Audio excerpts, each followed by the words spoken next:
Chapter 471. 13 knots. Under the control of the helmsman, the warship charged straight towards the enemy warship at a terrifying speed of 13 knots, 24 kilometers per hour. This forced the Syracuse warship to give up on attacking the Middle-Aids warship and turn to face the incoming Dionia warship. Destroy that warship first, then I'll finish you off. The Syracuse captain looked at the Middle-Aids warship behind him and thought confidently. Retract the oars, he shouted, and was satisfied to see the oars being retracted quickly. The warship was about to cross paths with the Dionia warship due to its powerful inertia. At this moment, the 12-meter-long strange device at the bow of the Dionia warship crashed down, the sharp spikes at the top piercing through the deck and splashing wood everywhere. Amidst the screams of the Syracuse sailors, dozens of Dionia soldiers in black armor passed through the Crow suspension bridge and charged onto the deck. Another massacre had begun. The Syracuse Navy that did not pay any attention to the Dionysian fleet charged forward, but the Dionysian fleet did not show any signs of weakness. On the few nautical miles long battle line, both sides clashed fiercely. But most of the time, the Crow suspension bridge hooked onto the Syracuse warship and turned the naval battle into a land battle, rendering the Syracuse's excellent ship-handling skills useless. Instead, the Dionia warships were like tigers in a flock of sheep, easily capturing the enemy warships.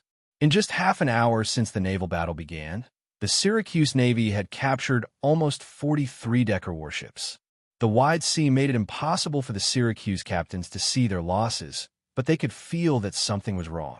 Once their own warship was hooked by the strange device of the Dionia warship, many enemy soldiers would emerge from the cabin and charge onto the deck of their own warship through the device.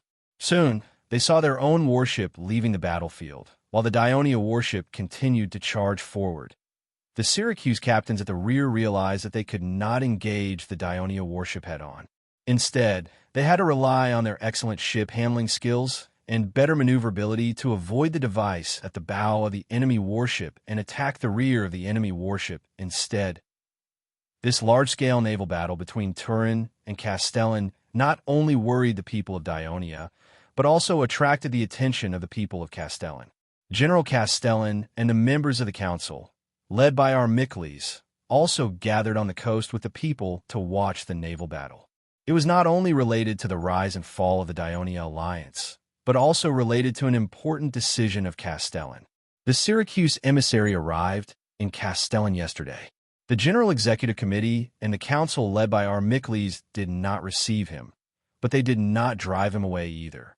Instead, they allowed him to board the ship and rest in the hotel, which explained the change in the mentality of the top brass of Castellan.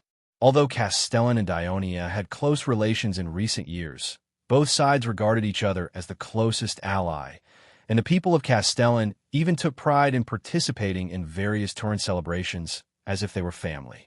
But after all, an alliance was only an alliance, not an alliance. The Southern Alliance suffered a crushing defeat in the south and the flames of war in Dionia. The political situation was unstable, and the people of Castellan, who were in the hinterland of Dionia, could directly feel the initial pride of the Turin people and the current panic of the people of Castellan. Syracuse's large army and navy, as well as the horror of the slaughter of the Zilitans, were all shaking the trust of the people of Castellan in the alliance of Dionia. Syracuse was not Crotone after all. When the Second Crotone War broke out, the army of Crotone, who had already been defeated once, did not make the people of Castellan lose their confidence in Dionia. But this time, the Syracuse army, which was even stronger, was led by the tyrannical tyrant Dionysius, who had defeated the powerful Carthage. His troops had already made the people of Castellan tremble. Looking at the destroyed farmlands, burned villages, and massacred people outside Castellan, the people of Castellan were angry and helpless. When they knew that the Devers had returned to Turin and had already led the Dionysian fleet to fight against the powerful Syracuse navy, all the people of Castellan excitedly went to the seaside. Out of respect for the Devers and anger towards Syracuse, they prayed that Dionia would win. But to the higher-ups of Castellan, although they also placed their hopes on the invincible consul of Dionia, the Syracuse Navy was too strong. What if? No. As long as Dionia does not win this naval battle, this bay will completely belong to Syracuse. When that happens, we can only find a way out. Amiclus looked at the numerous warships in the distance and thought bitterly in his heart. On the Syracuse flagship at the rear of the fleet, Leptines thought that he had misheard. The lookout on the main mast told him that the ships on his side were constantly retreating from the battlefield. Not only were the Dionia's ships not sunk, but they were also continuing to advance. General, according to the report from the fast ships, the Dionia people have installed a wooden bridge in front of the warships, and they have deployed many heavy infantry in the cabins. Once the wooden bridge is connected, the heavy infantry will rush over, and our sailors will not be able to stop them. Now, Cleandas and the others are no longer facing Dionia's warships head-on. Instead, they're using our excellent piloting skills and rich naval battle experience to deal with Dionia. This way, Dionia's warships will not be as fast and agile as us due to the wooden bridge and the fact that they're loaded with too many soldiers. I believe that the situation will change soon. The captain of the flagship comforted him. Leptine's gloomy mood improved slightly, and he scolded indignantly. Those damn Dionia people only know how to play petty tricks. What do they think a sacred naval battle is? Poseidon will definitely punish them. While he was venting his anger, the lookout on the top of his head suddenly shouted, "General, the warship with the statue on the mast is rushing over. It is rushing over. It is rushing to the front of the enemy's formation." I can see a general wearing dazzling armor at the bow of the warship. Leptines was stunned for a moment, and then his spirits were lifted. He shouted loudly, "That is the Archon Devers of Dionia. He is really on the ship. Quick, order the column of warships to press forward. Sink him. You must sink him. As long as we can kill or capture that Devers, Syracuse will win even if we lose more warships."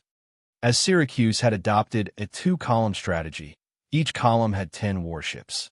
The bugles sounded, and the flagship led the charge. More than 20 warships followed closely behind, and soon they overtook the flagship. Dionia's starry sky strategy was like a wave blown by the breeze.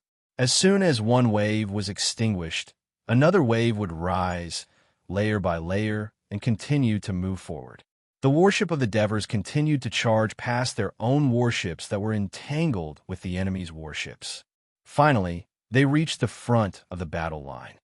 "Charge faster." Miltines saw the enemy's warship in front of him and did not hesitate to give the order. The warship suddenly accelerated and flew forward like a sharp arrow. The two warships were 100 meters apart, 90 meters, 80 meters. The Devers swallowed their saliva and pulled out the short sword at their waist. However, the enemy's warship suddenly tilted to the right. "Turn left. Turn left," Miltines hurriedly ordered. However, the warship was too fast, and the angle of the turn was too big. Before the warship could complete the turn, the enemy's warship had already nimbly drawn an arc and directly hit the middle of the warship. Miltines did not panic this time. He just ordered, "Continue to turn left." The captain of the enemy warship saw that the bronze ram was getting closer and closer to the larger warship, and a proud smile appeared on his face. But soon his smile froze. The heavy hull of Dionia's warship only tilted slightly to the left, and the long plank-like device at the bow of the warship actually rotated more than 100 degrees and directly fell backward. The more than 10 meters long suspension bridge smashed into the deck of the warship.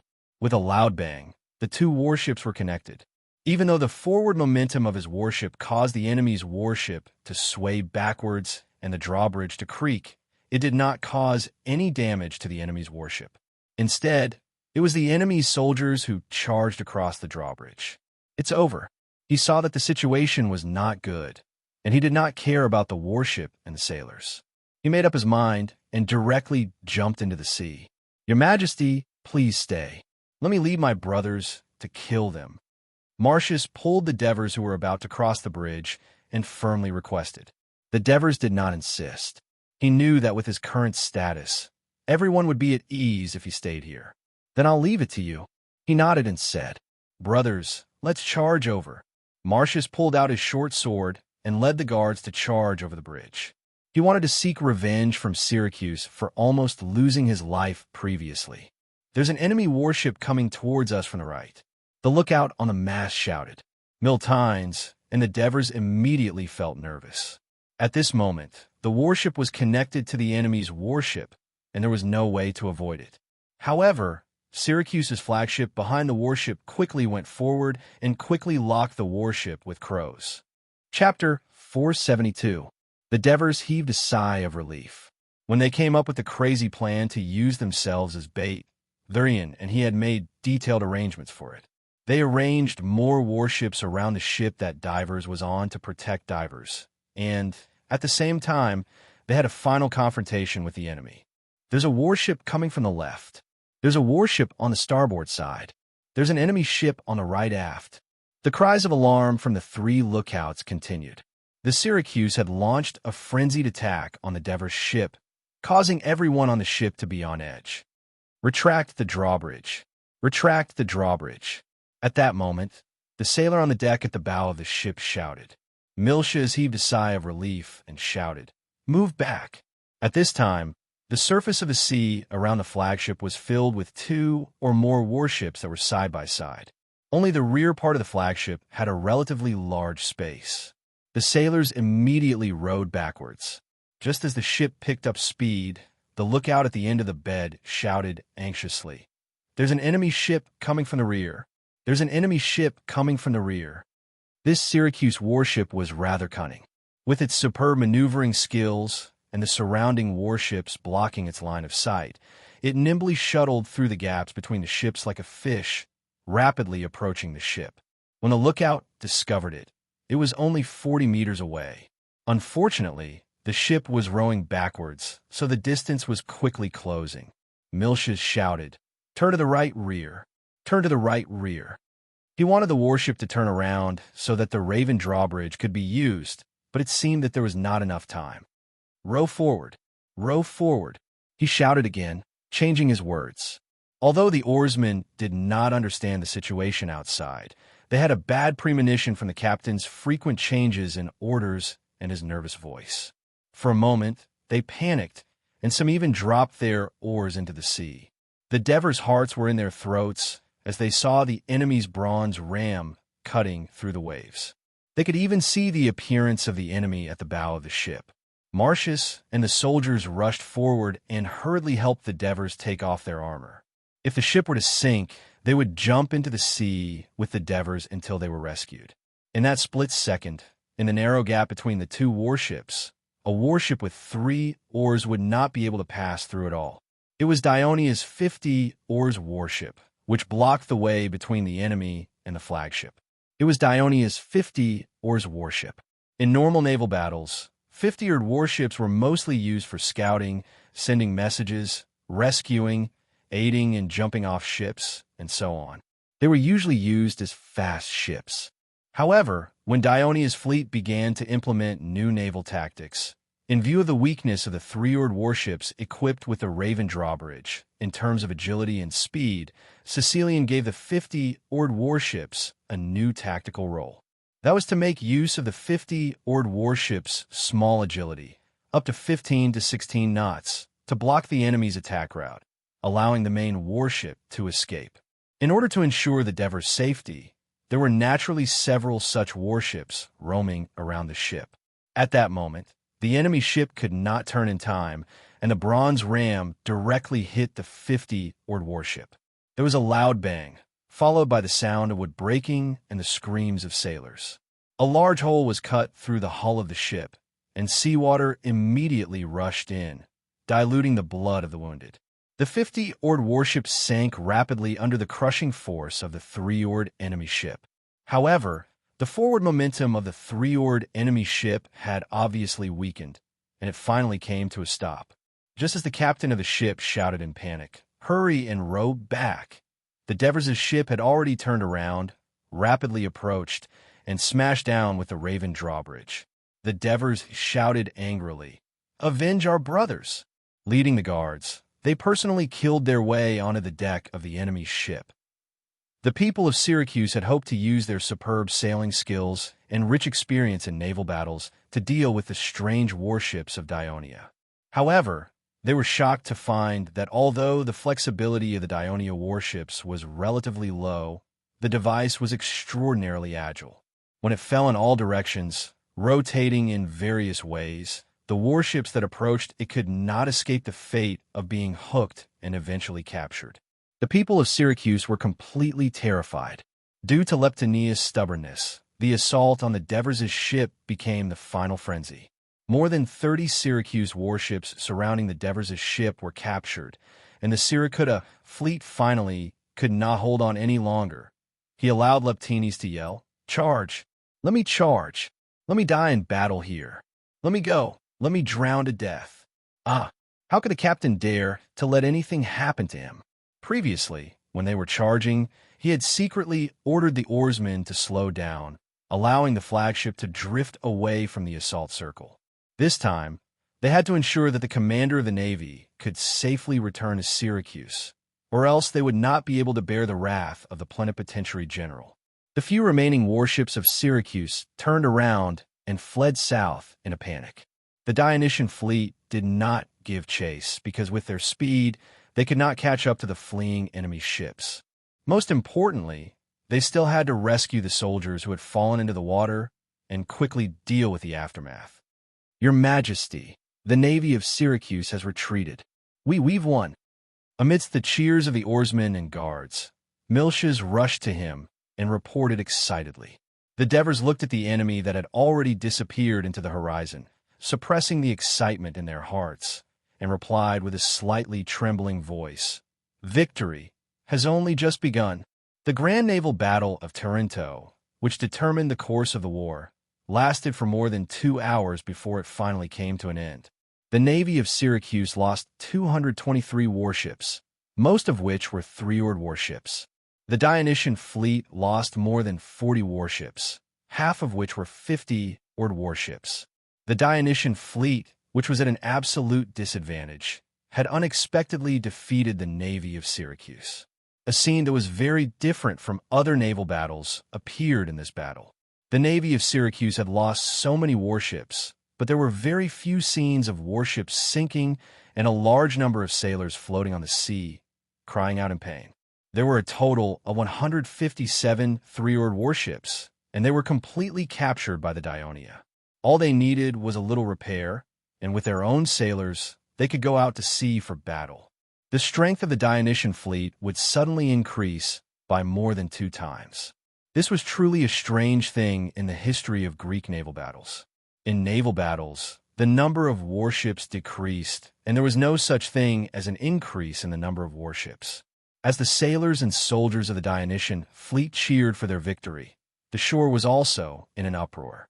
The people of Castellon were cheering. After witnessing this soul-stirring naval battle, they knew that their homeland would no longer be ravaged by the evil people of Syracuse. This was truly a miracle. After seeing the warships of Syracuse retreating, Amicles was so shocked that he could not recover for a long time. Even though he had a sliver of hope, it was still a fluke. However, the people of Dionia had really turned it into a reality. Amicles only came to a conclusion after a long time. The prophecy of Hades has come true.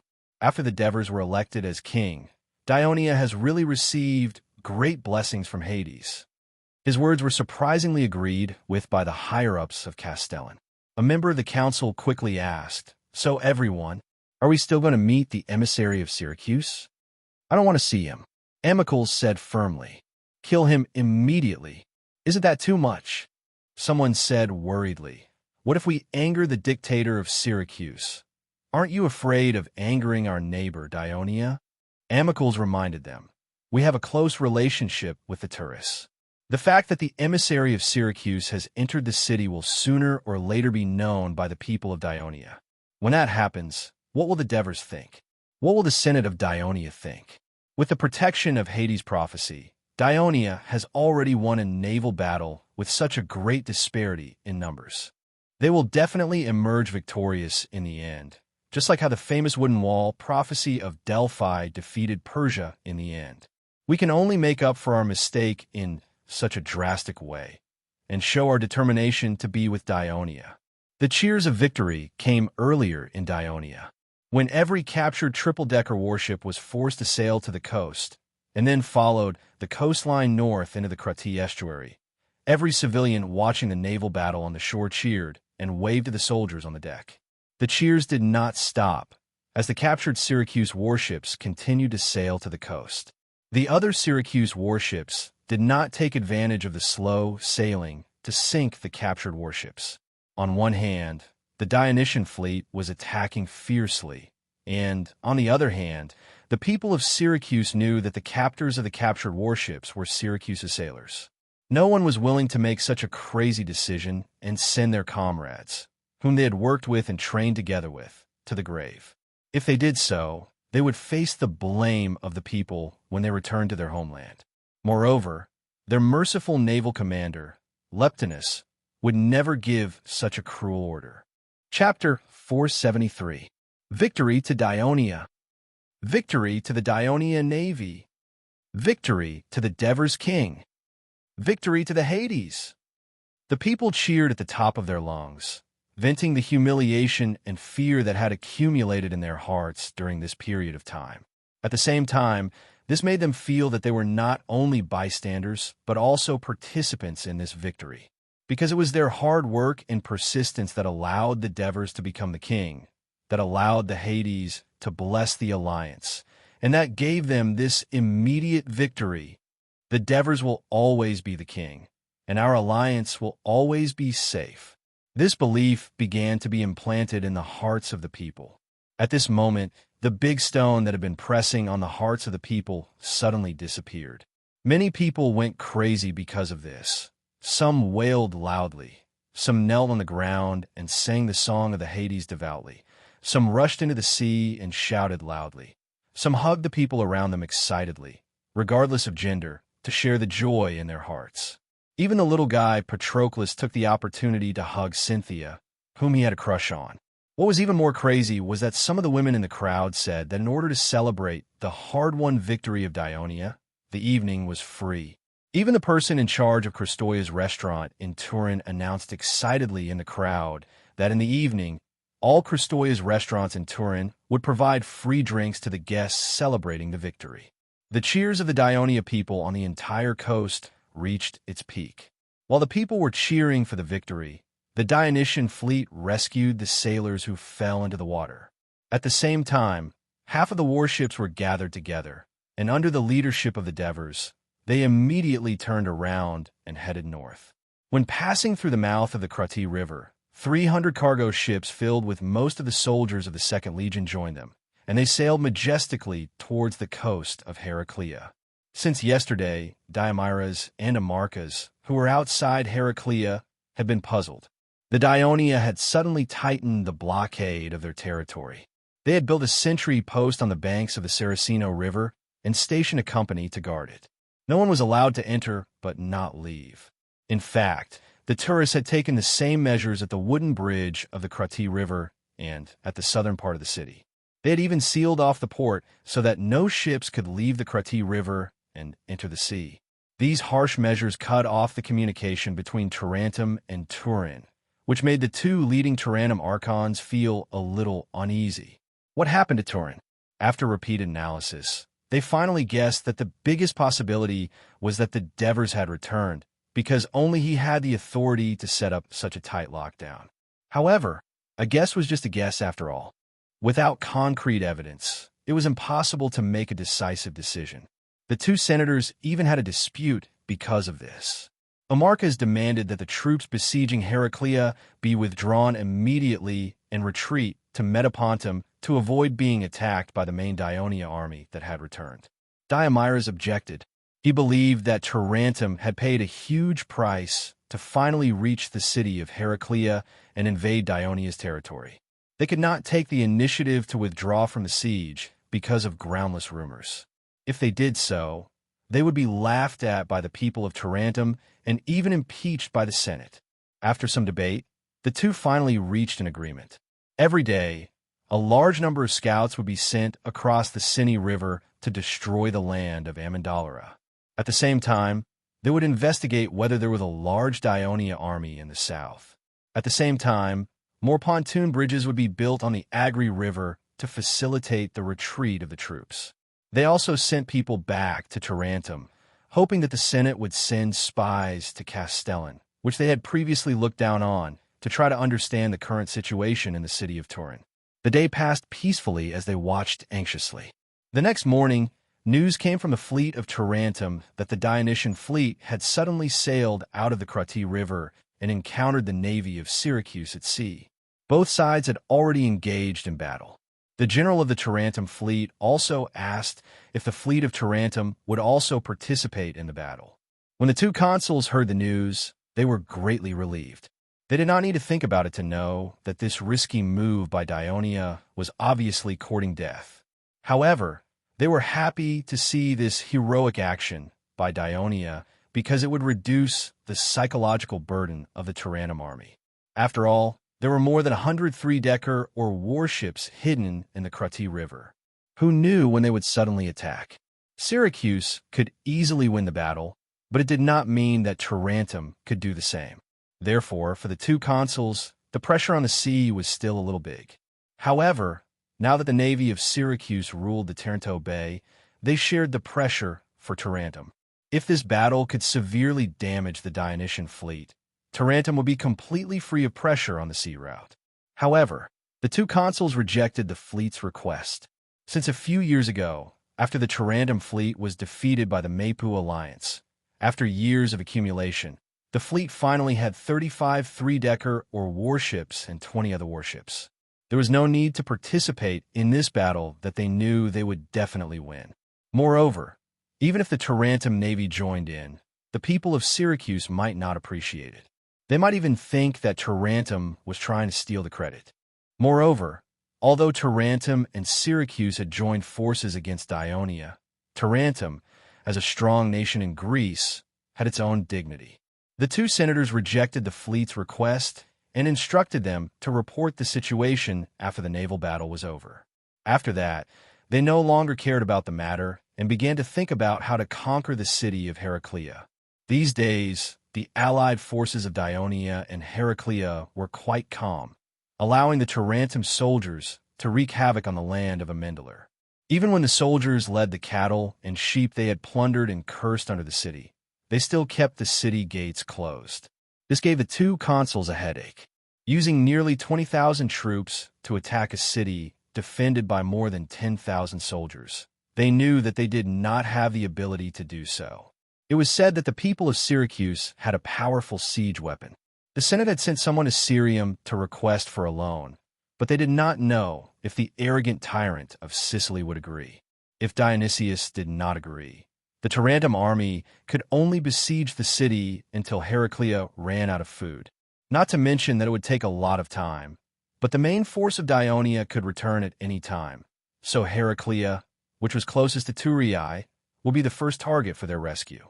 Did they really have to wait until the people of Syracuse conquered Crotone and the army approached Thurii? Only then would Tarentum have a chance to attack? Diomedes thought unwillingly. In the city of Heraclea, Tryphias, who had been busy comforting the people, worrying about the city defense, and arranging for reinforcements, had a rare lazy sleep. As soon as he got up and was about to have breakfast, he heard a servant report that the general of Dionia had asked to see him. To be honest, Tryphias was a little afraid of meeting the legion commander of Dionia, Martones. In order to protect Heraclea, the people of Dionia had even suffered the destruction of their own territory by the people of Syracuse. Every time he saw Martones clenching his fists and suppressing his pain, Tryphias felt extremely guilty. Martones strode into the living room. Tryphias was still gulping down his oatmeal. "Commander Martones, have you had your breakfast? Do you want some?" Through their interaction, Tryphias knew that the mercenary commander of the Legion of Dionysia did not like the customs. The more casual one was, the more relaxed he would be. "I've eaten," Martones said as he brought a wooden chair over and sat beside Tryphias. "I'm here to tell you something very important." "Oh, tell me." Tryphias quickly put down the oatmeal and wiped his mouth with a linen towel. "Last night, an envoy from Thurii told me something very important. Tryphias immediately pricked up his ears. Of course, he knew that someone had infiltrated the city last night, but he did not press the matter since the person was looking for Martonis. However, if Turii, who had been ignoring Heraclea for the past few days, suddenly sent an envoy and risked his life to infiltrate the city, things would not be as simple as it seemed. His Majesty the Devers has led his army back to Turii. His Majesty the Devers is back. That's great, Tryphias exclaimed excitedly. Then he was stunned. Wait, what did you just say? His Majesty the Devers. The people of Dionia have received an oracle from Hades and elected His Majesty the Devers as the king of Dionia, Martonis said proudly. The king. Tryphias rubbed his chin. This was an internal political matter of Dionia, and he had no right to question it. Moreover, it was not the time to think about it. So, His Majesty the Devers, the king will soon lead his army north to defeat the Tarantum. The envoy told me that His Majesty will lead the Dionysian fleet out to sea this morning to find an opportunity to fight the navy of Syracuse. He also told us to prepare to attack. Once the naval battle is won, we will immediately attack the enemy's camp and delay the Tarantum people so that His Majesty's army can arrive from the sea and annihilate the Tarantum army, Martonis said excitedly. This plan is great. Tryphias was shocked and hesitantly said, but can Dionia's fleet defeat the navy of Syracuse? You should know that the navy of Syracuse is much stronger. Chapter 474. Who said I don't want to send troops? Tryphias quickly changed his words and stood up to pull him back. Didn't the messenger say that we have to wait for news of the naval victory? Look, Tryphias patiently analyzed the situation for Martonis. Once the naval battle is won, it would be impossible to send a letter by land. During the day, the Tarantum cavalry would be cruising in the south, and your messengers would not be able to come over. In other words, we can only send our troops when we see the Dionysian fleet rushing over from the sea. By then, the outcome would be set, and Tryphias would be happy to do so. Unexpectedly, Martonis shook his head and said, Your suggestion is not good. It's too slow. The Tarantum fleet has sealed off the port of Heraclea. They will definitely be the first to receive the news. By the time our fleet arrives, the Tarantum outside the city will have long escaped. So, Martonis stared at Tryphias and said in a low voice, We have to closely monitor the enemy camp outside the city. Once the Tarantum people try to retreat, we will attack immediately.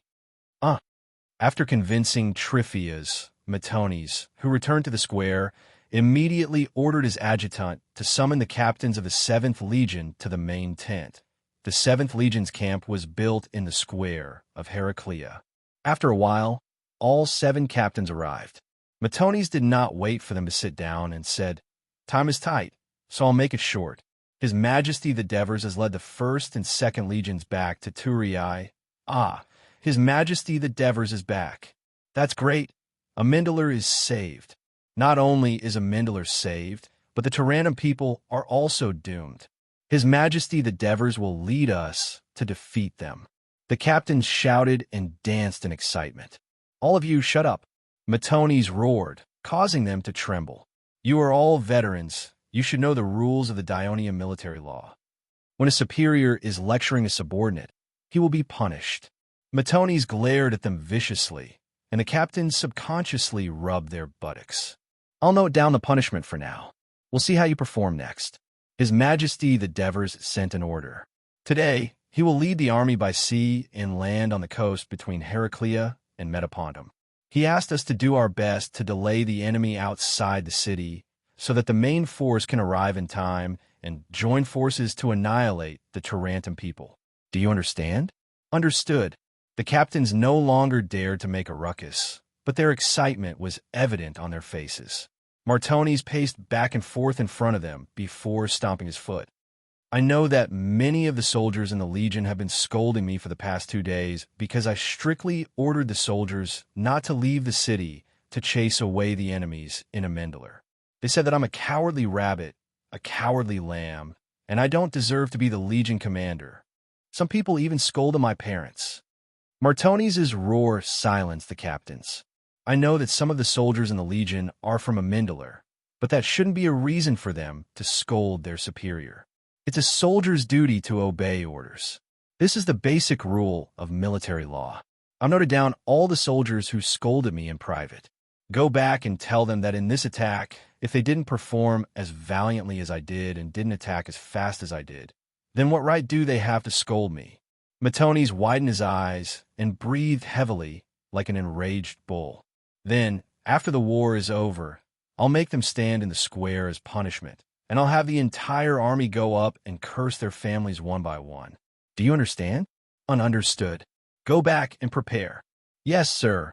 After the captains left, the adjutant said carefully, Commander, if you do this, won't what? Martoni's glared and snorted. A new legion that doesn't have good equipment and strict discipline. If we don't provoke them like this, how will they perform well? In the afternoon, a speedboat approached the Agri River at high speed. What did you say? The Syracuse Navy was defeated? How is that possible? The two Tarentum archons exclaimed in disbelief. Did the fleets of other cities join the battle and help the Dionia? Amarcus asked hurriedly. No, it was the Dionysian fleet that fought alone from the beginning to the end. They installed a wooden bridge on their warships that could hook the warships of Syracuse. Then, they sent a large number of soldiers to rush onto the deck. The captain of the speedboat recalled the scene he had seen. It was like a dream. The combat style of the Dionysian fleet had completely subverted the traditional naval warfare that he had been exposed to since he was young. Diomedes was in a daze for a long time before he thought of a key question. Did the Dionysian fleet suffer heavy losses? The captain shook his head and said, It seems like their fleet didn't suffer heavy losses. Could it be that Hades is really protecting these barbaric and crude Dionia people? Diomedes was surprised but also depressed. He looked at Amarcus in a trance. Amarcus was also looking at him. Both of their eyes were filled with fear because they both knew that once Syracuse's naval superiority was broken and the Dionia fleet controlled the Taranto Bay, the Tarentum fleet would not be able to fight them alone. The coastline of Tarentum would be threatened by the Dionysian fleet. Then, the army that was far away from Tarentum would be in danger. The two of them shouted almost in unison, We must retreat immediately. In order not to attract the attention of the Heraclea people, they quietly summoned their team officers and gave them the order to retreat. The Tarentum soldiers began to pack up their belongings and luggage. The most troublesome thing for the two consuls was the mountains of grain in the camp. In order to ensure the convenience of the grain supply, the Tarentum people used cargo ships to transport the food and piled it in the camp to supply the huge army of 20,000 people for more than 10 days. Now that they suddenly had to retreat, it became a problem. Tarentum did not have a department specifically responsible for logistics and transportation. Considering that this was a coastal battle, Tarentum did not consider hiring labor to transport the goods by land. The goods were transported by sea. At this moment, it would take too much time to send a fast ship back to inform the Tarentum port and summon the cargo ships to transport the goods. However, they did not dare to easily burn or throw away so much food and goods. This was because the act of wasting the city's goods would inevitably be impeached by the Senate. Therefore, Diomedes came up with an idea. Let some of the soldiers carry the goods by land to Metapontum. At the same time, call back the Tarentum fleet that was still cruising the sea near Heraclea. They would load the food in the ship's cabin and transport it back to Tarentum. What if the enemy in the city comes out to attack us? Amarcus was a little worried. These timid Heraclea and Dionia soldiers have been holed up in the city these days. I don't think they suddenly have the courage to take the initiative to attack the city. By the time they know the news of the Dionysian fleet's victory, we will have already returned to Metapontum. In fact, based on the traditional Greek combat experience, Diomedes did not even think that the Dionysian army could immediately launch a rescue to Heraclea after a fierce naval battle. However, the performance of the Legion of Dionysia in the battle against the Map Alliance had left a deep impression on Diomedes. He had to be careful. After all, this Tarentum army had gathered almost all the young and strong citizens of Tarentum. There was no room for any mistakes. Therefore, even though Diomedes did not think that the retreat of the Tarentum army was dangerous, he still arranged for 4,000 soldiers to serve as the rearguard. In order to not attract attention, the Tarentum army did not even dismantle the tents. Even so, the retreat of the Tarentum army was still dragging and slow. The people of Tarentum, who had little training, could not be like Dionia, who had a specialized training program for the retreat of the army. They would train once every 7 to 8 days. Therefore, they were able to do it quickly, with clear division of labor and orderly. The people of Tarentum thought that they could hide it from Heraclea. However, they did not expect that the 7th Legion of Dionia had already predicted that they would retreat. They had been closely monitoring the city, and some signs were quickly discovered by them. For example, the patrolling cavalry in front of the camp no longer appeared. Loud noises came from the camp. Warships frequently entered the Agri River, and so on. Legion Commander Matones. Tryphias asked excitedly, "It seems that the enemy is really retreating. Could it be? Could it be that your fleet has really defeated the people of Syracuse?" Matones looked at him and replied coldly, "I've already said that His Majesty the Devers always does what he says." "You're right." Tryphias did not care about Matones' attitude and continued to ask excitedly, "Should we attack now?" Matones held the battlements with both hands and said calmly, "Don't rush. Let's wait a little longer." "We still have to wait?" "Yes. Wait until all the soldiers of Tarentum are ready to leave. When they have already started to cross the river." Matones' eyes flashed coldly, like a wolf ready to pounce on its prey. Diomedes watched the soldiers crossing the pontoon bridges. A voice in his heart kept urging him, "Faster! Hurry up!" Seeing groups of soldiers crossing the pontoon bridges to the other side, and the other soldiers quickly following behind, Diomedes relaxed a little. Chapter 475. Messengers! Messengers! "General, what's the matter?" "Quickly inform Amarcus and ask him to lead the soldiers who are still transporting food to the warships to return to the camp immediately. Cooperate with the garrison in the camp to repel the enemy first." After Diomedes finished speaking, he felt uneasy and ordered again, "Tell the troops to stop crossing the river, unload their luggage, and return to the camp to fight." With the ever-changing order, the Tarentum soldiers who were walking to the pontoon bridge were a little reluctant. Why can others stay leisurely on the other side, while we have to go back and fight to the death? With this mentality, they moved lazily, and the speed at which they assembled was very slow. Diomedes was extremely anxious. Although he left 4,000 soldiers in the outer camp to defend, he heard the shouts of killing getting more and more intense. Not only was he worried for the remaining troops, but he was also angry when he saw that the troops in front of him were moving so slowly. Finally, he made up his mind to issue a strict order for them to go back and defend, even if it meant offending these citizens. As soon as he led the guards to the pontoon bridge, a speedboat shuttled through the Agri River, which was almost blocked by the triple-oared warships, and docked on the riverbank. The captain jumped off the boat and stumbled toward Diomedes, shouting as he ran, "General, bad news. The Dionia fleet is here. There are many transport ships behind them, full of soldiers." Diomedes' mind was suddenly buzzing, and he did not have time to think about why the Dionysian fleet did not rest after the battle. At this time, there was only one thought in Diomedes' mind. The Dionia people want to surround us. The surrounding soldiers who were crossing the river heard the captain shout, and there was an immediate uproar. "Quickly cross the river! Quickly cross the river!" The soldiers shouted in panic. They pushed and shoved each other, and the troops began to become restless. Diomedes calmed down. Seeing the chaotic scene, he immediately dispelled the decision to return to the camp to defend. He was still a little hesitant. Should I abandon the 4,000 soldiers and retreat immediately? But soon, he did not have to think about this problem. The Dionia people are here. Let's run.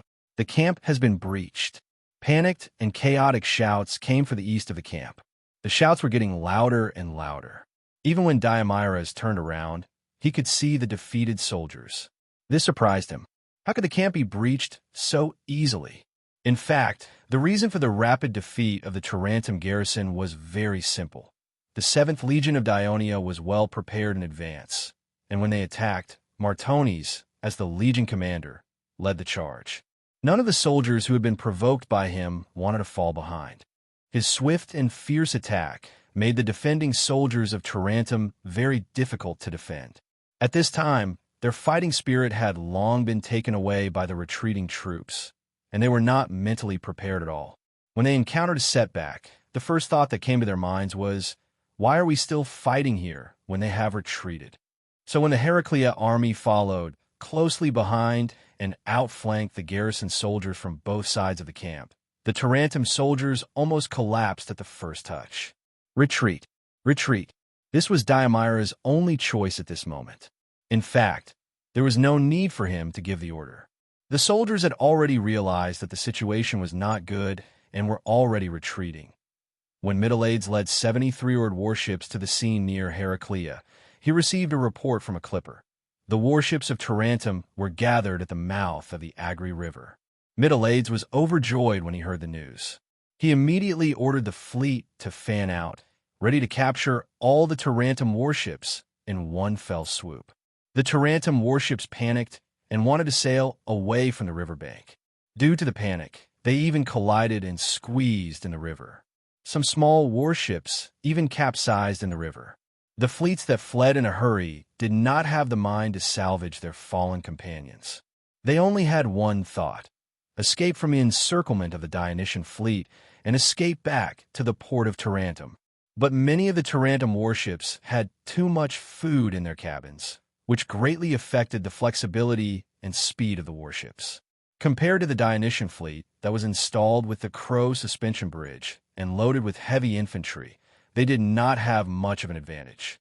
But with the Dionysian fleet rapidly approaching, the Tarentum sailors did not even have the manpower to throw away the cumbersome grains. The only fate that awaited them was to be captured. The Debre's ship did not participate in the battle between the fleets. It followed the following troop transport fleet and landed on the coast not far north of the Agri River. As soon as Amyntas jumped off the ship, he immediately ordered the bugler to blow the horn to attack. He did not wait for all the soldiers to arrive and regroup before attacking. Instead, he directly led the 50 soldiers on the same ship to kill the retreating Tarentum army not far away. With the help of the 1st Legion, the Dionysian fleet under the command of Theclian had achieved a great victory, but the 2nd Legion had yet to show any performance. How could Amyntas, who had always been competitive, tolerate this? The ferocious momentum of the soldiers led by Amyntas frightened the already panicked Tarentum soldiers on the north bank of the Agri River, causing them to forget that they outnumbered the enemy. Just as they were organizing resistance in a panic, the other soldiers of the 2nd Legion of Dionia also arrived one after another. Like sharp daggers, they stabbed into the weak bodies of the Tarentum troops crossing the river on the north bank of Tarentum. The Tarentum soldiers collapsed and fled in all directions. Some of the soldiers even tried to cross the river and escape to the south in a panic. Amyntas commanded the troops to chase south, and there were constantly Tarentum soldiers being pushed into the river. Panic would only lead to more panic. When a pontoon bridge could not bear the load and broke, causing the entire pontoon bridge to fall apart, hundreds of people panicked and fell into the river, bobbing up and down. All the Tarentum soldiers who saw the tragic scene were completely disheartened. On the south bank, the 7th Legion and the Heraclea army, composed of 12,000 soldiers, continued to pursue the fleeing Tarentum soldiers to the north. The Tarentum soldiers, who had completely lost their fighting spirit, fled for their lives, and the entire army was in complete chaos. Even if the 2 consuls shouted in the crowded crowd, it was difficult to organize them again to stop the attack of the Dionia coalition forces. Therefore, they retreated again and were finally driven to the bank of the Agri River.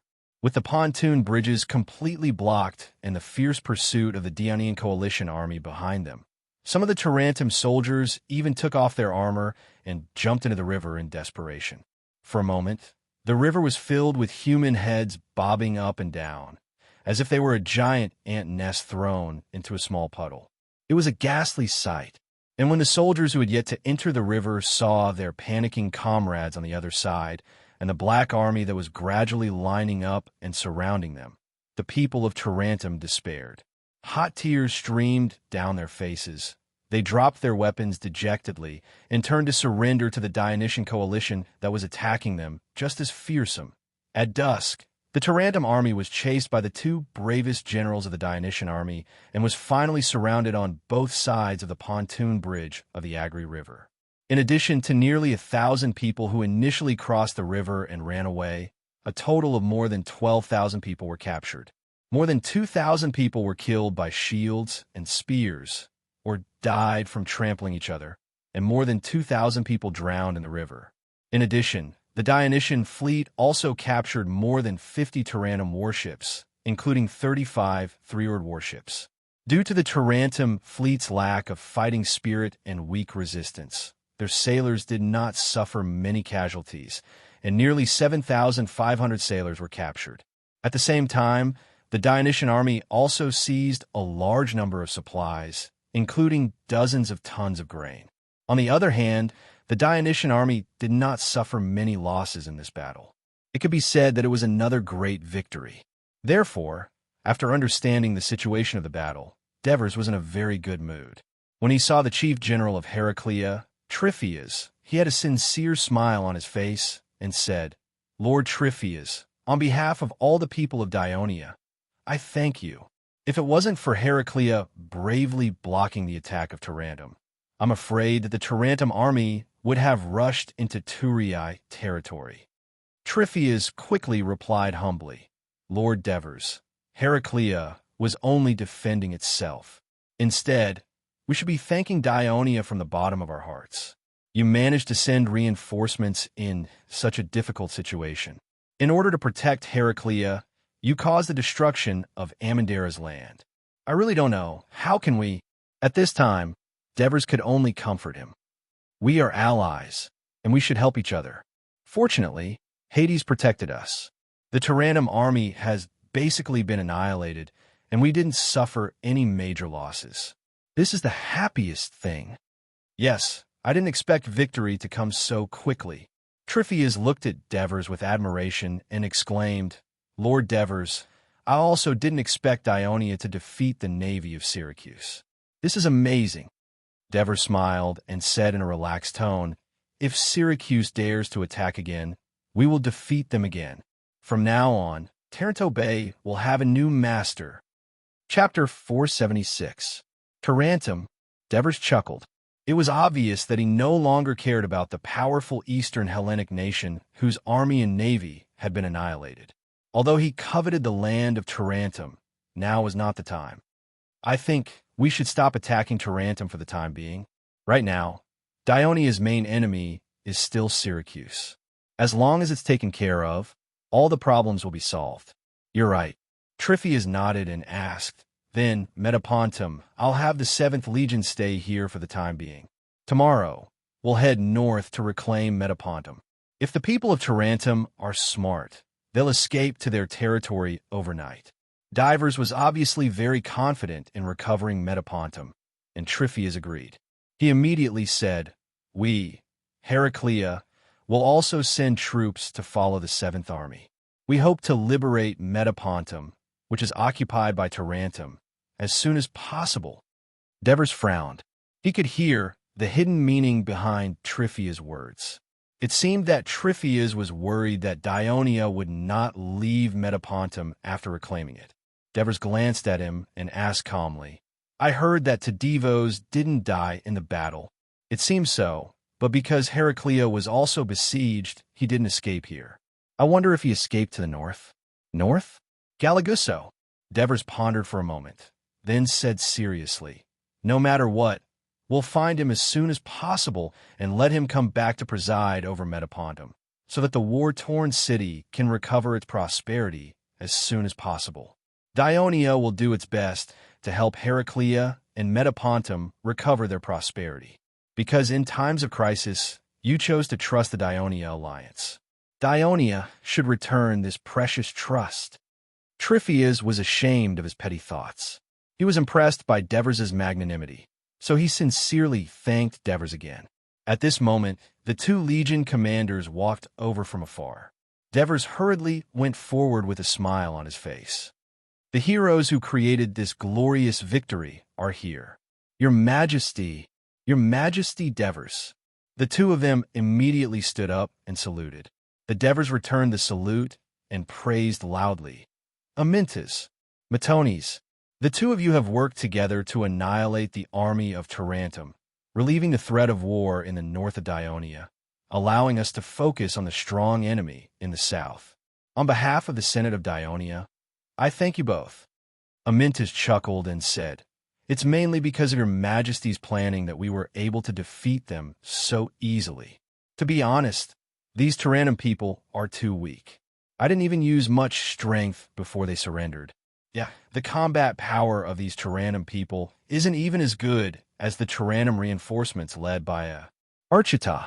If I knew it would be like this, I wouldn't have waited for you to come. I would have attacked them independently 2 days ago," Matones said with some regret. "You've become arrogant after becoming a Legion commander. How dare you talk about attacking Tarantum's camp with those inadequately equipped recruits of yours?" Amintas found fault on the spot. "My new Legion is made up of recruits. What's wrong with that? They held back the Tarantum army, which outnumbered them by more than twice, and even defeated them."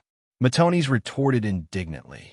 Devers watched the two of them argue, but he thought to himself, as far as he knew, Tarantum suffered a great loss in strength after the war with Masapi, and faced with the betrayal of Heraclea and Metapontum. They were unwilling to accept it and learned from Dionia, granting many free citizens citizenship, thus replenishing the city's army. Crotone also adopted a similar policy. However, the increase in the number of citizens did not strengthen the training. Instead, it lowered the military quality of the entire militia. Devers stopped the two of them from continuing to argue. He said with relief, "Matones, I recommended you as the 7th Legion commander back then. I didn't misjudge you. When the Tarantum army split up to attack Amendalara, you were still able to control the army and endure it. This is the demeanor of a general, and it created the conditions for us to encircle and annihilate the Tarantum army." Matones was praised by Devers and scratched his head in embarrassment. To get out of the awkward situation, he quickly said, "Your Majesty, I also caught 2 big fish in this battle." "What big fish?" Devers could vaguely guess what it was, but he still cooperated and showed an interested expression. "Brothers, bring them up." Matones waved his hand in front of him in an imposing manner. A moment later, the soldiers pushed up 2 captives with their hands tied behind their backs. "Senators of Tarantum, we haven't seen each other for a long time," Devers said half sarcastically and half emotionally. Diomyras lowered his head and did not speak. Amarcus looked up at Devers and said earnestly, "Sir Devers, please treat the Tarantum people you've captured well." "I will," Devers said calmly, "as long as the Tarantum Senate can pay the corresponding price." Diomyras suddenly raised his head and shouted, "Divers, you ungrateful villain. Don't forget how Tarantum selflessly helped the weak and puny you." Devers' eyes suddenly became sharp. He said coldly, "Of course I didn't forget, and neither did the people of Dionia. So, when Tarantum was attacked by the allied forces of Masapi and Pachetti and was in imminent danger, Dionia did not hesitate to accept your request for help even though he had other military plans. He immediately dispatched troops to repel the allied forces of Masapi and Pachetti and save Tarantum.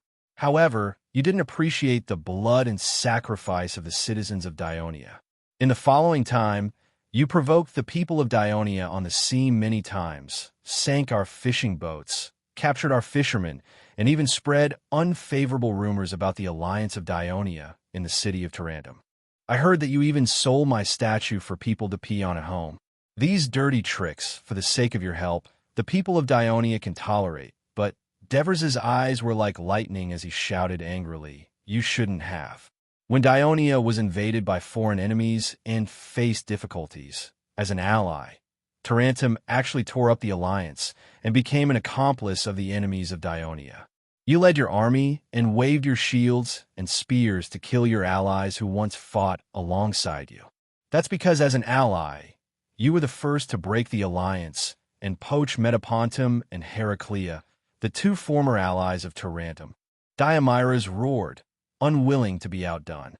Whether you believe it or not, Heraclea never had any secret contact with Dionia beforehand. Joining the alliance of Dionia was the will of all the citizens of Heraclea, because Tarentum has always treated Heraclea like a dog, and we don't want to be dogs anymore. It's as simple as that. I think that's why Metapontum chose to leave the alliance of Tarentum. Tryphias, who was watching quietly at the side, quickly came out to explain. Diomedes stared at Tryphias with his eyes wide open. Do you think I'll believe the words of a traitor? Devers sneered. Yes, there's no point in telling you this now. The principle of Dionia has always been, treat friends sincerely, treat enemies fiercely, especially traitors. They won't let them off easily. Based on the current situation of Tarentum, even if I don't send troops, what will the Mishapi people do when they know that Tarentum's army has been defeated? Turii was once burned down by fire. How will Tarentum be destroyed by their mortal enemy for 100 years? I'm very interested. Diomedes and Embark's faces instantly turned pale. Diomedes still stubbornly threatened. Tarentum is a child state of Sparta. Sparta will not allow Tarentum to be bullied by other cities. Sparta? Devers did not even blink and snorted coldly. Do you think Sparta still has the strength to help Tarentum? I heard that the war that happened on the Peloponnesus Peninsula was enough to give Sparta a headache. They had even requested assistance from Syracuse. Devers, don't be too proud. Syracuse's army is coming. I'm also looking forward to the day Turii is destroyed again.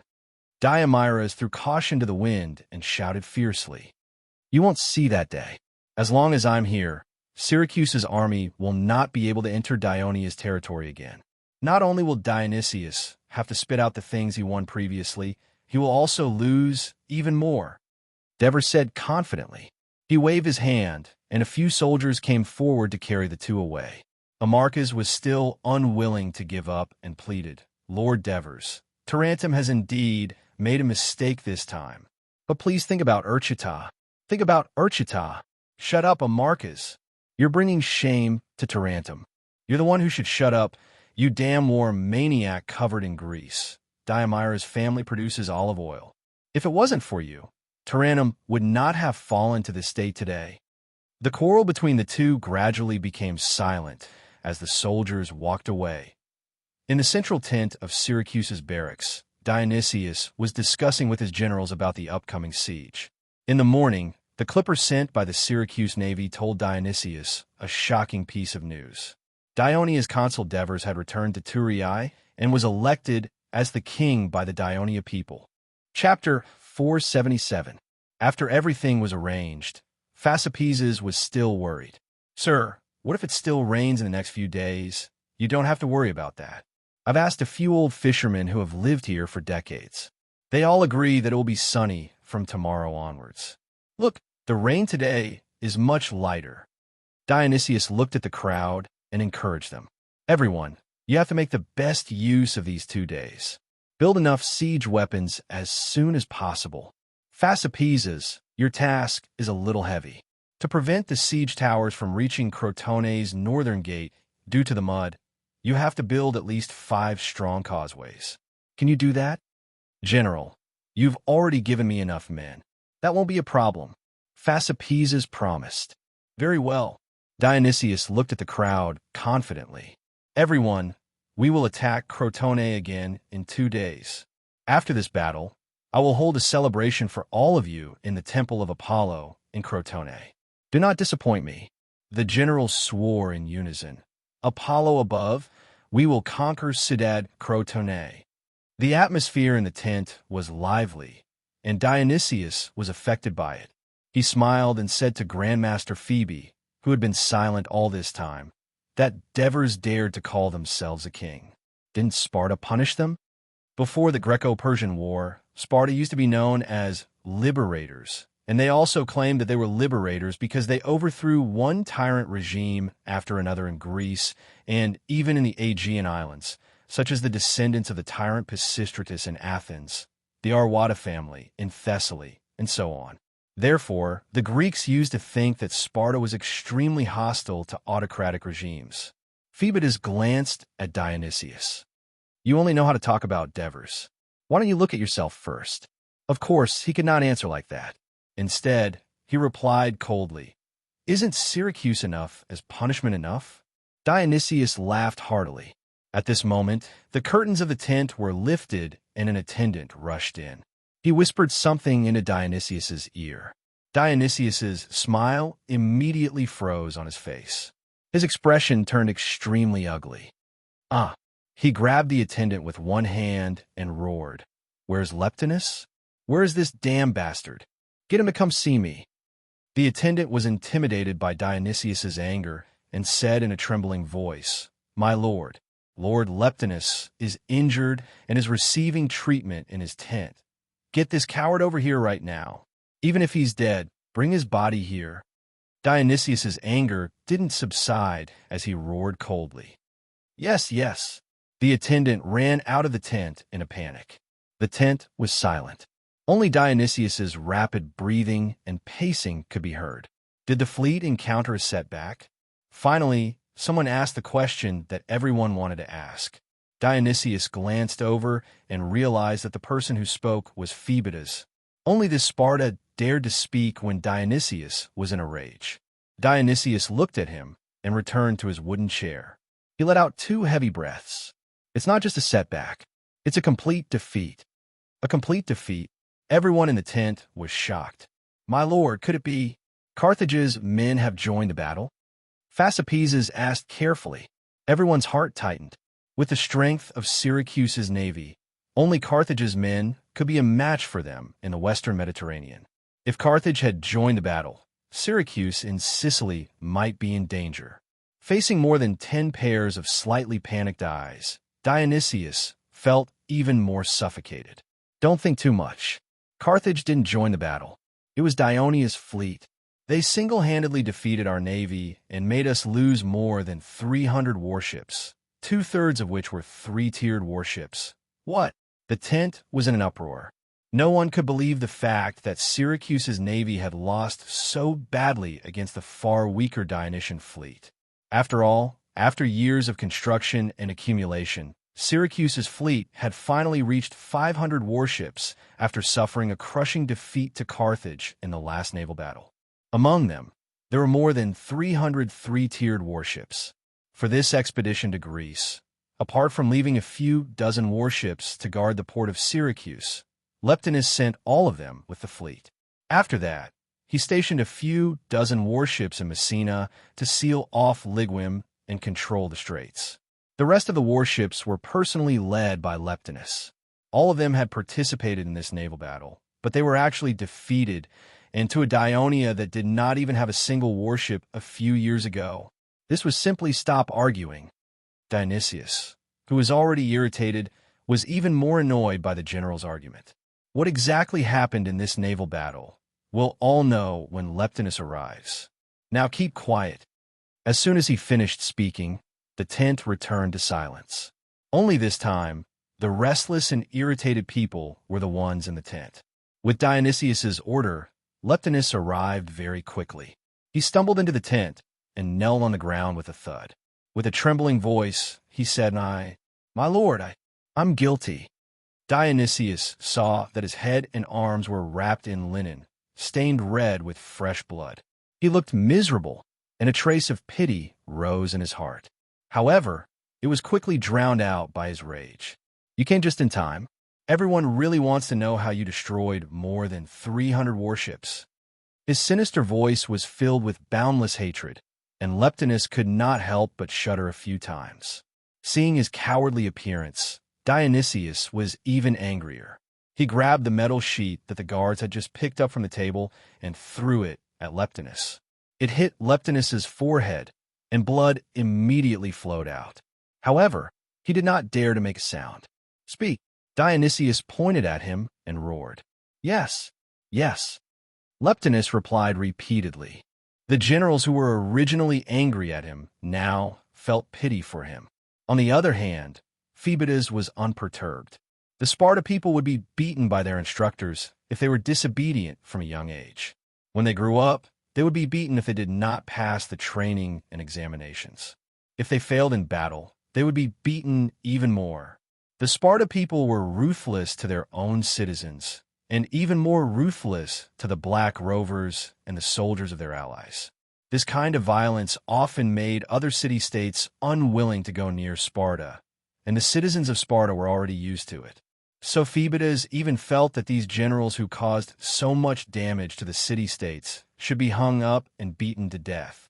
Leptinus trembled as he briefly recounted the entire naval battle. After listening, Dionysius's expression was solemn as he fell into deep thought. You mean, the Dionia people installed wooden bridges on their warships that could hook nearby warships, and then won by relying on their soldiers to board the ships? Yes. Their wooden bridges were very flexible and could turn in any direction, so that our warships could not circle around and attack from behind. Leptinus hurriedly explained. Since they already knew that the ramming tactic would not work, why didn't they retreat in time? Dionysius cursed. Leptinus was speechless. He wanted to capture the new king of Dionia and end the war. Phoebidas sighed. So that Devers had guessed your thoughts in advance. So he used himself as bait to lure your warships to attack desperately, and thus captured a large number of your warships, leading to your defeat. The Devers are really an amazing commander. Dionysius glared at him, but Phoebidas did not care. Phasapeses found a problem in Leptinus's narration and asked anxiously, General Leptinus, for what you said, the warships captured by the Dionia people did not suffer much damage. Doesn't that mean they can use these warships against us soon? Everyone's expression changed. That. Leptinus did not know how to answer. If the Dionia people want to expand their fleet, they would need that many sailors. Dionysius's words reminded the generals that he was right. Syracuse had over 100 three-decker or warships, and to restore them to combat strength, they would need at least 30 to 40,000 sailors. From what he had learned about the Dionysian Alliance's territories, their youths had all been invested in expanding their army and navy in order to deal with the many battles that might occur, and they should not be able to muster such a large number of youths. Moreover, not everyone could immediately become qualified sailors. This required a long period of training. An experienced helmsman was even more difficult to find. The generals breathed a sigh of relief. Leptinus, your failure has caused great trouble for our army. Dionysius asked coldly with an angry expression. Let me ask you, if the Dionysian fleet comes to attack, do you have the confidence to lead the remaining warships to turn the tide? The generals immediately turned their attention to Leptinus again, which made him even more nervous and fearful. He subconsciously touched the bandage on his head. The wound under the bandage was made by himself, in order to gain some sympathy from his brother. Say something, Dionysius bellowed angrily, and the frightened Leptinus hurriedly said, If we can lure the Dionia fleet into the deep sea and slowly hold them off, I have a certain chance of defeating them. Their warships have erected such a large wooden bridge on the foremast, which would easily cause the bow to be heavier than the stern. Not only would their speed and agility be weaker, but they would also be more prone to capsizing when the waves are strong at sea. But if it's close to the sea, Leptinus cautiously looked up at Dionysius before lowering his head and saying in a low voice, If we face their attack head-on, I'm afraid our fleet will still fail. At the end of his words, his voice completely weakened. Chapter 478. Dionysius glanced at the people in the tent, and his gaze landed on a person in the corner. Androstini, what's wrong with you guys? The Dionysian fleet used such a strange device, and you guys didn't notice it, causing us to suffer such a huge loss. Don't you think you should be punished? Androstini's face turned pale. Actually, the chief intelligence officer of Syracuse was Hipporinus, and he was only one of the leaders who followed the main army into battle. The Dionian fleet had been training new tactics even before the war began. Androstini remembered the information he received from Talii. It was said that the Dionysian fleet was training in the Crati River. However, whether it was Dionysius, Hipporinus, or him, none of them paid much attention to it.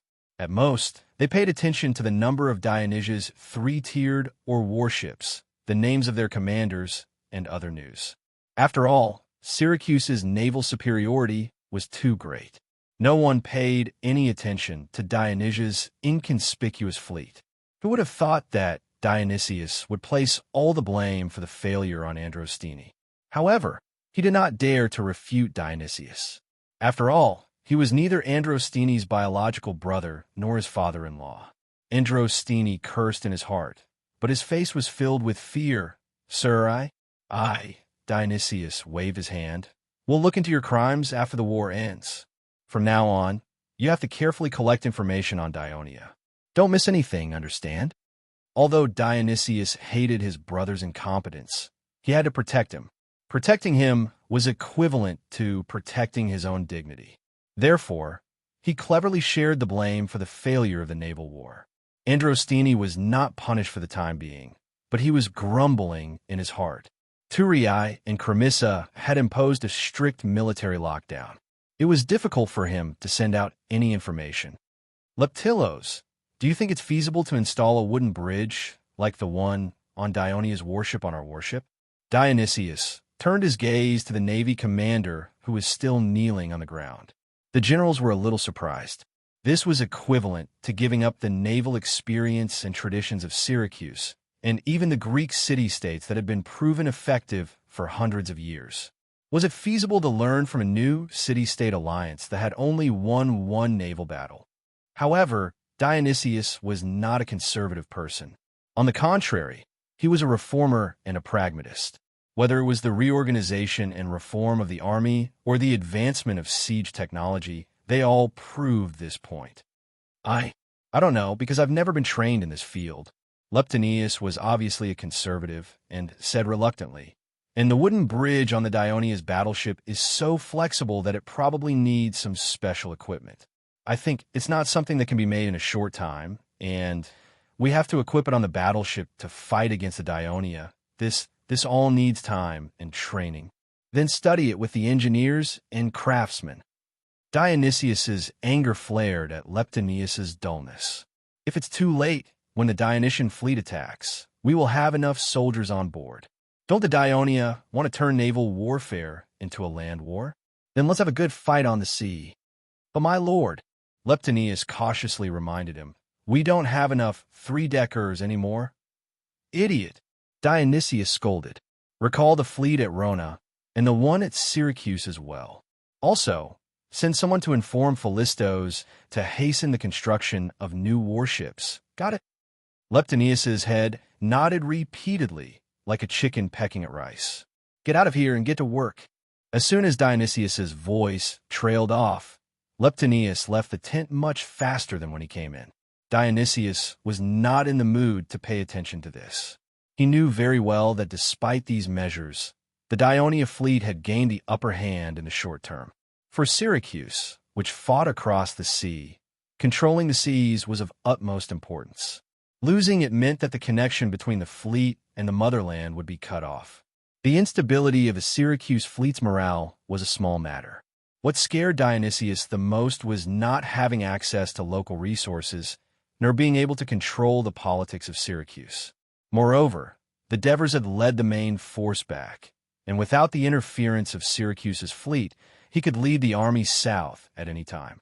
This made Dionysius waver on whether to attack Crotone with full force. At that moment, Dionysius forced himself to remain calm.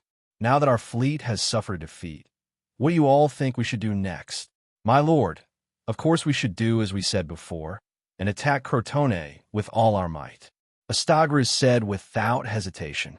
"While we no longer have the advantage at sea, on land, the Dionia will not be able to stop our powerful army.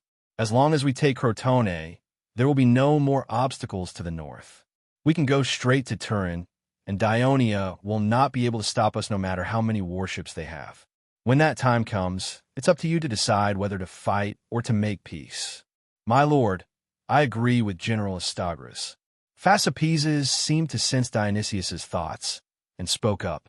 While the Tarantum are still threatening Turin in the north, we should seize the opportunity to take down Crotone. If we retreat now and allow the Dionia to meet up with the Crotone, the number of soldiers they will gather will cause us more trouble. My lord Dionysius. The leader of the Campanian mercenaries, Emmenes, stood up and said, "The soldiers are in high spirits because they know that Crotone is a wealthy city-state.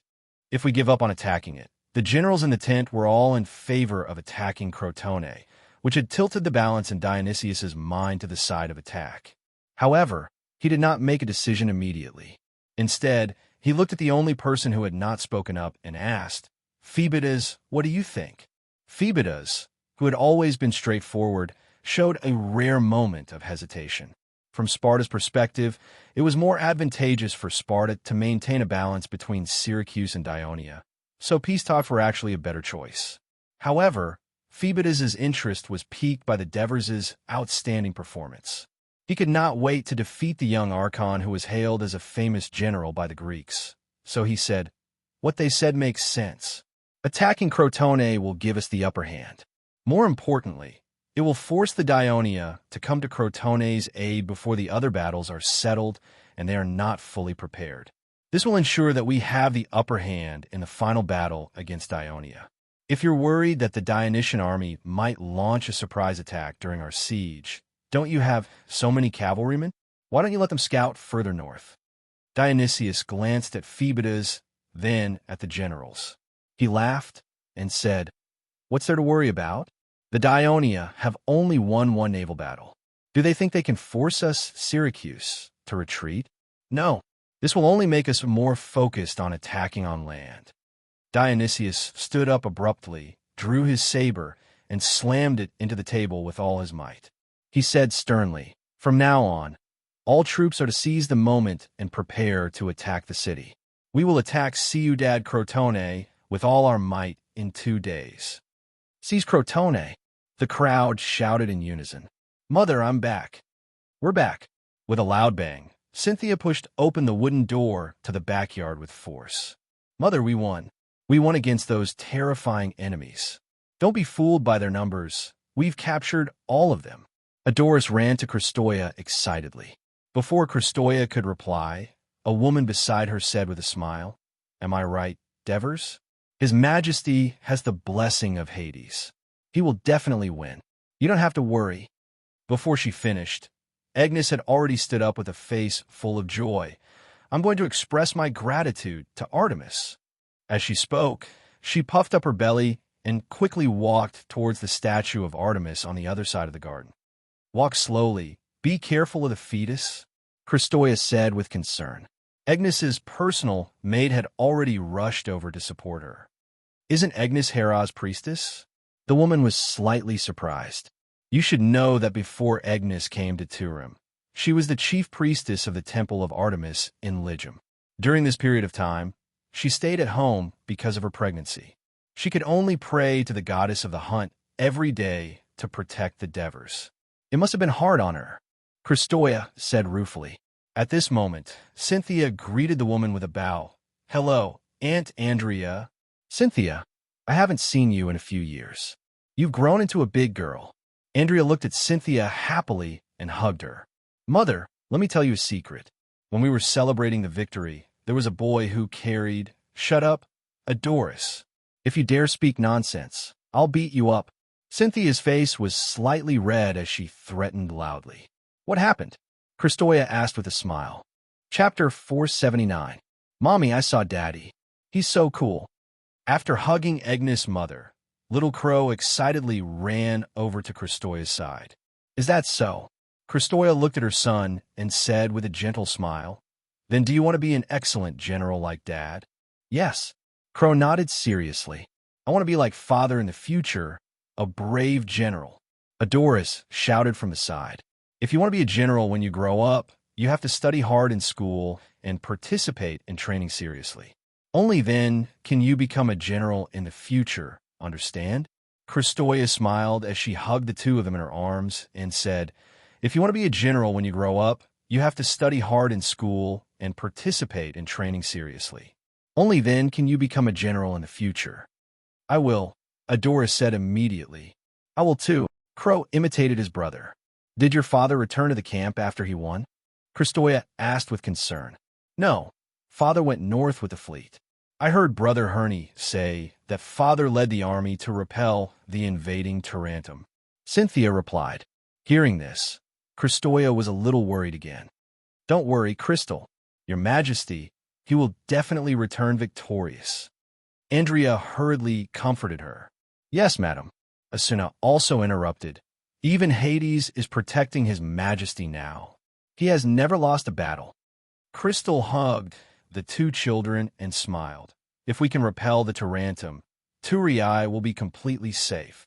Yes, his Majesty didn't even have time to return home for the safety of the Alliance's citizens. He fought continuously in bitter battles.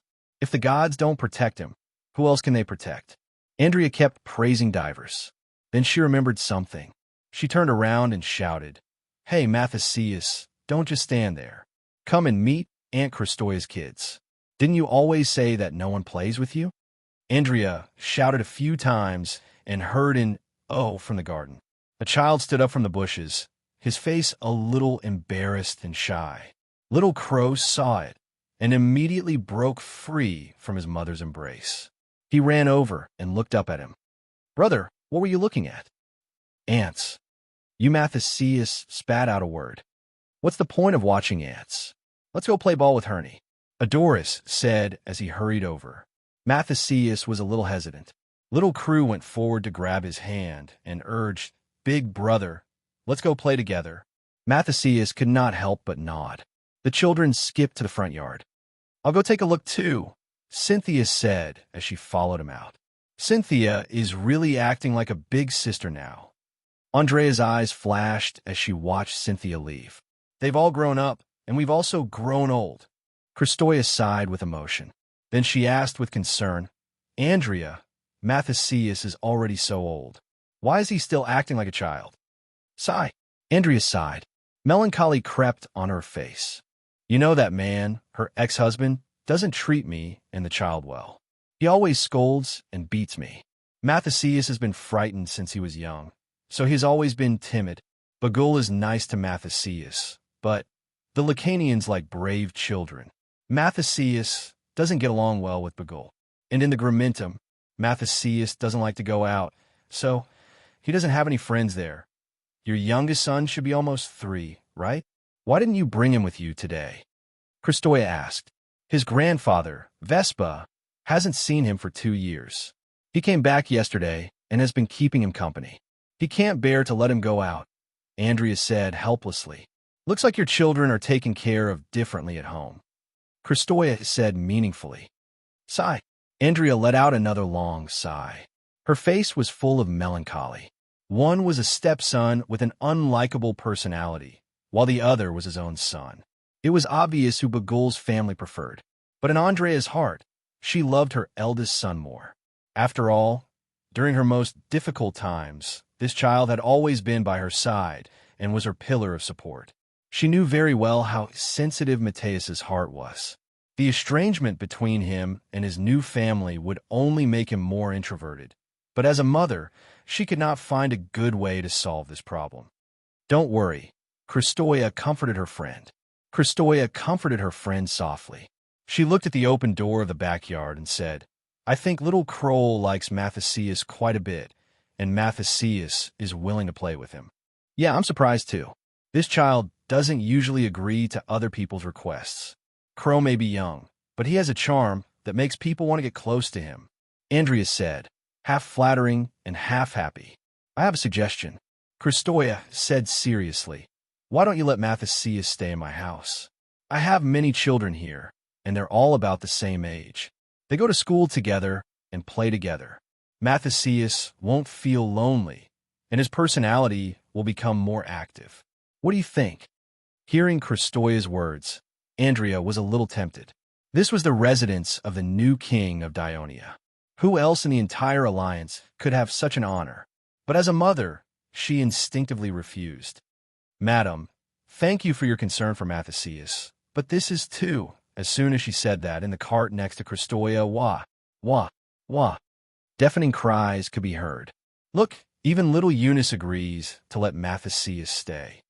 Kristoya laughed. The children ran to the front yard, but there was no trace of Helipolis. In the end, it was Aristyras who told them. His Majesty the Devers sent him to the barracks. He said he has something important to tell him. While the children were disappointed, Cynthia asked, "My father is back." Yes, His Majesty led the army to annihilate the invading army of Tarentum and has returned to the barracks. Cynthia saw that Aristyras, who usually had a serious expression, looked a little excited at the moment.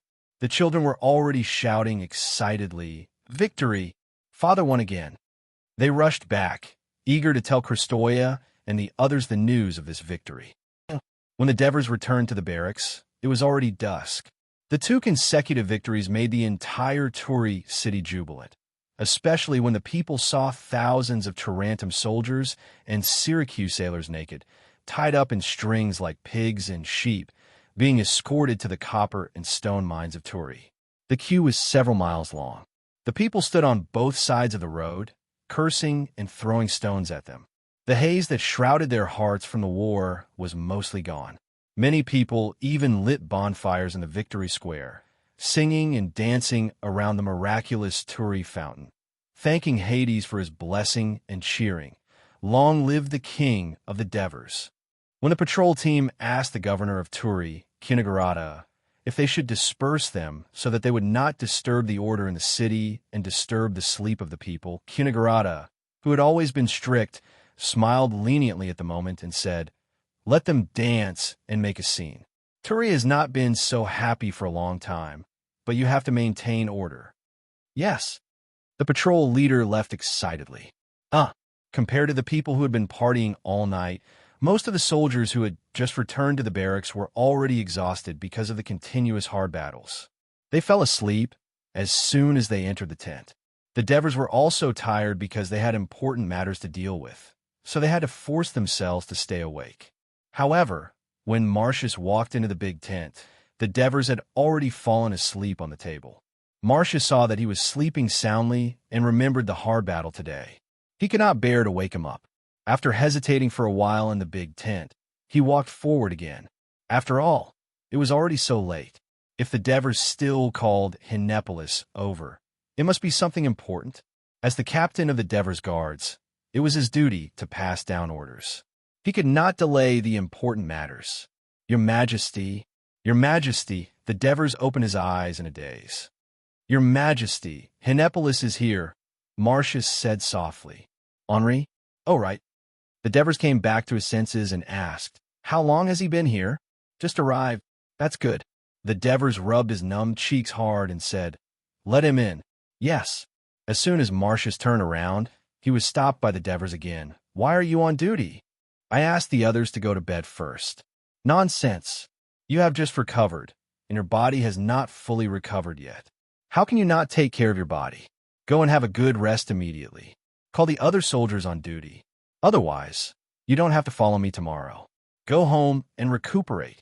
With the Devers' anger, Marcius did not dare to argue any more and obediently left the tent. As soon as Henipolis entered the big tent, he expressed his emotions excitedly. "Your Majesty, the Devers, congratulations on winning the naval battle and annihilating the army of Tarentum. This is amazing. You won such a glorious victory in one day. I really should have refused your request. I should not have come back to report to Lady Kristoya about your recent situation and the reason why you did not go home. I insisted on staying by your side so that I could witness the whole battle." Chapter 480. That's not the same. Henipolis shook his head stubbornly. "What you've told me will carry some of your own opinions, and it will only interfere with my judgment of the entire historical events and the course of the battle. Teacher Ancientanos once said, 'The eyes are the best pen for a historian, and they will record everything accurately.' That's why I've decided that I won't leave your side for the time being." Henipolis looked at the Devers with stubbornness and slyness in his eyes. The Devers sighed in his heart and said slowly, "Some things can't be done as you wish. It's often out of our control. Henny, I called you here because I've just received news about Laos. What news? Hinepolis asked instinctively. The serious expression on the Devers' face made him feel uneasy. The Devers said in a deep voice, "Your uncle Arabuma started a rebellion. He forcibly appointed himself as the consul of Laos and announced that Laos had left the Dionia alliance. He even sent troops to attack the La River fortress." What? Hinepolis could not believe his ears. Uncle Arabuma rebelled? That's impossible. That's impossible. Seeing that Hinepolis kept shaking his head and shouting, the Devers silently took out the information they had received yesterday and handed it to him. Hinepolis grabbed it and read it several times. Suddenly, he became quiet. After a while, he choked and said, "Why? Why would he do that? He's my only uncle. I trusted him so much. I've trusted him since I was young." The Devers looked at the tearful Hinepolis and said softly, "People change, especially when your uncle holds great power and is in charge of all the affairs in the city of Laos. It's inevitable that he will have other ideas. If there are other forces that tempt him, such as Syracuse." Hinepolis's eyes were red as he listened to the Devers. Suddenly, he remembered something and stood up abruptly. He exclaimed, "Mother! My mother is in danger." "Your mother is fine. According to reliable sources, she's only being guarded by Arabuma's men. Your uncle didn't hurt your mother at all. After all, your mother used to take good care of your father's brother." Devers saw Hinepolis's doubtful expression and emphasized, "It was Aristyras who told me." After living in the mansion of the Devers for so many years, Hinepolis certainly knew that Aristyras was specialized in collecting information for the Devers, so he felt a little relieved. But then he said with hatred, "I must go back immediately, take back Laos, and punish that ungrateful traitor."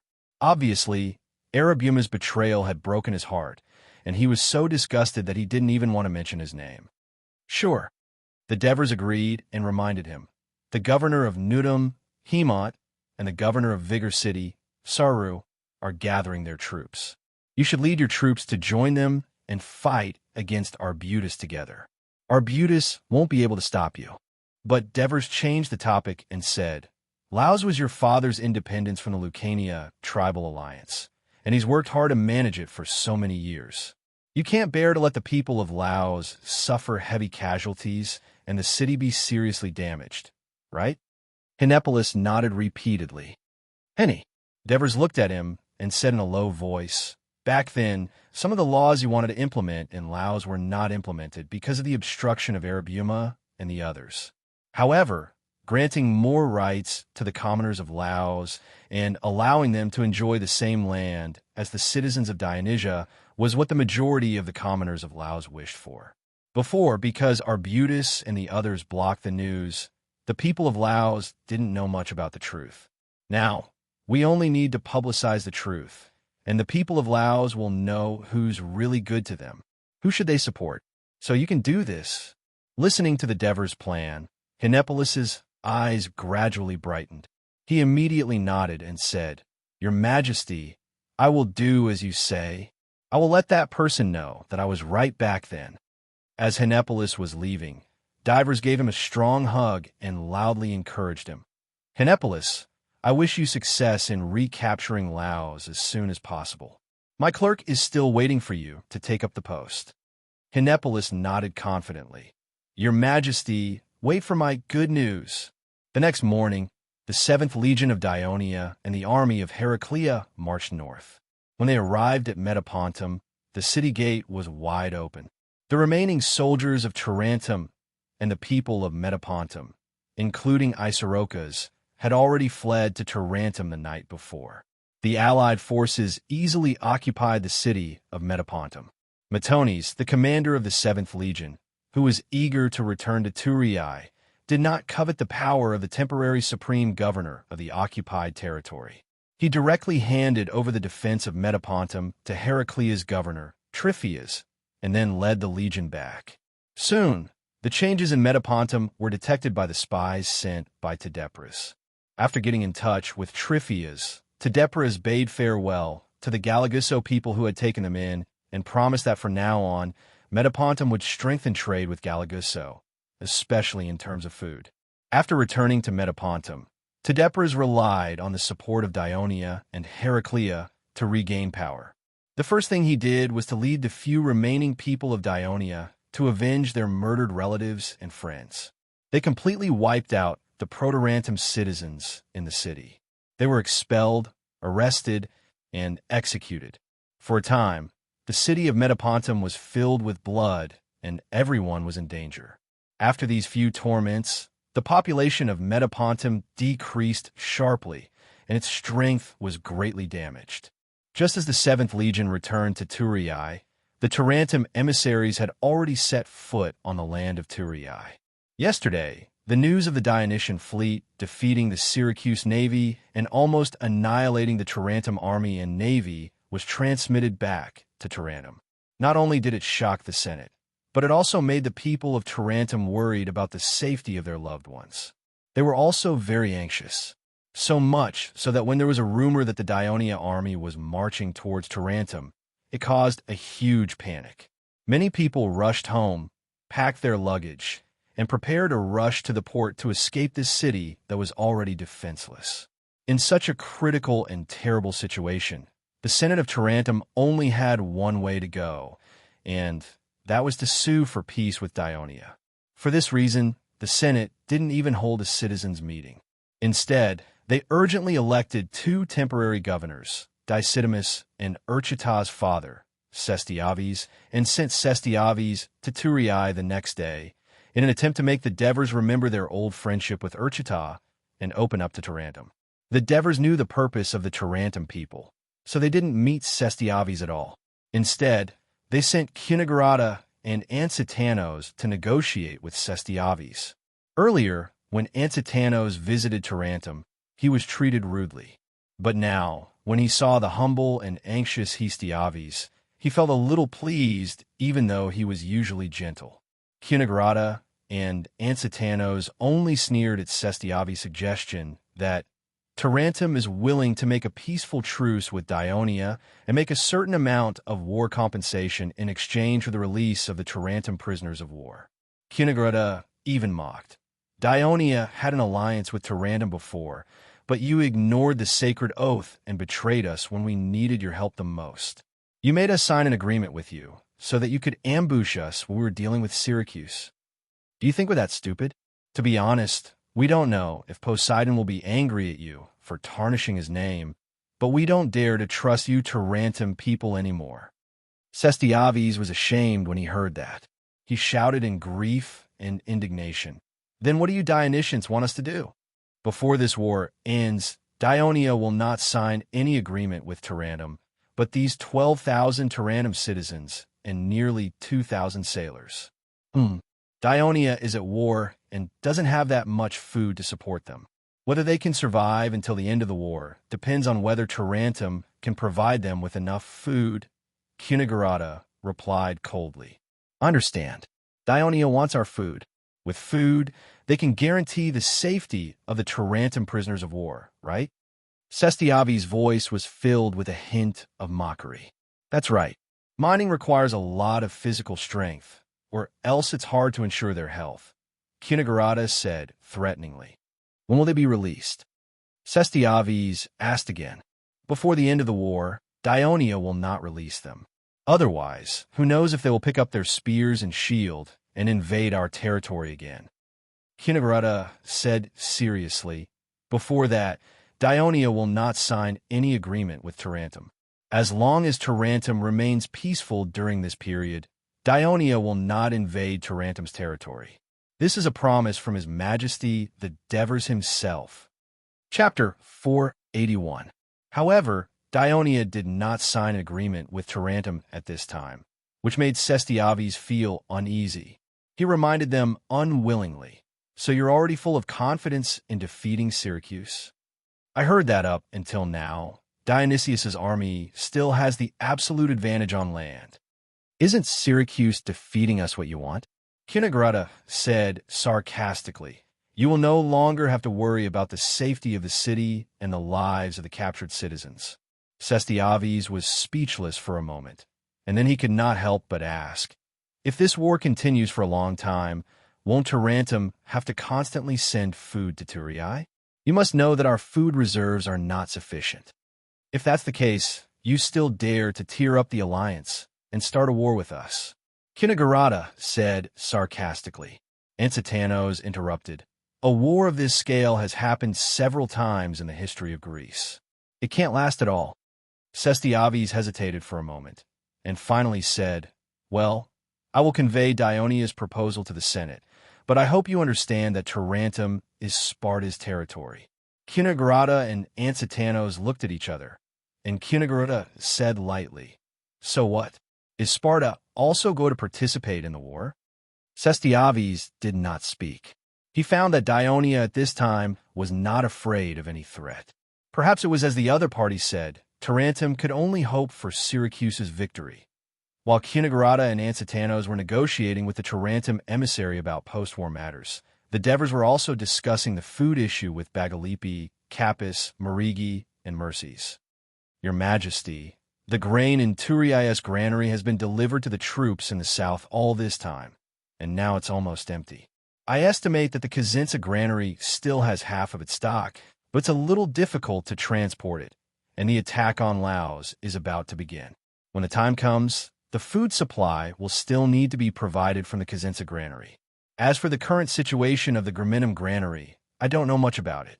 Agriculture Officer Bagalipi explained the current situation of Dionia to the Devers in detail. I know the situation of the Gramintum granary better. The previous war with Salmoni ended relatively quickly, and there were some gains, so the consumption wasn't much. However, the production of Graminum's food is low, and the reserves are not great. But the number of livestock is large, and the price is low, so it's barely enough to support Legio III's counterattack on Salmoni. Therefore, it's unlikely that Lucania municipality will produce food to supply Turii, and transportation is also a big problem, so we shouldn't think about the Gramintum granary. The Devers told everyone about the situation he learned when he led the army through Gramintum.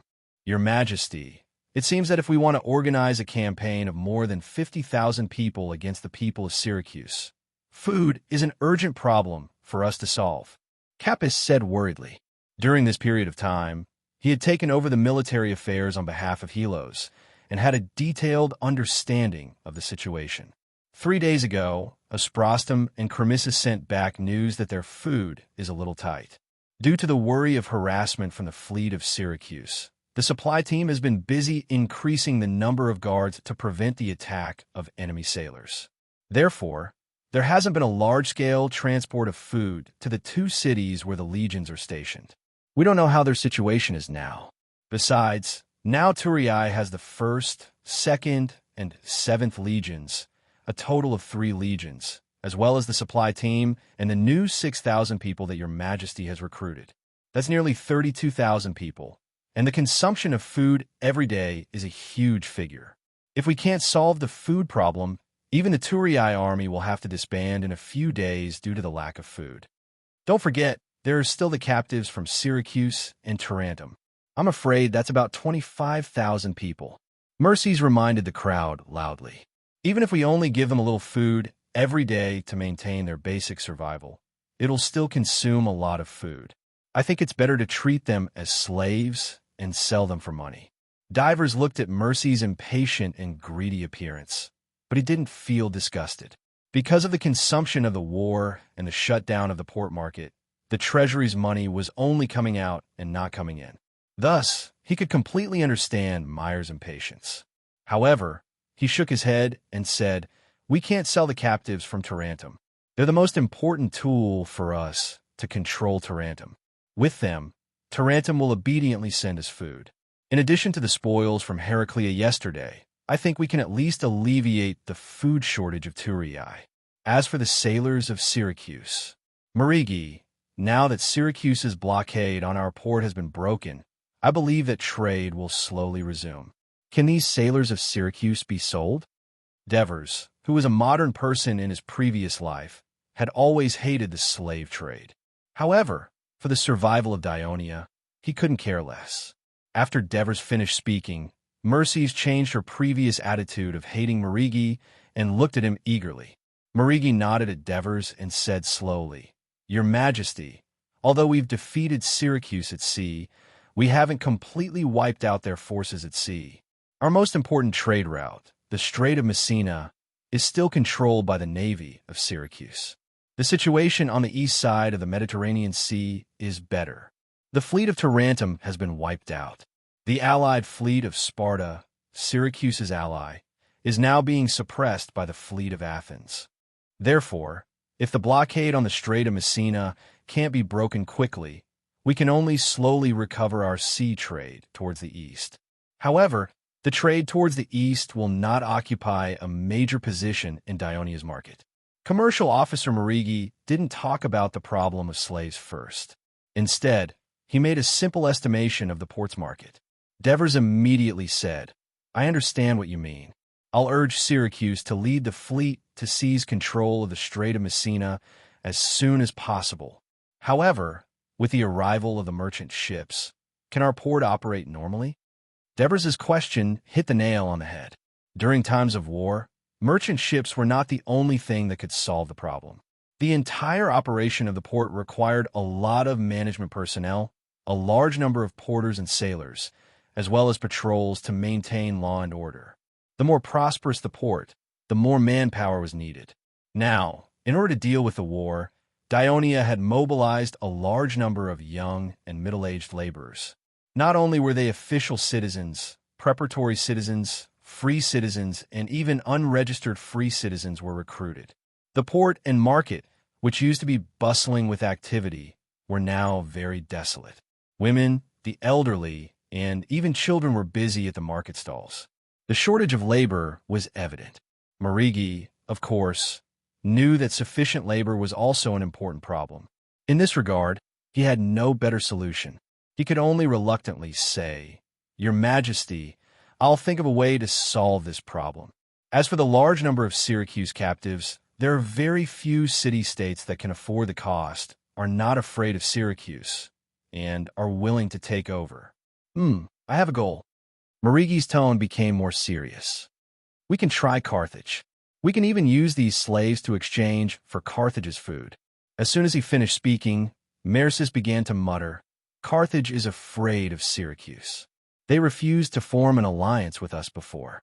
I don't think they will agree to buy these captives." Marigi ignored him and waited for the Devers' reply. Carthage.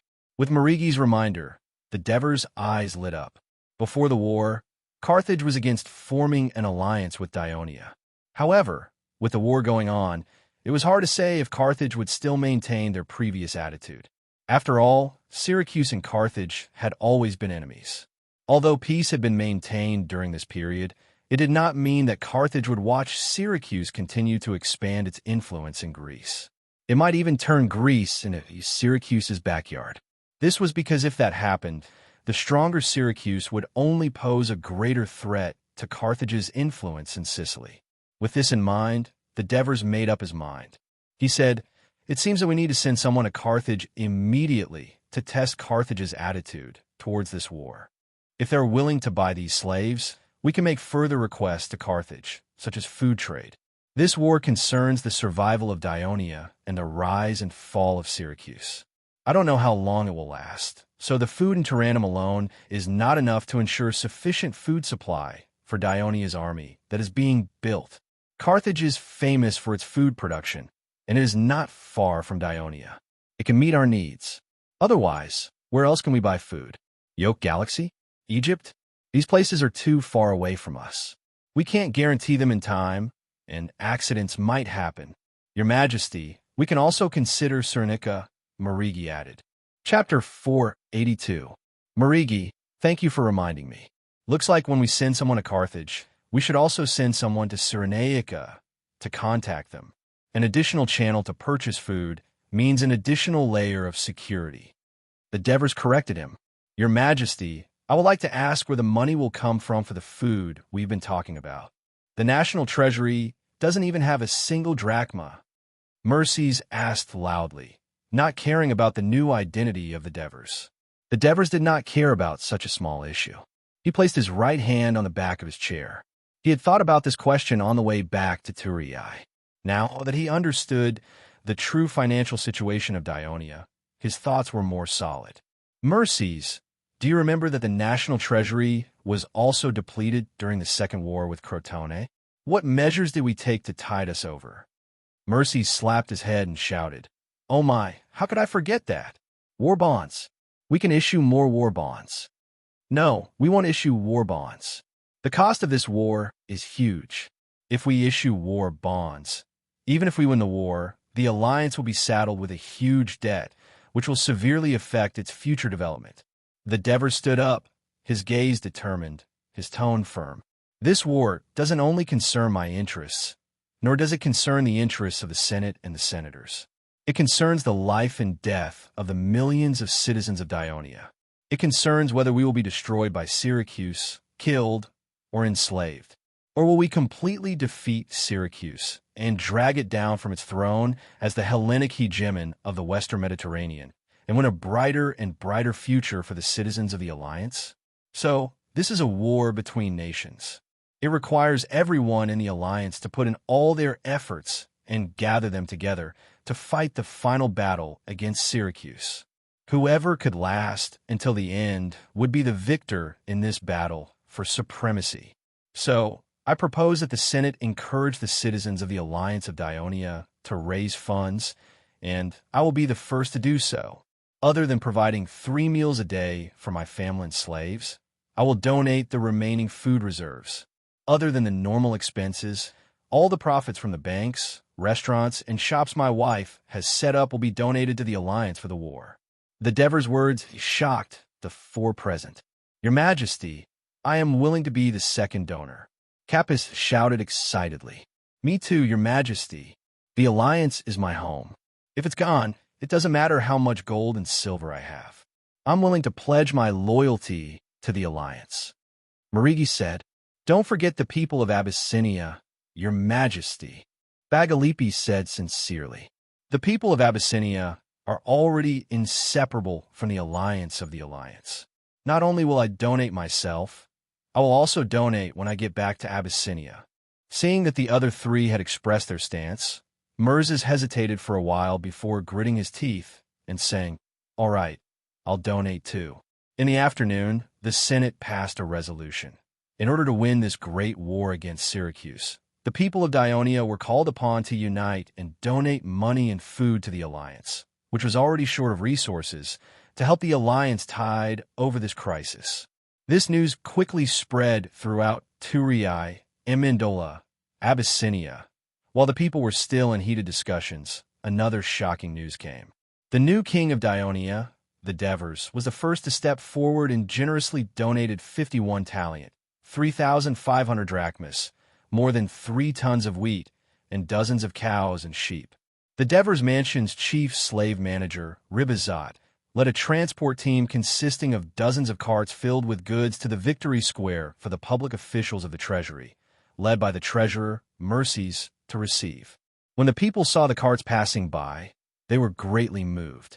However, such excitement did not stop because soon after, Cunigrata, Cornelis, Scombras, Raphias, all the elders of the Senate announced that they would donate money and grains to the Alliance.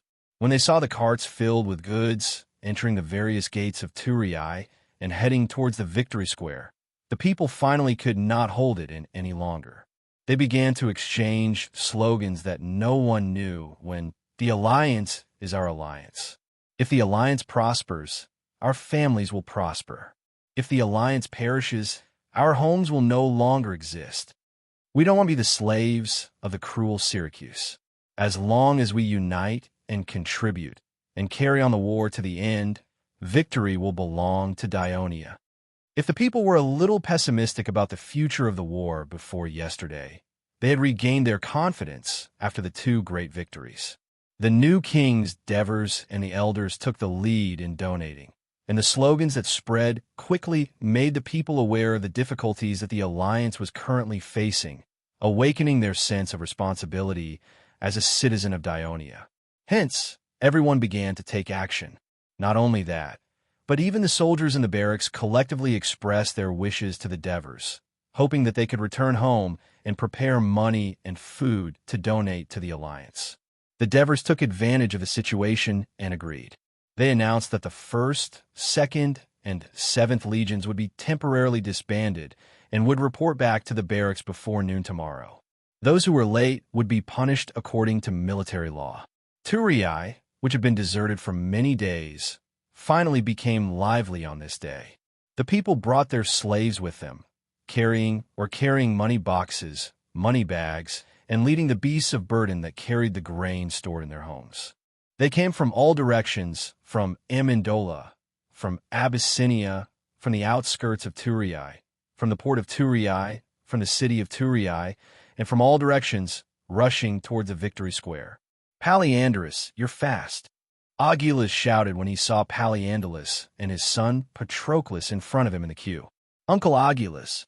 Patroclus waved excitedly. "Little Patroclus, I heard that you helped your father manage the village and repelled the ambush of the Syracuse sailors. Good job. You've become a soldier of Dionia." Augilus felt gratified to see the naughty little fellow perform so well. "But the legions still won't let me serve," Patroclus complained. "You're not 18 yet, so you don't meet the requirements of the military law. Wait another 2 years." Augilus comforted him, remembering his age. "Wait, this war will be over if I wait any longer," Patroclus said, feeling wronged. "Don't worry. After this war ends, there will be another one. You'll have to participate in many battles in the future," Augilus said with a sigh. At this moment, Polyandrus had already handed the supplies on his back to the slaves. He turned around and saluted. Augilus also saluted back. Augilus was a veteran soldier of the Legion, and so was Polyandrus. Although they had both retired from active service due to injuries, one of them was crippled, and the other had a crippled hand. They had already left the mark of the Legion of Dionysia in their bones. In such a crowded and noisy environment, the people around them did not find it funny or interesting that 2 disabled people were saluting each other. Instead, they looked at them with respect. "Master Augilus, you don't have to come in person since you can't move freely. Just let the slaves bring the supplies to the victory square," Polyandrus said with concern. Why did he call him Master Augilus? It was because he had been promoted to officer demo. With the continuous influx of immigrants and the rapid development of the Dionia alliance in the past few years, the suburbs of the cities, especially Turii, were no longer just a few villages on the vast plains. Not only had the population become denser, but the number of villages had also been increasing. Villages and towns had also appeared to make it convenient for the villagers who were far from the city or the market to buy what they needed, or to have fun and exercise when they were idle. More importantly, to make it easier for the cities to manage these scattered farms, some administrative tasks could be handed over to these villages and towns to complete, such as tax collection, military training, and so on. Therefore, the governors of the cities in the alliance had suggested to the Senate that there should be an additional administrative division between the cities and the villages. Coincidentally, the proposal of the Devers to set up a local council in each city was passed by the Senate. Sesta took the opportunity to inspect the situation in the suburbs of each city and referred to the political systems of other city-states, especially Athens. Finally, he proposed to the Senate that there should be an additional demo, or township. However, the demo that Dionia wanted to implement was not composed like the demo of Athens. A demo of Athens had to include a seaside village, a mountain village, and an urban area that were not adjacent to each other. This would be too complicated to manage. Instead, the demo of Dionia had the surrounding villages under its jurisdiction. This made it easier to manage, thus improving the administrative efficiency. At the same time, the chief administrator of Dionysia, Demo, was selected from the village chiefs of the governed villages with outstanding performance. After being nominated by the city's chief administrator, the Dionysia Alliance's Public Officials Management Committee would appoint the chief administrator before he could take office. Compared to the village chiefs who were elected by the villagers, Chief Administrator Demo had already entered the public register of the Senate. Moreover, Chief Administrator Demo, whose administrative power was only lower than that of the city's governor, was already considered a mid-level official in the alliance. It was not too much to call him Lord. Furthermore, The village of Polyandrus was under his jurisdiction. What lord? I'm the same as you. The system of demo had just been implemented, but was quickly halted by the invasion of Syracuse. Therefore, Aguilas had not yet adapted to this change in identity. You and I were once soldiers of the Legion and have participated in battles. We know the importance of rations to the army. Without rations, the soldiers will starve. No matter how powerful the army is, it will still be defeated. So I had to come. I have to set a good example for the people of my place. Apart from the rations that are enough for me and my family to last until next year's harvest, I have donated the rest of the rations. I hope that Lord Devers, Your Majesty, can use these donated resources to form a powerful army and completely defeat the people of Syracuse. Our land will no longer be destroyed by these damned enemies. Chapter 483. Although I didn't become a soldier, I'm still a citizen of Dionia. It's my duty to donate to the Alliance to protect our homeland. My husband died in Brudi, and my children are still too young to join the army. However, my family has always been taken care of by the Soldiers' Committee. It's time for me to repay them. I'm just a freeman, but I like the Dionia Alliance because it's the only place that gives hope and opportunity to us poor people. Although I don't have much savings, I'm willing to donate some to the Alliance. I hope that it can defeat the enemy and continue to exist. On this day, men, women, old people, children, citizens, free people, slaves, and people with different identities gathered together for a common goal. They lined up in several long lines and moved from the east, west, south, and north to the center of the Alliance, the Victory Square and the Senate. Brother, you're back. Cunegurada's youngest son, Dicarocrat, saw Sostatus, who had been recruited into the 7th Legion some time ago as a company commander, walk into the house. He couldn't help but be overjoyed and excitedly said, "Brother, your 7th Legion has annihilated the Tarantum people. It was a great battle. Tell me the details of the battle." "I don't have time now. I'll tell you later, okay?" Sostatus asked as he strode inside. "Where's father?" "He went to the square to donate." "I knew it. That old man didn't wait for me." "At least we can donate less if we go together," Sostatus grumbled, but the smile on his face was more like a joke. Dicarocrat was a little disappointed by his brother's answer, but his brother's words had piqued his curiosity. "Brother, you're going to donate too?" "Of course," Sostatus answered affirmatively. "Everyone else is donating. It'll be too obvious if I don't. Besides, since I'm going to donate, I should donate more. That way, it'll attract the attention of His Majesty the Devers and the elders. Brother, you should know that if we win this war, there will be a lot of land in the south waiting for us to conquer. The prosperous trade market of Syracuse will be ours." Looking at Sostatus, who was immersed in his fantasy, Dicarocrat knew that the man before him was still the big brother he knew. He had never changed. He only donated to get more benefits. After Sostatus finished talking about his plans for the future, he asked, "Where's your sister-in-law?" "Sister-in-law should be in the house." Dicarocrat's tone turned respectful when he mentioned his sister-in-law. Of course, it wasn't because Sostatus's wife was virtuous, but because, "Sostatus, why are you back? Did he become a deserter?" "I heard from my father that deserters in our alliance will be beheaded. Hurry back to the barracks. I'll ask your father and my father to plead with His Majesty the Devers."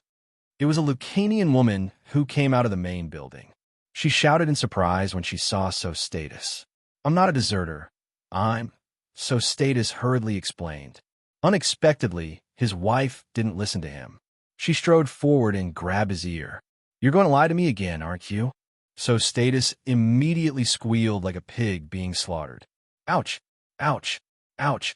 Be gentle." Dicarocrat saw this familiar scene and couldn't help but laugh. After Cunegurada returned to Turii, his eldest son, Sostatus, was almost 30 and still single. He had been thinking about finding a marriage for his eldest son. While he was still looking for a daughter-in-law, Sostatus found out about his father's plan and finally took the initiative to tell him that he wanted to marry Hemont's second daughter, Crina. Cunegurada was a little surprised, but he still followed his son's suggestion. After all, Intermarriage with Lucania was always advocated by the Archon Devers, and they enjoyed many benefits in the alliance. Moreover, Hemont was a Lucanian senator, so a marriage between them would be considered a good match. Cunigarata wasn't a conservative person, so he quickly went to Kryna's house to propose. Since Hemont was a powerful senator in the alliance, Cunigarata couldn't be happier. So Status married Kryna. Kryna's beauty wasn't so Status's main reason for marrying her. What he valued was Hemont's influence in Lucania municipality, which would make it easier for him to do business in Lucania municipality in the future. According to Greek tradition, the newlyweds were supposed to live independently after marriage. However, Cunigarata, who had suffered a disaster in the past, now treasured his family very much, so he didn't allow Status and his daughter-in-law to move out. After the marriage, Status was surprised to find that his wife was far more powerful than the other Lucanian women. She was fierce and decisive, which made him suffer from a wife phobia. In this regard, Cunigarata was happy to see it happen because his daughter-in-law not only handled the affairs of the family in an orderly manner, but more importantly, she was able to tame this jumpy and somewhat rebellious eldest son into obedience. I swear to God, Asanu, I'm not a deserter. His Majesty the Devers really asked us to go home. You can ask someone else. So Status was eager to explain, and in his anxiety, he accidentally said the wrong thing. When did you start believing in God, Asanu? Trying to lie to me again?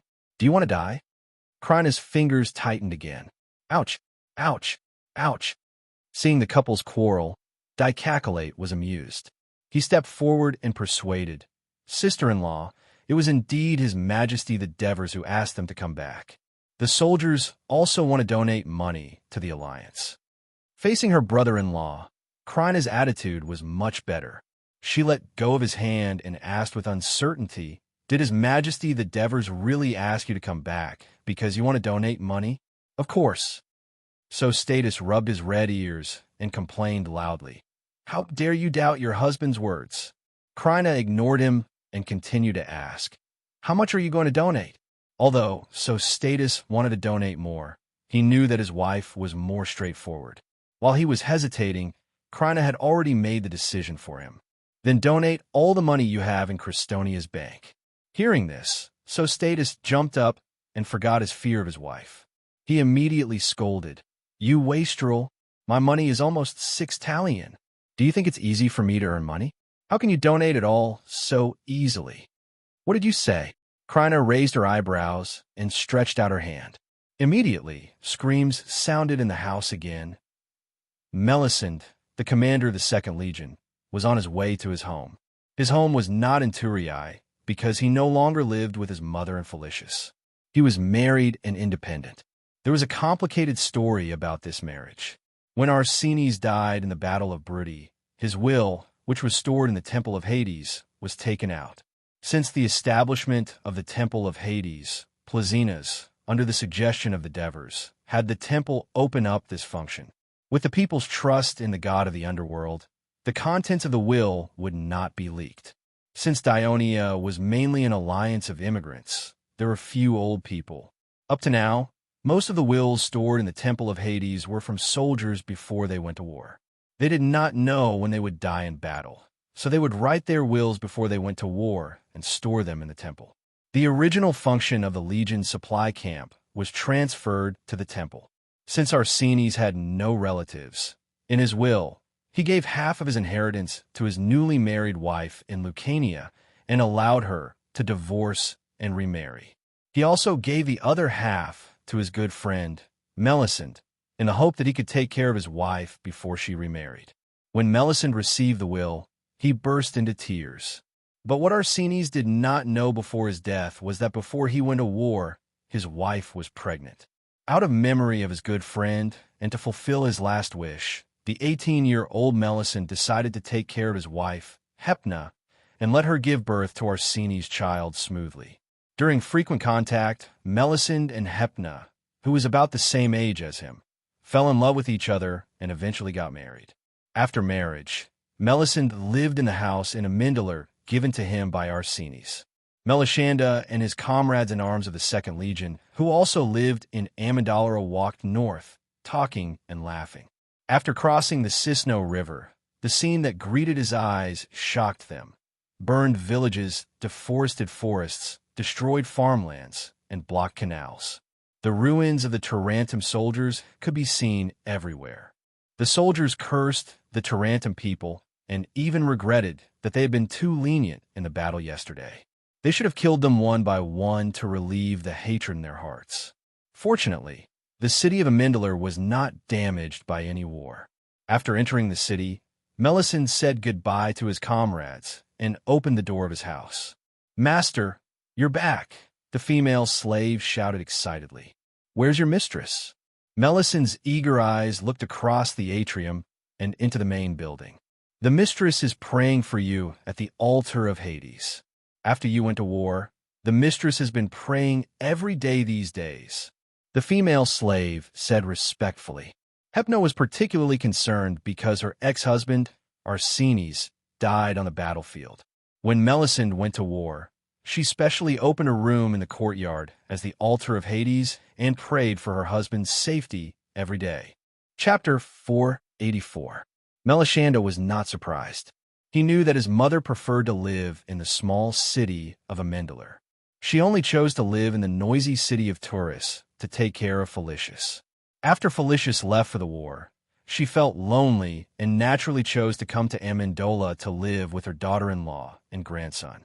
Melisande walked along the corridor. "Brother, brother." A little girl was running towards him. "Little Doris." Melishanda stepped forward and picked up Doris, the 3-year-old daughter of his mother and Felicius. "Brother, brother." Another child ran towards him, wobbly and wobbly. "Be careful, my baby." Melishanda hurriedly hugged him with his other hand and corrected him. "I'm not your brother. I'm your father. Call me Daddy, okay? Call me Daddy."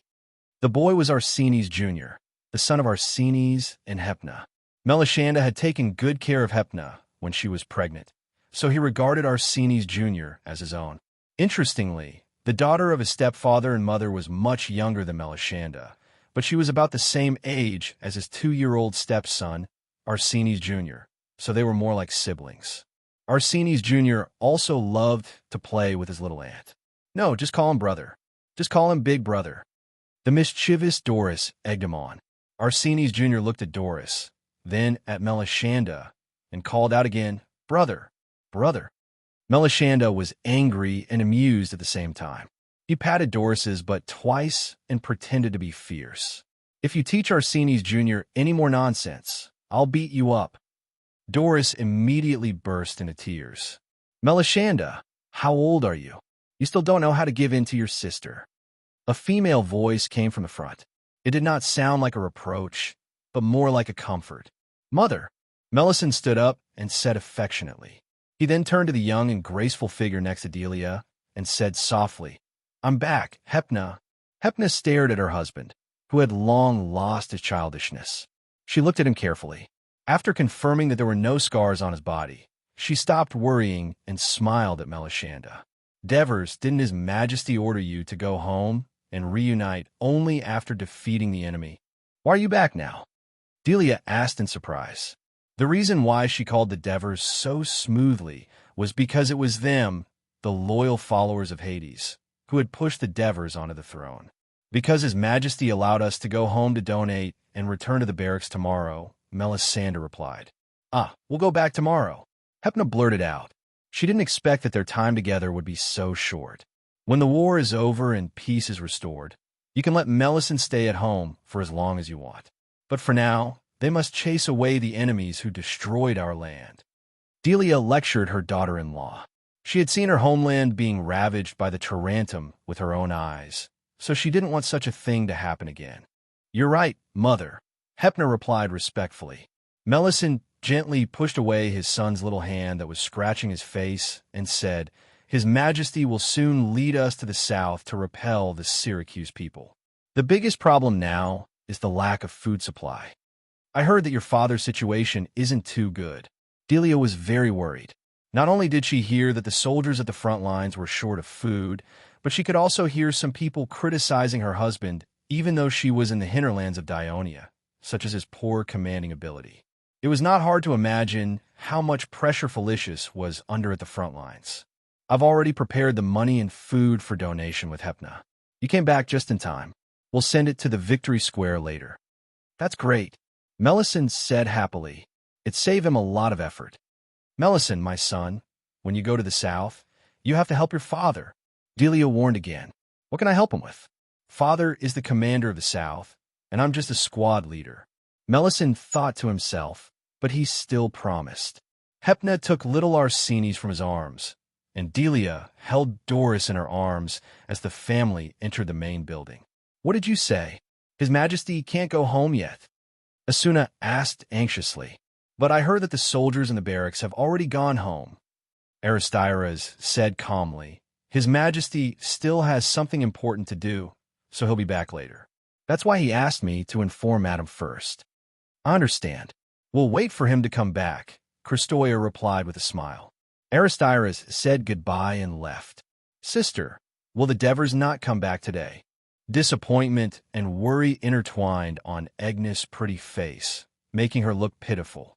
Although she was already 24 years old, she had always been doted on by her father before she got married. After marrying to Turii, she was doted on by the Devers. She was usually either at home or in the temple, and had never suffered any major disturbances or setbacks.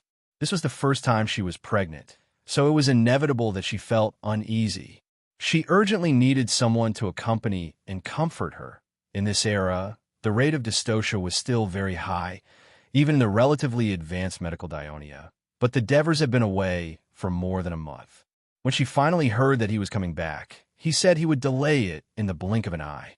Although Christoia was also a little depressed, as the mistress of the house, she still cheered up and tried her best to comfort her. Sister, don't worry. You know her husband. If he says he'll come back today, he'll definitely come back today. You, don't worry, go to the bedroom and sleep for a while. Otherwise, you'll be sleepy when he comes back. All right, sister, don't forget to wake me up later, Agnes said softly as she walked into the main building with the help of a slave girl. Christoia sighed lightly, feeling bitter for a moment. Agnes has me to comfort, but who will comfort me? At this moment, the Devers were carefully examining a weapon placed on the table in the main tent. It was a spear, its shape and style note different from the bayonets used by heavy infantry, the only difference being the length and diameter of the spear shaft.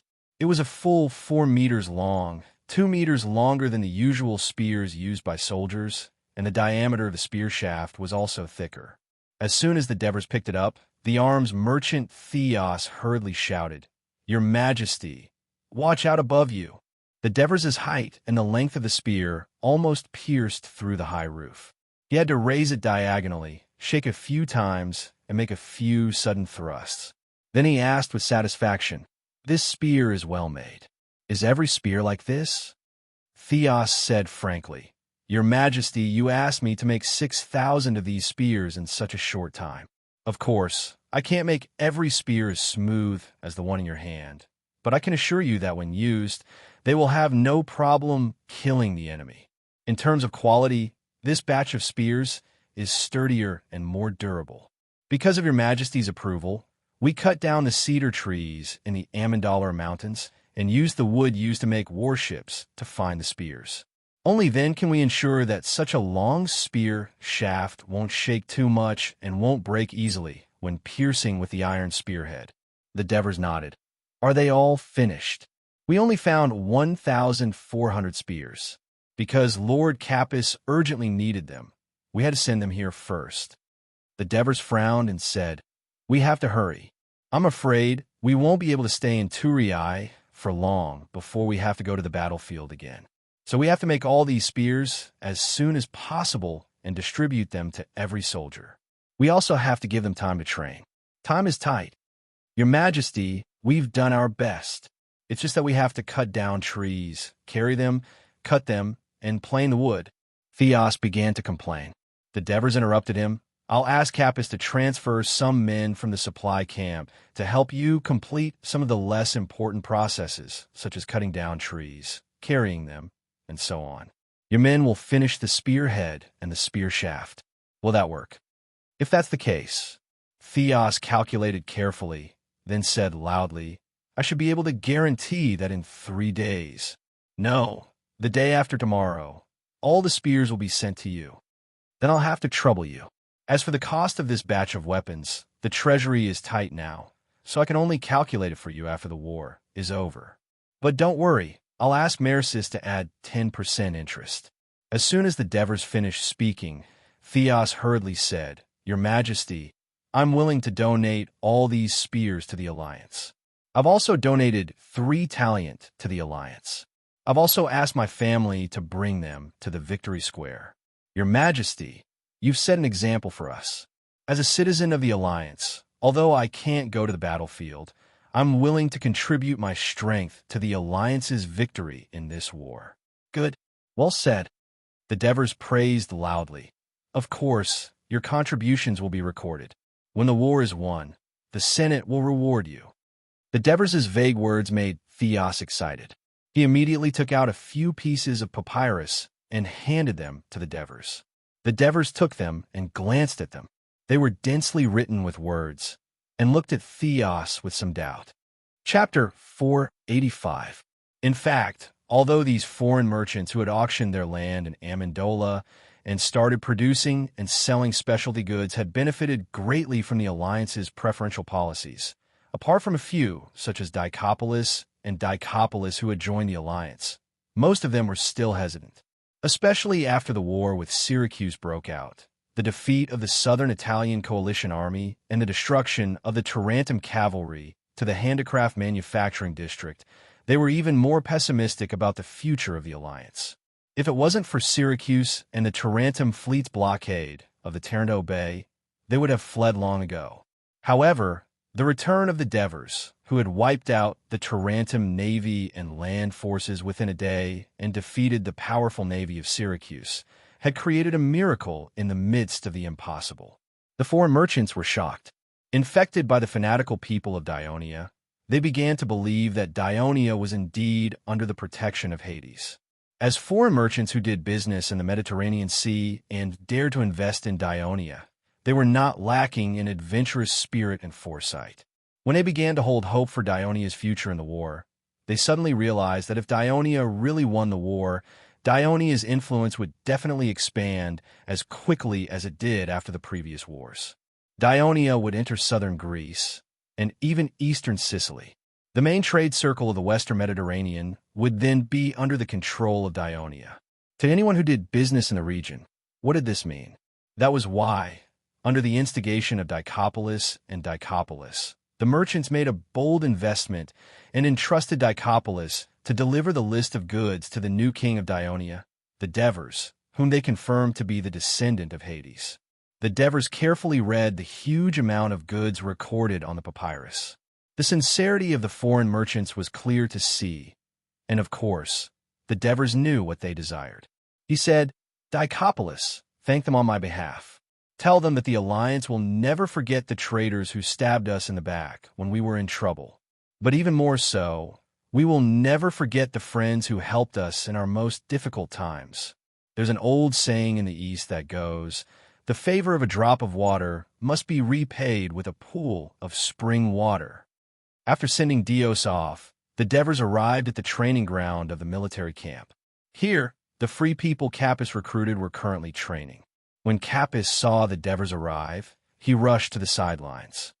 Have you gathered all the soldiers? The Devers looked at the field. The training field that could hold over 30,000 people was occupied by the Free People's troops, but still seemed extremely spacious. Only 2,570. Capys explained. As for the others, they have to go to the Victory Square to donate, so they can only rush over tomorrow morning. The Devers expressed their understanding. Then, they looked at the rather orderly formation on the field and asked, are they all free citizens who have received more than a year of military training? Your Majesty, there aren't that many free citizens at the port who have received our training.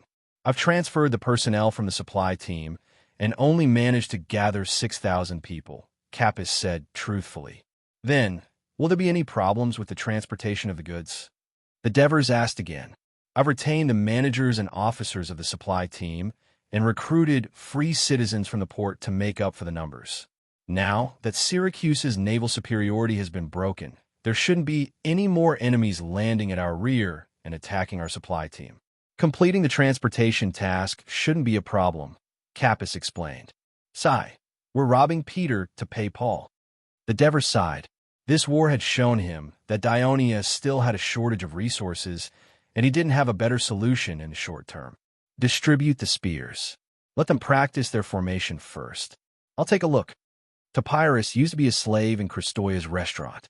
After more than 4 years, he had freed himself from slavery and became a free citizen. He was also one of the people in charge of the restaurant in the city of Turin. When Capys went to the supply team to recruit personnel, he volunteered to participate. This was because it would take too long to become a citizen of the Alliance through normal means. Only by participating in battle could he shorten the time limit. Therefore, Topyrus believed that this was a rare opportunity. Even though it was life-threatening, it was worth the risk. This was because the king of the Devers had returned, and this army was formed at his request. Many free citizens joined the army with this thought in mind. Because of Topyrus' high military quality, he had participated in military training for a year and a half. And because he could count and read, skills he had learned in a restaurant, he was appointed as a squad leader. However, he was now standing at the left front of squad. This was the position of a squad leader. Because the veterans who were supposed to be transferred from the various corps to serve as the officers of this new squad had been dismissed and would only return tomorrow, they were temporarily replaced by the new recruits. At this time, the city's slaves were carrying bundles of pikes and distributing them to each free citizen. This is the weapon we're going to use. Topyrus looked at the pike in his hand in amazement. It was much longer than the bayonet he usually used in training. The free citizens were a little excited after receiving their own weapons. Some even waved them, but the free citizens who were not proficient in using this kind of pike either had their spearheads connected with other pikes or the butt end of their pikes touched the teammates next to them. For a moment, the formation was in chaos, and there was a lot of noise. Hurried bugles immediately sounded in the training field. The free citizens hurriedly got into position. Even though spears were still colliding with each other, there were very few who made any noise. They, who had experienced military training for a long period of time, knew that if they didn't obey orders, the officers would drag the violator out and beat him in public. That would be too damaging to their dignity. All of you pay attention. A few drill instructors shouted at the front of the formation. When standing, hold the pike like this. Topyrus followed the drill instructor's posture and stuck the pike to his left side. The butt end of the pike touched the ground, and his left arm extended downwards to hold the pike shaft. His right hand crossed his left shoulder to support the pike. The soldiers did the same, and the pikes no longer collided with each other. Instead, they stood straight like a neat and dense forest. Devers was satisfied that the free citizens on the field were able to follow orders so quickly and grasp the essentials of holding a pike so quickly. Looks like their military training for more than a year was not in vain, he said, gratified. At this moment, the long bugles sounded again, and the flag bearers of each division immediately pointed their black flags forward. Advance! Topyrus shouted. The drummers beat the military drums rhythmically, and the soldiers began to advance with their pikes in hand. As they advanced, the originally neat formation became more and more uneven, and the formation became a little messy. The originally straight pikes swayed left and right as their bodies moved, and the pikes clashed with each other. Clatter! Clatter! Capys saw the Devers frown, so he explained, Your Majesty, because the veteran officers have been dismissed and returned home, their control over the entire team, the maintenance of the formation, and the execution of orders are much weaker. I understand, the Devers said, his gaze fixed on the performance of the free citizens on the field. The bugles changed again. Defend! Topyrus shouted. The advancing soldiers of the division stopped and began to gather in the middle. After the first row of soldiers laid down their pikes horizontally, the next few rows of soldiers who were close to the front raised their pikes diagonally. Even when the pikes of the sixth row could still reach the shoulders of the first row of soldiers, they formed a part of the spear wall. At this moment, the originally messy formation became a dense and thick pike square formation. The Dever's brows were still furrowed. He turned to Capys and said, "Do you know why I transferred the free citizens to use these extended pikes? Because we have to deal with the Syracuse cavalry." Capys said without hesitation. It was obvious that he had seriously considered the Dever's decision. "That's right. Our cavalry can't defend against the Namibians and Celts who grew up on horseback. I designed these long pikes to deal with the hired cavalry of Syracuse. However, I don't want to use this rigid defensive formation to stop the cavalry's attack. I want to use offense to crush the enemy cavalry's attack." The Devers stared at Capys with bright eyes. Capys was a little surprised. "You want them to attack the Syracuse cavalry with 4-meter-long pikes?" "Yes," the Devers said with certainty. "Also, I want them to attack at the speed of a charge and try to maintain a more compact formation during the attack. Therefore, I don't plan to equip them with armor. They only need to hold the pikes with both hands to advance and run. This should be lighter and more agile." The Devers' idea of the long pike square formation was not to learn from the Macedonian pike square formation in his previous life. He was not interested in that kind of clumsy formation. Dionia already had its own heavy infantry square formation, and its combat effectiveness was not inferior to the Macedonian square formation. He wanted to learn from the famous Swiss pike soldiers in the Middle Ages of Western Europe. These fierce mountain people could even hold 4-meter-long pikes and charge as a whole square formation against the heavily armored medieval heavy cavalry. They had defeated the French heavy cavalry many times and became famous in Western Europe. They became an important means of livelihood for the Swiss in the Middle Ages. Even the French royal family and the Vatican hired them as palace guards. "Your Majesty, if you don't equip them with armor," as the commander of the army, Capys had to remind him, "I'm afraid they will suffer heavy casualties under the attack of arrows and javelins." Chapter 486. It wasn't that the Devers didn't consider the problem of the pikemen having weak defenses, but the pikemen weren't part of his plans for the future of the Dionysian army. In his mind, they were only a temporary unit. In the future, Dionia could nurture more powerful cavalry to deal with the enemy's cavalry. Blow the bugle, let them run, and then charge again. "Let me see." The Devers looked at the sky and urged. Although the Devers said that it was still dangerous to have the freedmen who had never used such long spears in a group charge. Hence, the instructors repeatedly instructed the recruits on the main points of movement. Woo-woo-woo. The bugle sounded 3 times in a row. Under the instructor's lead, the freedmen raised their spears vertically with both hands and started jogging. The neat formation that had taken so much effort to recover began to sway again as they increased their speed. The gap between the front and back also widened. At this moment, the bugle sounded even more urgently. The recruits roared angrily. The first row of soldiers placed their spears horizontally, while the soldiers at the back raised their spears diagonally in order to avoid accidentally injuring the soldiers at the front. From the side, the spears moved from low to high, giving off a 3-dimensional feeling. However, it didn't last long. The formation of more than 1,000 people scattered during the charge. Some were too forward, while others were lagging behind. They didn't form a proper formation at all. There were even a few who fell while running, accidentally injuring a few of their comrades. Capys looked at the Devers with slight apprehension. On the other hand, the Devers had a calm expression. He had already changed the 4-meter-long spear used by the Swiss in his previous life to a simpler spear, reducing its weight. However, it was still not something that the freedmen who had never used it on the battlefield could easily grasp. He thought for a moment and said, "I have a suggestion. Don't charge in a unified square formation. That's too rigid, and it's easy for the formation to fall apart. Why don't we split into smaller units, just like how heavy infantry units march in disorder in front of the enemy? We can use this method to assault the enemy's cavalry. This way, it'll make it easier for the officers to control the soldiers. Not only will it ensure that the small square formations are concentrated, but it'll also make the formation more flexible and able to occupy a larger area. As for Syracuse's cavalry from the Namibian plains and the Wave River plains, our lances should be more agile to capture them. After listening carefully to the Dever's suggestions, Capys was greatly enlightened. He immediately said, "Your Majesty, I will immediately let them train according to your instructions."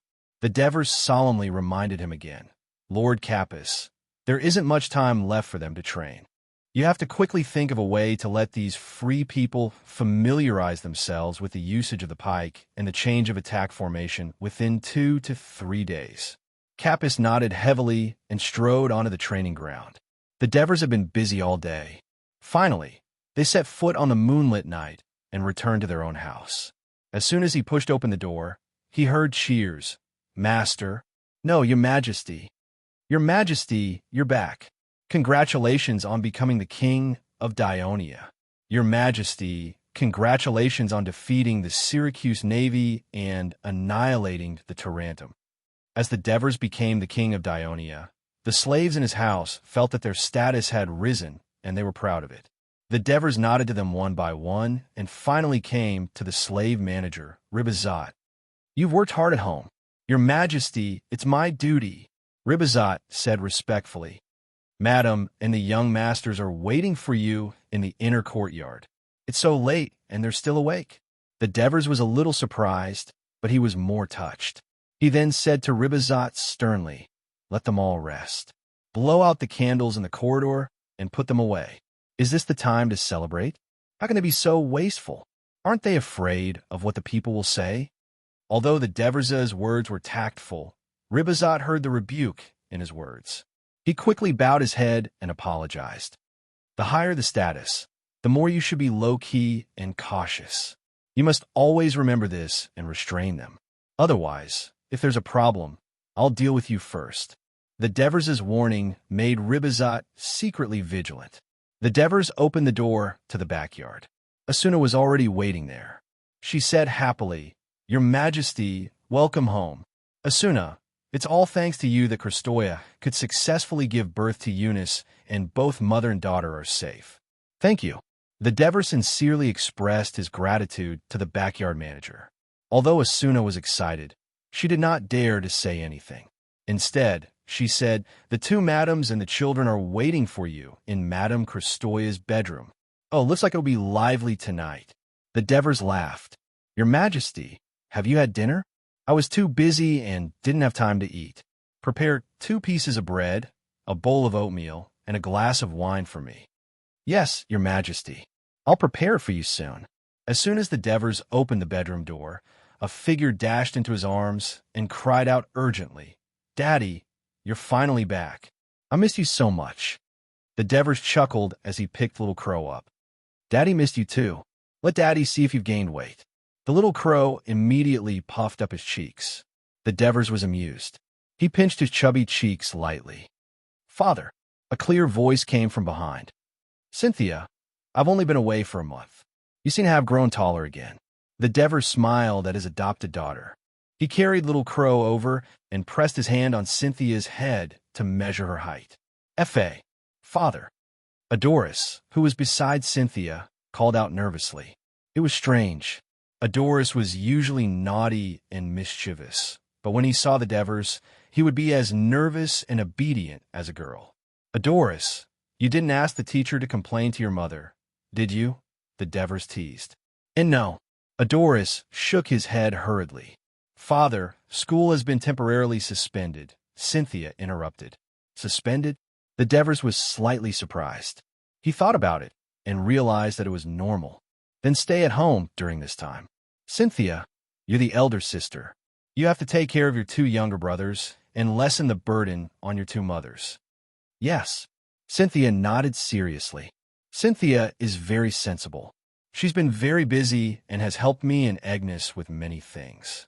But some people don't even want to go home to visit after being away for so long." The Devers looked up. Crystal was sitting on the wooden bed and looking at him angrily. Agnes was lying on her side on the bed, her face full of hidden bitterness.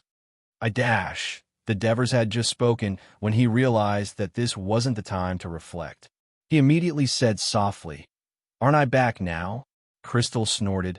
It would have been better if you didn't come back. The moment you came back, you gave away half of the money we worked so hard to earn. Agnes secretly patted Crystal's shoulder. With her traditional personality, she had waited so long for her husband to return. She didn't want to ruin this warm atmosphere or even cause a quarrel. There was no need for the Devers to explain. Little Crow said loudly, "Mother, don't blame Daddy. Ah, it's still my baby who thinks of me." The Devers happily kissed Little Crow's pink cheeks. "Let's go see your little sister with Daddy." Eunice was lying next to Crystal. She was already awake, but she wasn't crying. When the Devers approached her daughter, Crystal hurriedly reminded him, "Be careful, don't scare her." "Don't worry, I'm Herb's teacher. A doctor knows how to raise a child. I'm a chosen. There's nothing I don't know, including your body." The Devers moved closer to her ear and whispered the last word. Crystal immediately blushed and reached out to hit him lightly. The previous ill feelings disappeared without a trace. The Devers gently picked up Eunice. The little person was also looking at him curiously with her big and bright blue eyes. "Hey, baby, I'm her daddy," the Devers said gently. Eunice cried out, her little hands pulling at the Devers' face. The Devers let her hands do as she pleased.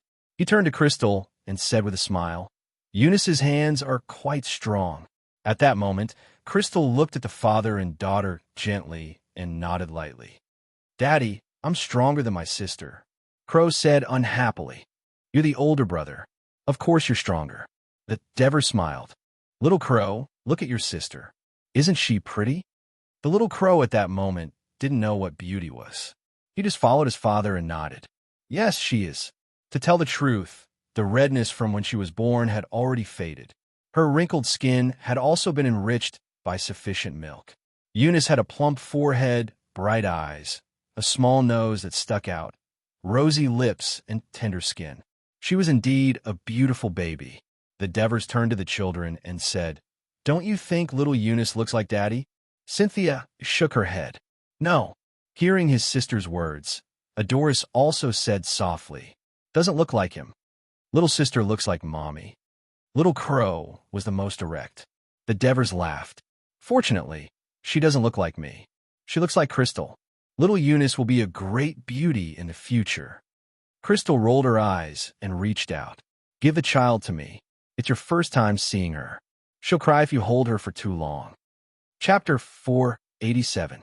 Cynthia and Adoris nodded repeatedly. Little Crow asked excitedly, "Then can I play with him?" "Of course." The Devers smiled. Little Crow immediately jumped up and down in joy. "I haven't gone to the temple for divination yet, so I don't know if it's a boy or a girl yet," Agnes said sweetly. She was in charge of Hera's temple, and there was a priest who specialized in divination for pregnant women. Because she was still early in her pregnancy, her belly had yet to fully appear, so she hadn't done it yet. Every day, however, Agnes prayed silently to Hera, whom she served, to give her a healthy boy. The Devers obviously knew what she was thinking, so he said seriously, "I'm a God's chosen one. If I say it's a boy, then it'll definitely be a boy." "Really?" Agnes blinked, half believing and half doubting. "Well, now we have 5 children in our family." The Devers smiled and said loudly to Crystal and Agnes, "You have to continue working hard and try to make 10 children into a team." Crystal immediately scolded, "Childbirth is so hard. Do you think it's as easy as marching to war?" The Devers laughed heartily, and the room was filled with laughter and chatter. It was late at night, and the children had all gone to sleep. Asuna had also carried Eunice to the outer room, and the 3 people in the bedroom were all sleepy. Agnes finally couldn't help but look at the Devers and said faintly, I'm going back to sleep." "What are you going back for?" The Devers pulled her back and blurted out without hesitation, "Sleep here tonight, and let me accompany you." "How can we do that?" Although Agnes was tempted, she looked at Crystal with difficulty. "Sister, just stay," Crystal said seriously. "The Devers are going back to camp tomorrow, and we don't know when he'll be back. Tonight, we sisters will accompany him and have a good chat." Indeed, they could only talk. Kristoya had just given birth and was unable to make love to her Devers. while Agnes was still in the early stages of her pregnancy. Devers blew out the candles and lay between Christoia and Agnes. Their intoxicating fragrance lingered on the tip of his nose and their slender fingers in his hands. He suddenly felt a kind of happiness in his heart that he would rather be with them for a long time than to wake up in the morning. "When will this war end?" Agnes asked softly as she snuggled up to her husband. "I'm afraid it'll take a few more months." "Phew," Devers replied. Agnes's hair stuck to the side of his face, tickling him. Unfortunately, his hands were held by his two wives, and he couldn't pull them out. He could only try to blow them away. "So long." Agnes's soft voice was filled with disappointment. "Don't worry. Before you give birth, I will definitely end the war and return to Turii to accompany you." Devers comforted her. "Really?" Agnes was pleasantly surprised. "Really?" Devers said in a low voice. "Sister, look at how good he is to you. When I was pregnant with little Crow and Eunice, he never said anything like this." Accompanied by Christoia's dissatisfied voice, Devers felt a sharp pain in his left hand. He resisted the urge to cry out. "Then I'll wait for you to come back. You have to be careful on the battlefield." Agnes laughed softly and kissed him affectionately on the side of his face. Not long after, light snores sounded in Devers's ears. Agnes actually fell asleep. This is the advantage of being pregnant. You can sleep whenever you want, unlike me. Because of Eunice. Ugh. Christoia had just sighed when Devers turned around and kissed her rosy lips. This long kiss almost made her gasp for breath. Agnes is still in bed. Christoia hurriedly sucked in a breath. Just as she spoke shyly, Devers kissed her again. During this period of time, because of the pregnancy of his two wives and the intense war that followed, Devers, who had been abstinent for a long time, couldn't hold it in any longer. Hot kisses after hot kisses melted Christoia's reservations, but she still retained a trace of hesitation. "Darling, I still have a little down there, I understand." Devers said softly in her ear. "Baby, you can use your mouth and hands." Christoia shyly nibbled on his firm shoulder. Devers untied her clothes, bent down, and gently sucked on the forbidden area where his daughter usually suckled. Soon, a suppressed and seductive moan came out of the bedroom. With the support of the governor of Persia, Phanabazis, General Khanan of Athens took another move that shocked the Sparta people after the victory at the Battle of Knidos. He once again occupied the island across the Laconia Gulf, Scylla, and used it as a naval base for Athens. This way, not only could they control the passage of the Sparta Alliance's fleet in and out of the eastern Mediterranean, but they could also monitor the movements in the Laconia Gulf. What worried Sparta the most was that they were afraid that Athens would do what they did during the Peloponnesus War, incite the Herods in Sparta to flee to Scylla, causing instability in Sparta's rear. Now, even the Sparta ships that entered and left the Laconia Gulf became extremely cautious, for fear of bumping into the Athens fleet. When Chrysippus's passenger ship departed from the only good port in Sparta, Gophion at the mouth of the Olotas River, he saw the nervous expressions of the captain and the sailors. He could not help but look at the faint, gray outline of the land in the distance in the northeast. It was the island of Scylla, which was occupied by Athens. Chrysippus was suddenly filled with concern for Sparta. At sea, Athens had the upper hand. The Sparta alliance did not even dare to garrison the Laconia Gulf and retreated to the west of the Peloponnesus Peninsula. On land, due to the tenacious defense of the Sparta alliance at the Isthmus of Corinth, the Sparta army could not advance an inch. This forced the Council of Elders to decide to change the commander again, allowing Agesilaus, who was recuperating from his illness, to go into battle again. Chrysippus was cautiously optimistic about this change of personnel. He did not deny that he was more optimistic about the weak and sickly king of Sparta's commanding ability. Agesilaus' achievements in the past few years in Asia Minor had earned him a great reputation. However, the anti-Sparta alliance had the support of Persia. Chrysippus, who had been to Persia, knew that this meant that Sparta's enemies had endless financial support. Even if they failed again and again, they could still recruit another huge army at any time. On the other hand, the population of Sparta was limited. Chrysippus's trip to Turii this time was of great significance. He wanted to stop the war between Dionia and Syracuse as soon as possible so that Syracuse, the hegemon of the Western Mediterranean, could free up its hands to help Sparta. With the support of Syracuse's powerful navy and huge army, Sparta had even more confidence in ending the war. But would Dionia agree to it? The image of a 19-year-old young man emerged in Chrysippus's mind.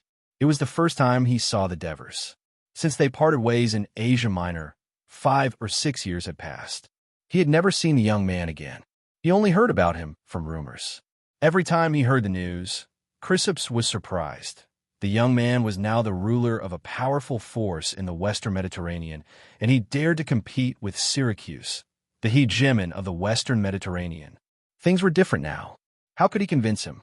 Chrysippus did not have full confidence, so he could only try his best. The other envoy gave him a bigger headache, Dionysius. All the Sparta people who had contact with the tyrant of Syracuse said that he was greedy, domineering, and vengeful. Now, he had to end the war that he had the upper hand in. If there were no benefits that satisfied him, how could he agree to it? Chrysippus let out a heavy sigh and temporarily put these headache-inducing problems aside. He asked aloud, "How long will it take us to reach Thurii?" "About 2 days," replied the captain. Arabuma's usurpation of Laos went very smoothly. Due to his long years of operation, the leaders and officials in the city chose to support him instead of Ennepolis, who was still wet behind the ears and tried to undermine their status and interests as soon as he took office. Moreover, the only troop that was loyal to Ennepolis was taken away by him. Therefore, Arabuma easily took control of the city, except that the price he paid was a scolding from his sister-in-law. After his plan to seize Fort Laos failed, he did not panic. Instead, he decisively withdrew his troops and fortified the city to defend against the Dionysian army's attack. He believed that as long as Laos could hold on for 10 days to half a month, Syracuse's army on the east side of the mountain will be able to make greater progress in their attack on Dionia, and the situation in Dionia would change drastically. When that time came, Laos might even have a chance to expand his territory. While Alabuma was fully immersed in his defense plan, rumors started to spread under the control of some people with ulterior motives. Ennepolis is a good consul. In order to give us commoners more rights, he enacted many laws that were beneficial to us commoners, but the nobles led by Arbutus refused to implement them. Did you know? Our consul once issued a land plan to distribute land to the poor, but Arabuma threatened his nephew and forced him to withdraw the plan. Chapter 488. By the time Arabuma realized that something was wrong with the situation in the city, the rumors had already spread all over the city. There was only one meaning to the rumors. The former consul Ennepolis was a good man, and Arabuma was a tyrant who wanted to turn the citizens of Laos into slaves again. Arabuma was furious. He ordered his men to arrest the person who spread the rumors and put the matter to rest as soon as possible. But at this moment, the news that Saru, the governor of Vigo City, is marching towards Laos came. At the same time, the governor of Gramintum, Bugul, arrived in Nudum with 3,000 reserve soldiers recruited from Lucania City. Arabuma immediately tensed up. On the 3rd day after the naval battle of Taranto, the ship of Sparta's emissary, Callisthorpes, sailed into the Bay of Taranto. Before he set off, Callisthorpes had carefully studied the situation of the war in Greece. He knew that the navy of Syracuse had sealed off the entire Bay of Taranto, preventing the sails of the Dionia alliance from entering the sea. Therefore, he was prepared to encounter a patrol ship of Syracuse, but he did not expect to encounter a patrol ship of Dionia. The sail of the patrol ship was painted with the image of flamboyant black hair entwined with 2 thighs, which left a deep impression on him. At this time, the patrol ship of Dionia was no longer a modified cargo ship or a 50-oared clipper. Instead, it was the real top warship of the city-states of Greece, a triple-hulled warship. The patrol ship stopped Callisthorpes' ship. After asking for the purpose of his visit and whereabouts, they ignored Callisthorpes' protest and searched the ship to see if there were more armed men or weapons hidden in it.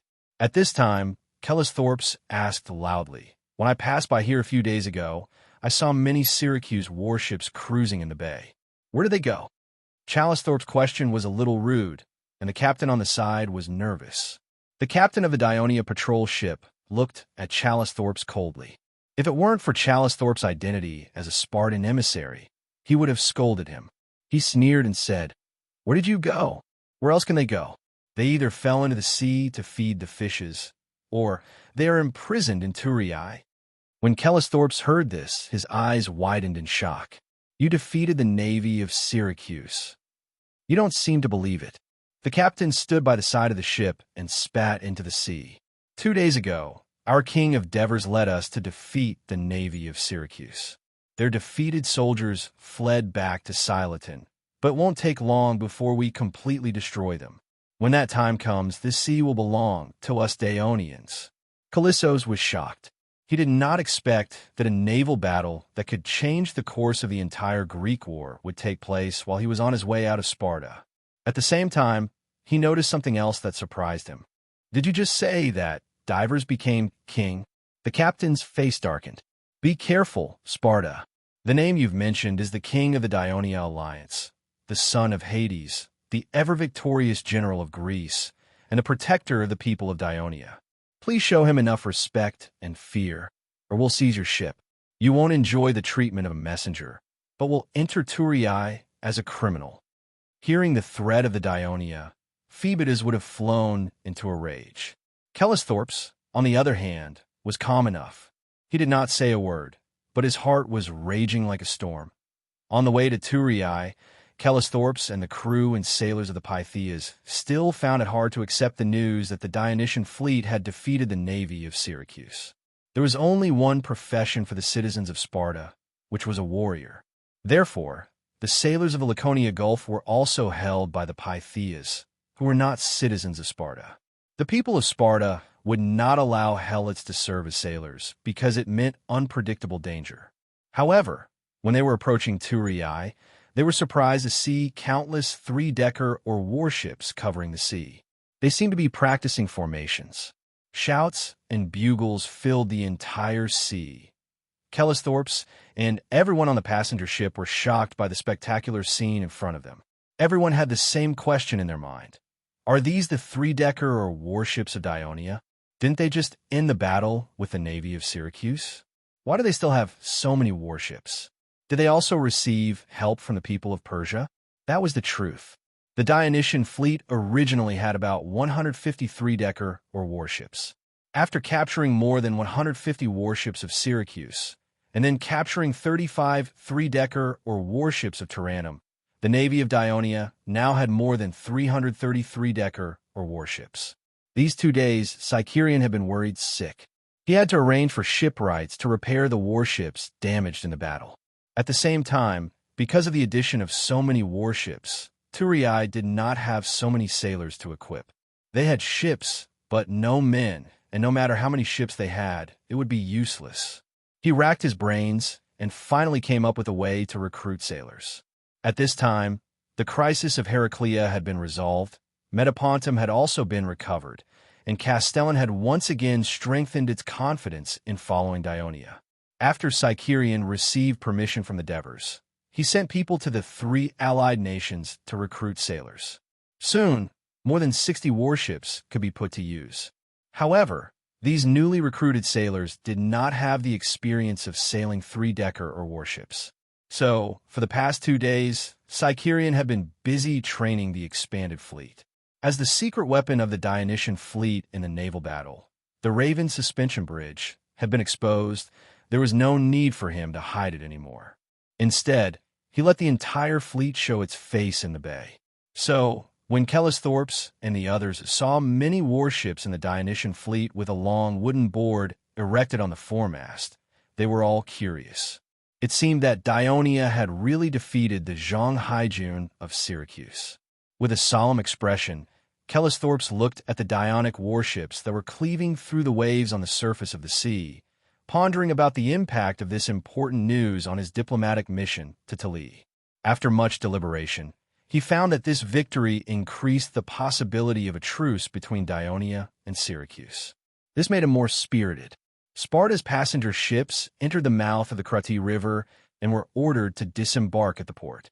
This was because, ever since the military port of Turiai was built on the banks of the Krati River, the port in Turiai had been closed for the sake of secrecy.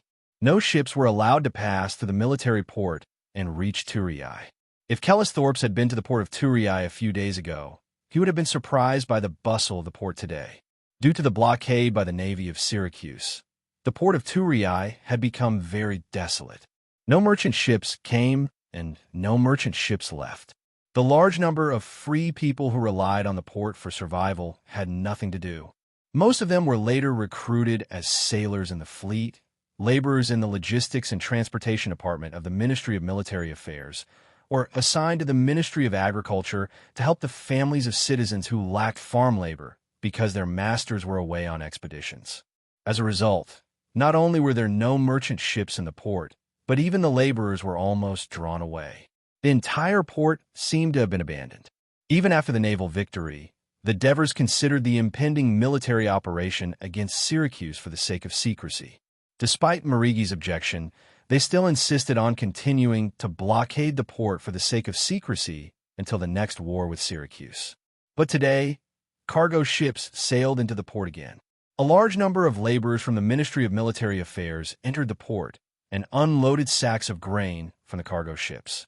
These were the free aid provided by the three allies of Castellan, Heraclea, and Metapontum after learning that Dionia was in a food crisis and was calling for donations.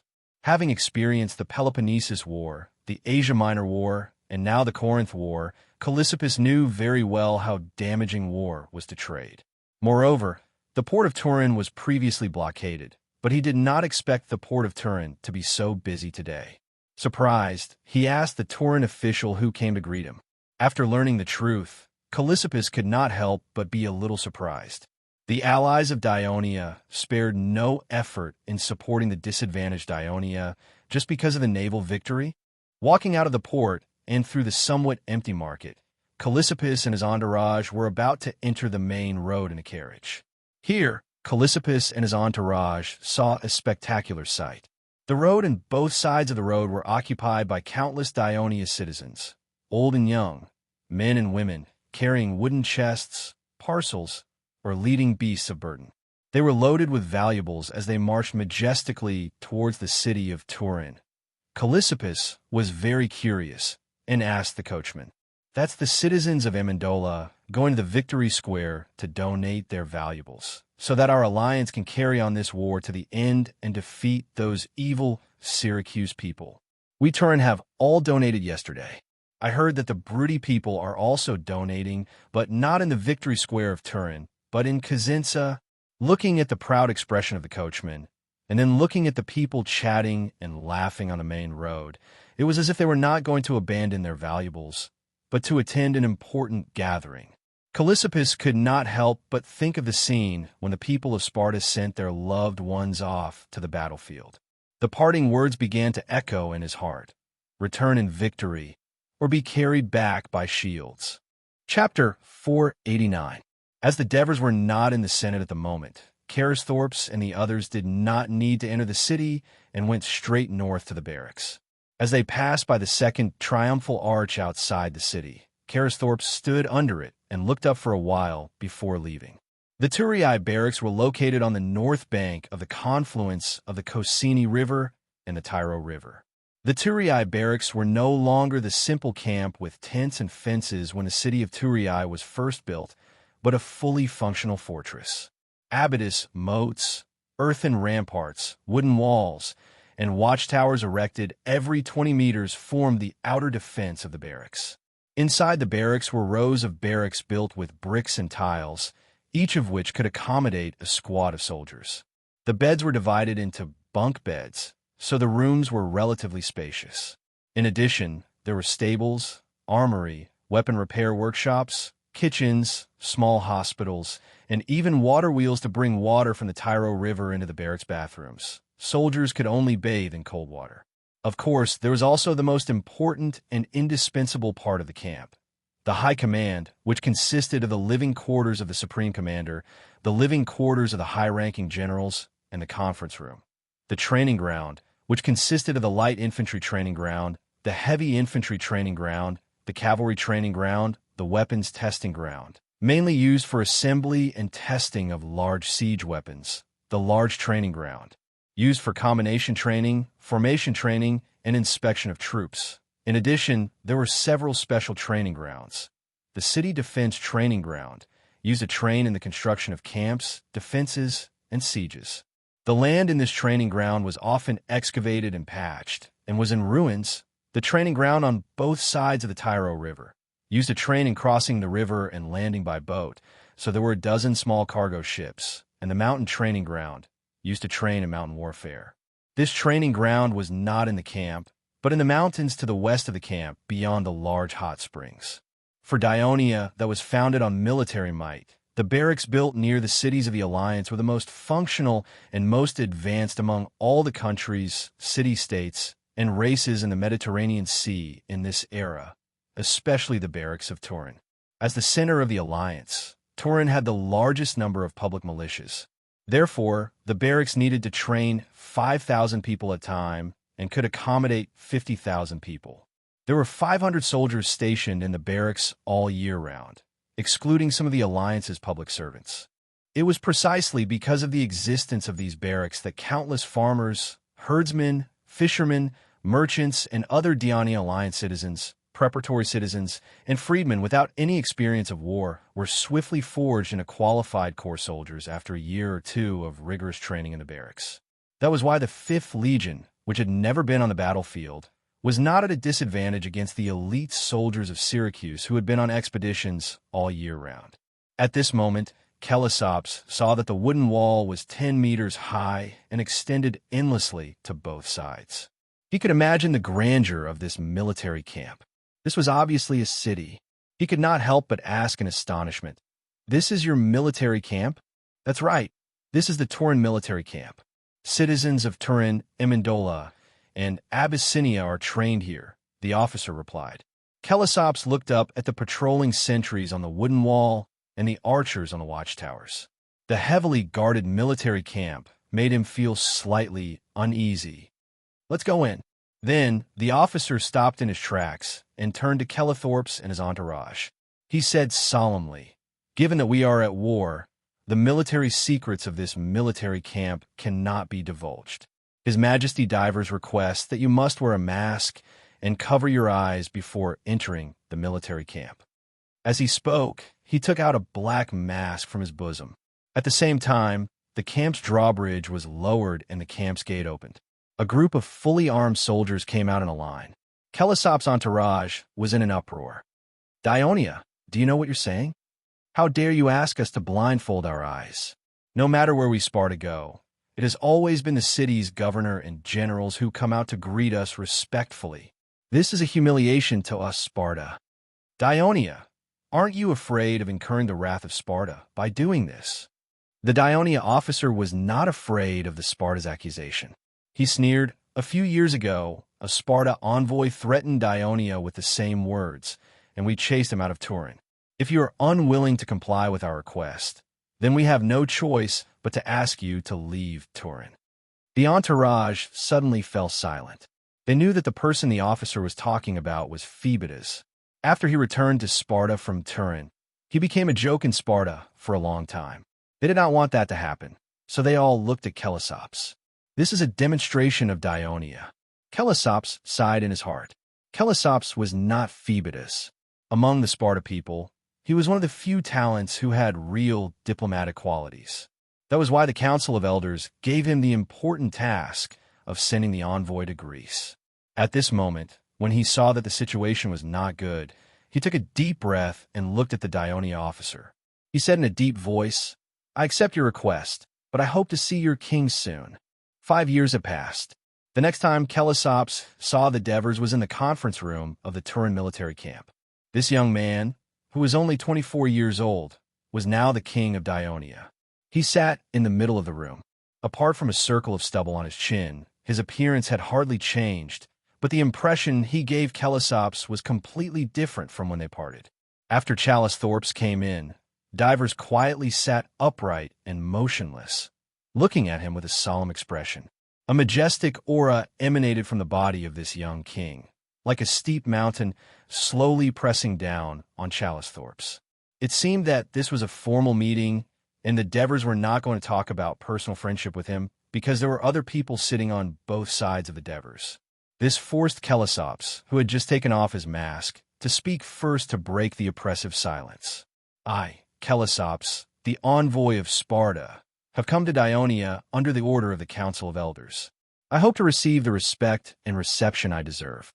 Sitting on the left side of the Devers was Cunegurata. He said with a serious expression, as the leader of Greece, Sparta should maintain the peace among the Greek city-states. However, you bully the weak and start wars everywhere.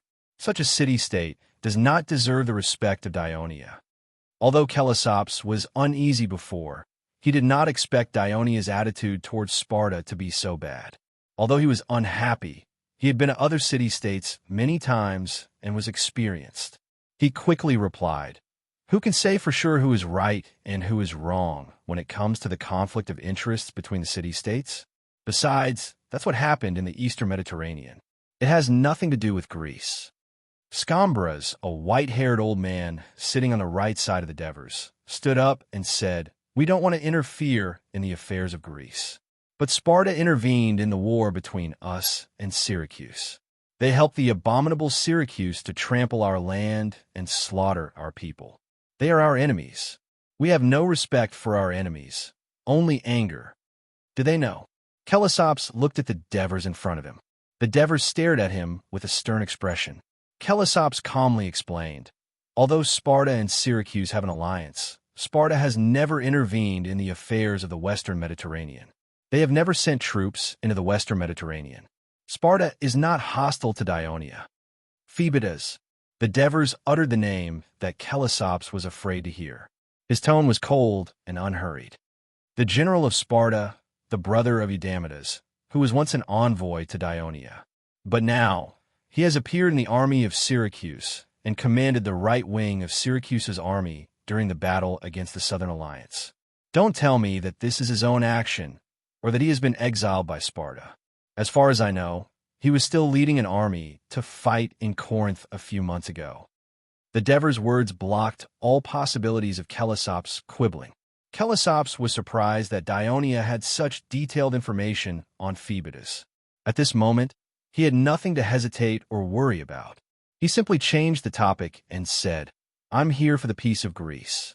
Sparta hopes that Dionia and Syracuse can stop the war and sign a peace treaty so that the people of Greece can rebuild their homeland."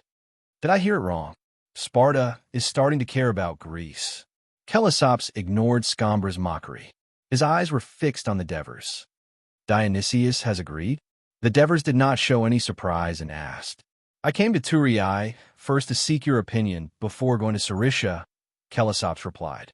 "What kind of armistice conditions?" Cunegurata interrupted. Kellisops carefully explained the plan that he had come up with along the way. "Although Dionia has won a naval battle, you must admit that Syracuse has a great advantage in Greece. They have conquered other cities in Greece and are about to enter your territory. On the other hand, Dionia is still unstable internally.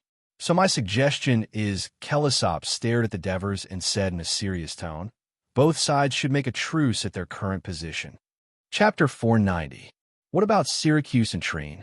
Cunegurata asked loudly with an unpleasant expression on his face.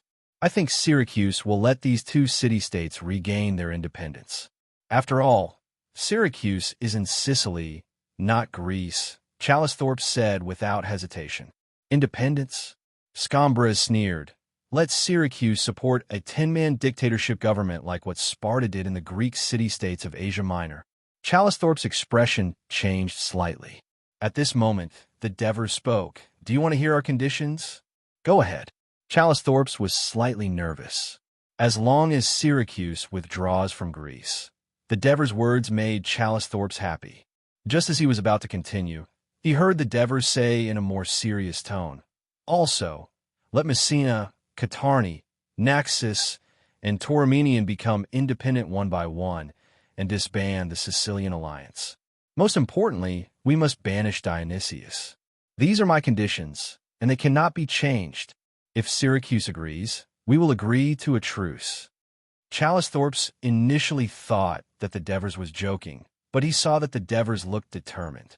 The others became emotional after hearing the Devers' words. The meeting hall was silent for a while.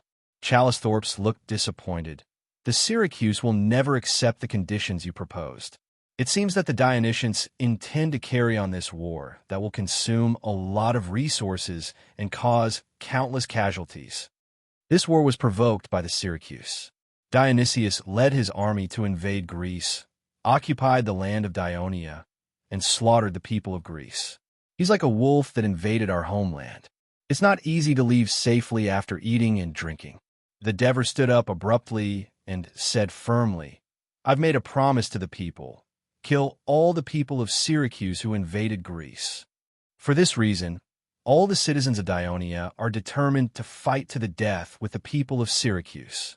The Hades above bless us to annihilate Syracuse's invading army and restore our alliance.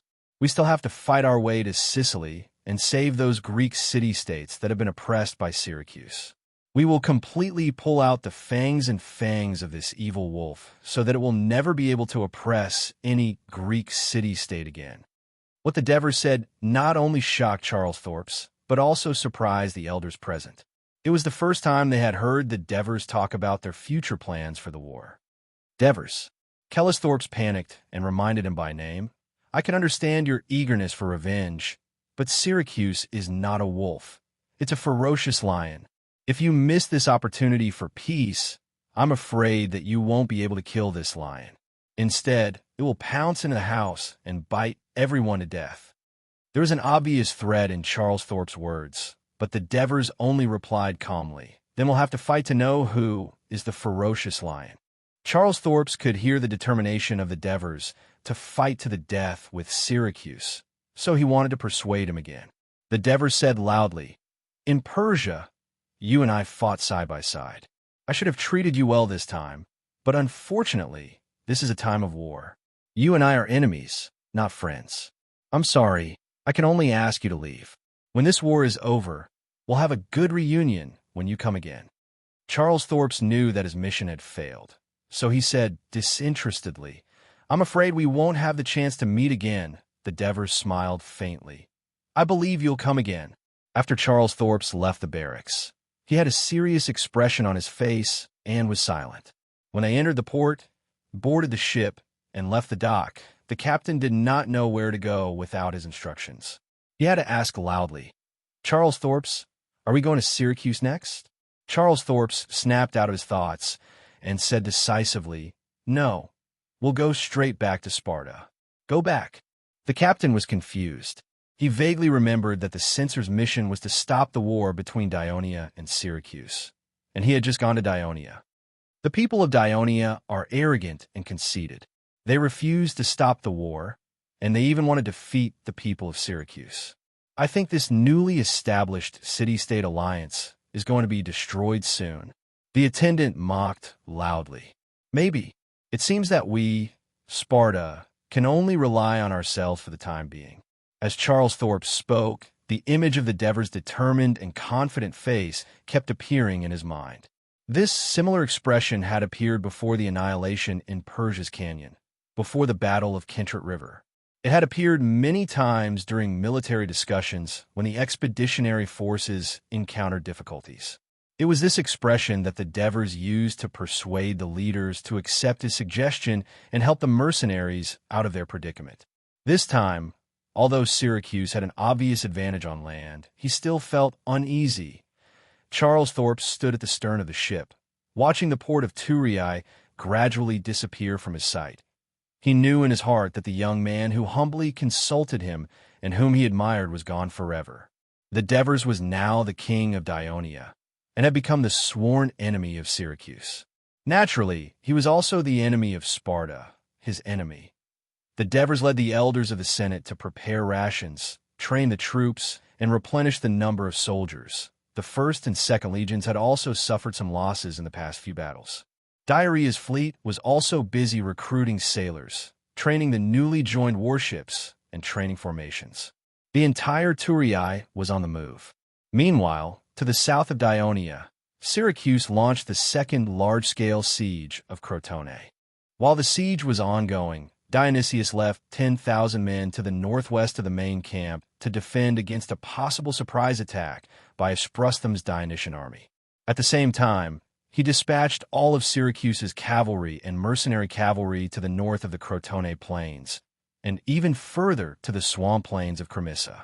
Firstly, it was to observe the movements of Turiae in the north, and secondly, it was to harass Cremissa and prevent its garrison troops from sending reinforcements to Crotone. Although the pontoon bridge over the Neto River had been burned, the entire river was under the control of Syracuse's navy. The Dionysian army would not be able to cross the river in a short period of time, but the cautious Dionysius still had to make additional preparations. On the surface of the sea outside the port of Crotone, Leptinus led more than 200 warships, including the fleet that had rushed over from Messina and waited in formation. Dionysius had strictly ordered him to block the Dionysian fleet's reinforcements to Ciudad Crotone at all costs. When everything was ready, the bugles sounded and the drums thundered. Over 100 ballistae fired stone cannons at the city walls. More than 70,000 soldiers of Syracuse pushed more than 10 large siege towers, dozens of siege vehicles, and all sorts of large siege weapons. There were also countless specially made scaling ladders as they approached the city walls from the north, west, and south. In addition, Dionysius also ordered the army to escort and drive away more than 4,000 captives who were not Crotone. While the Crotone were busy defending against attacks and had no time to attend to other things, they no longer built platforms for lookouts and long-range archery like before. Instead, they urgently built a slope from outside the moat to the apex of the city. The people of Crotone also realized the urgency of the situation. Not only did all the soldiers go up to the top of the city wall, but Dionysius' ballistae were also on standby. All the citizens who could wield shields and spears were also organized by Lucius, ready to provide reinforcements at any time. A large-scale and abnormally tragic siege war unfolded. In the governor's residence in Asprustum, Epicthenes, the commander of Legio IV, asked anxiously, "Felicius, are we really not going to help Crotone? Our brothers in the Legion are filled with rage. We want to avenge Dracos and our fallen comrades." According to the information from our spies, Syracuse has made ample preparations this time. Almost all of their troops have been mobilized. Without our help, I'm afraid the Crotone will have a hard time dealing with them. Felicius pointed to the south calmly and said, "Although Syracuse has gone to attack Crotone, Dionysius hasn't forgotten about us. The road to Crotone from the south is tightly sealed by their barracks and heavily guarded. Do you want both our legions to fall there? And we've received orders." Epicthenes was speechless. He paced back and forth in the living room, then said irritably, "I don't understand, Lord Devers." Agathia interrupted him and reminded him, "It's Your Majesty Devers now." "Very well, Your Majesty Devers." Epicthenes shrugged disapprovingly. In his eyes, there was not much difference between a lifetime consul and a king. "Your Majesty Divers, why did you ask the mountain scouts to send us an order asking us to defend the city of Asprustum and not attack rashly? We've already won the naval battle and could have sent our fleet south to repel Syracuse's fleet again. That way, our army can build a pontoon bridge across the Neto River and deter Syracuse from attacking Crotone from the north." Chapter 491. "All right, you're the commander. Whatever you say." Epicthenes shrugged at Felicius again, then turned to Agathia and complained, "Sir Administrator, can you get us some wheat flour? If we don't have oats, we can at least make porridge with them. We've been eating beef jerky for 2 days straight. It's hard for us to poop now." As the commander of Legio IV, you should know that half of Legio IV soldiers come from here. The people here would never mistreat their loved ones. But Asprustum is a small city with a small population, and it doesn't have a lot of wheat. The people's surplus food has been eaten up by you guys in the past few days. There's no food left. Agathia said helplessly, "Just bear with it. Syracuse's cavalry has cut off our food supply route. I've already sent scouts to His Majesty to inform him that we're having trouble with our food supply. I believe it won't be long before His Majesty arrives with his army, and the food problem will be solved. Felicius comforted him. Wait, wait, or wait. Epiphanes had become more and more anxious after Draco's death. He did not want to stay in the mansion any longer. He said loudly, I'm going to the city to see what's going on. With that, he strode out. Agathia looked at Felicius, who was sitting there in a daze. He felt that Draco's death had a huge impact on both of them, and he felt the same way. Back then, he had invited Timicin, Creander, and other former comrades to Dionia, but they attacked Cremissa without permission, causing the Second Crotone War. Although the Devers never blamed him for the Crotones' defeat and Dionia's power expanded, he blamed himself. Since then, Agathia had devoted most of his energy to politics to forget about his guilt. After a few years of honing, because of his good administrative ability, he became the second person among the former mercenary veterans to be appointed as the chief executive. The first was Helos. Along with the accumulation of experience in politics and his long dealings with the Crotone and Asprustum, he knew very well how disgruntled the Crotone were at losing their southern overlord, especially after they had recovered their strength in recent years. They had often opposed Dionia in the Southern Alliance, which was why he had another theory about the king of Devers' order to not attack rashly. His Majesty seemed to be allowing Syracuse to weaken the Crotone. However, would Dionia have the ability to defeat Syracuse on its own? Crotone's siege of the city was still going strong. Syracuse made use of the archers at the top of the siege towers and the archers at the bottom of the towers to clear out the defenders at the top of the walls while slowly approaching the walls. In the past 2 to 3 days, the Crotone had come up with a few ways to defend against the siege towers. For example, they would concentrate their attacks with ballistae and fire arrows.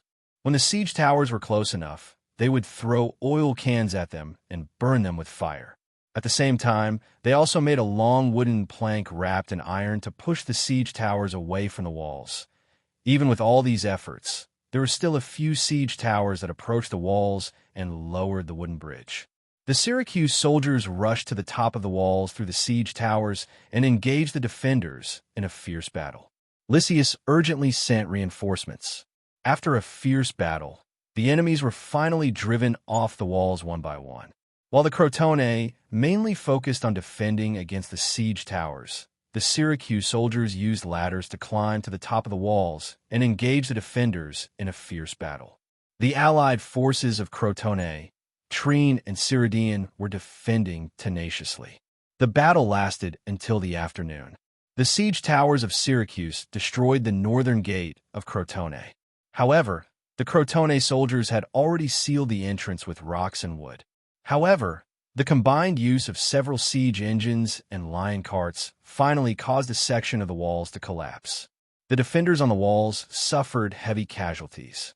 The Syracuse soldiers took the opportunity to quickly climb up the collapsed slope in an attempt to rush into the city. Fortunately, the reserve forces organized by Lysias arrived in time. This group of freedmen, elderly and youths, relied on their large numbers and fighting spirit to defend their homeland to resist the fierce attacks of the experienced Syracuse soldiers.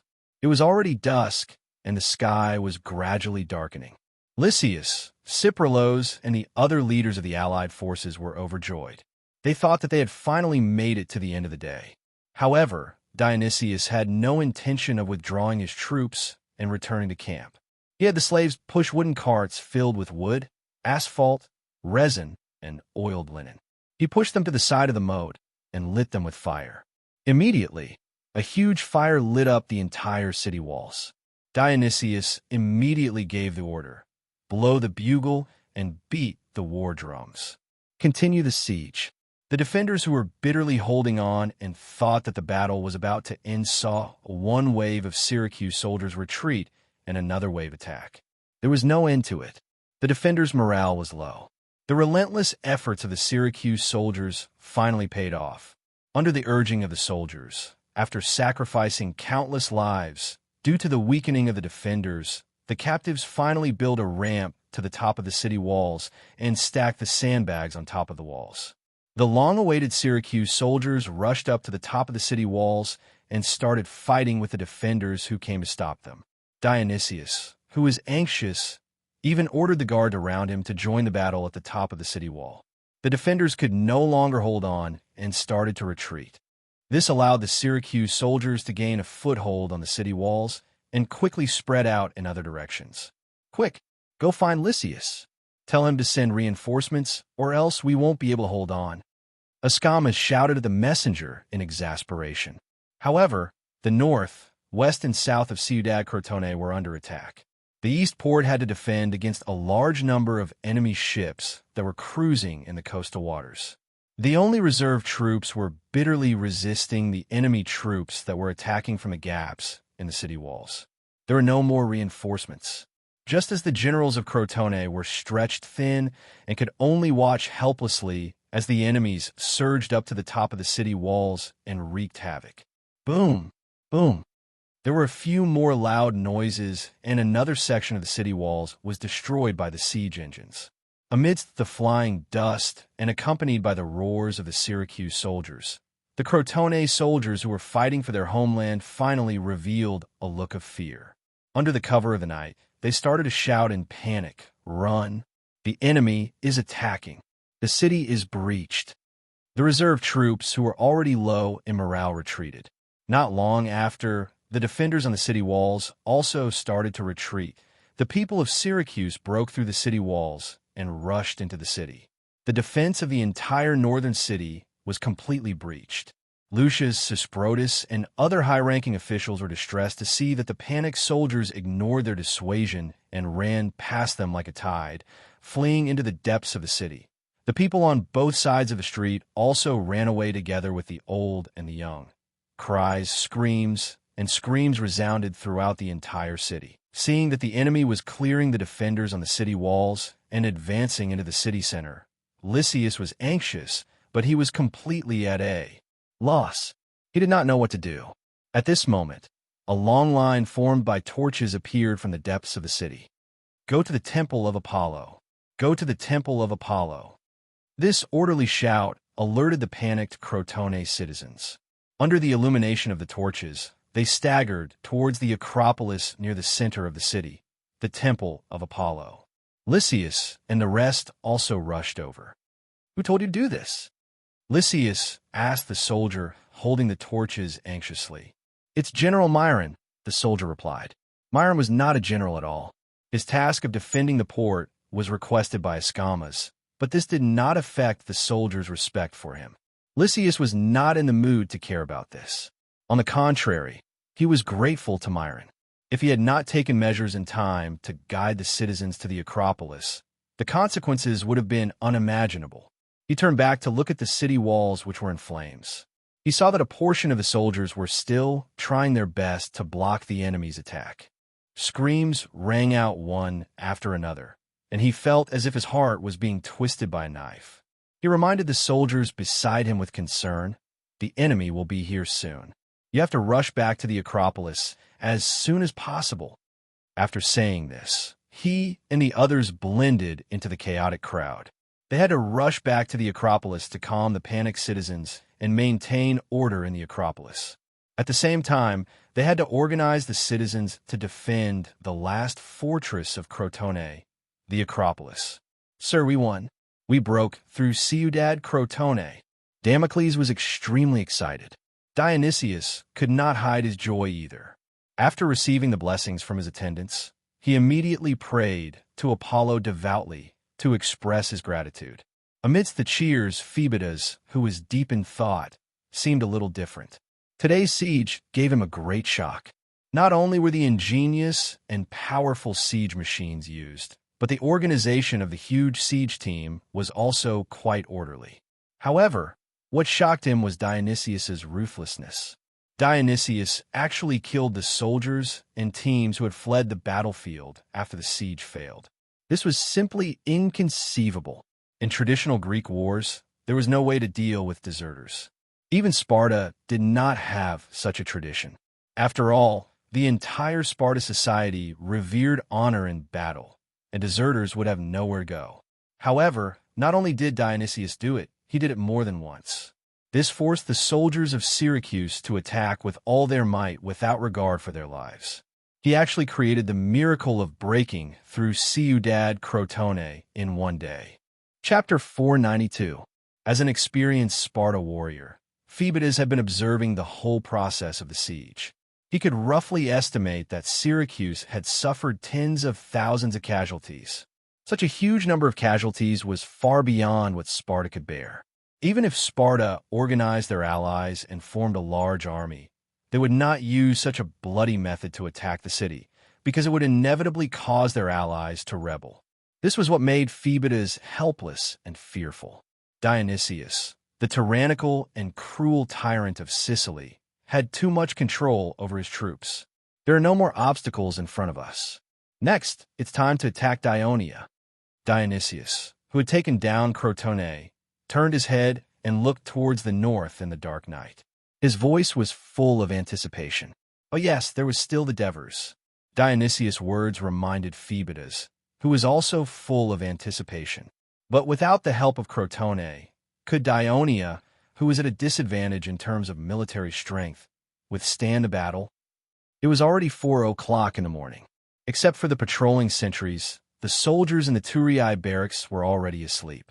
But a hurried knock on the door broke the silence of the barracks.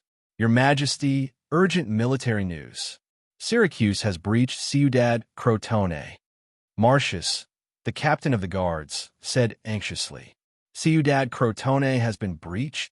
Devers's drowsiness was completely driven away by the shocking news. He found it hard to believe. Who sent the news? Is it true? It's news from the mountain scouts. In addition, Aristides also brought the same news.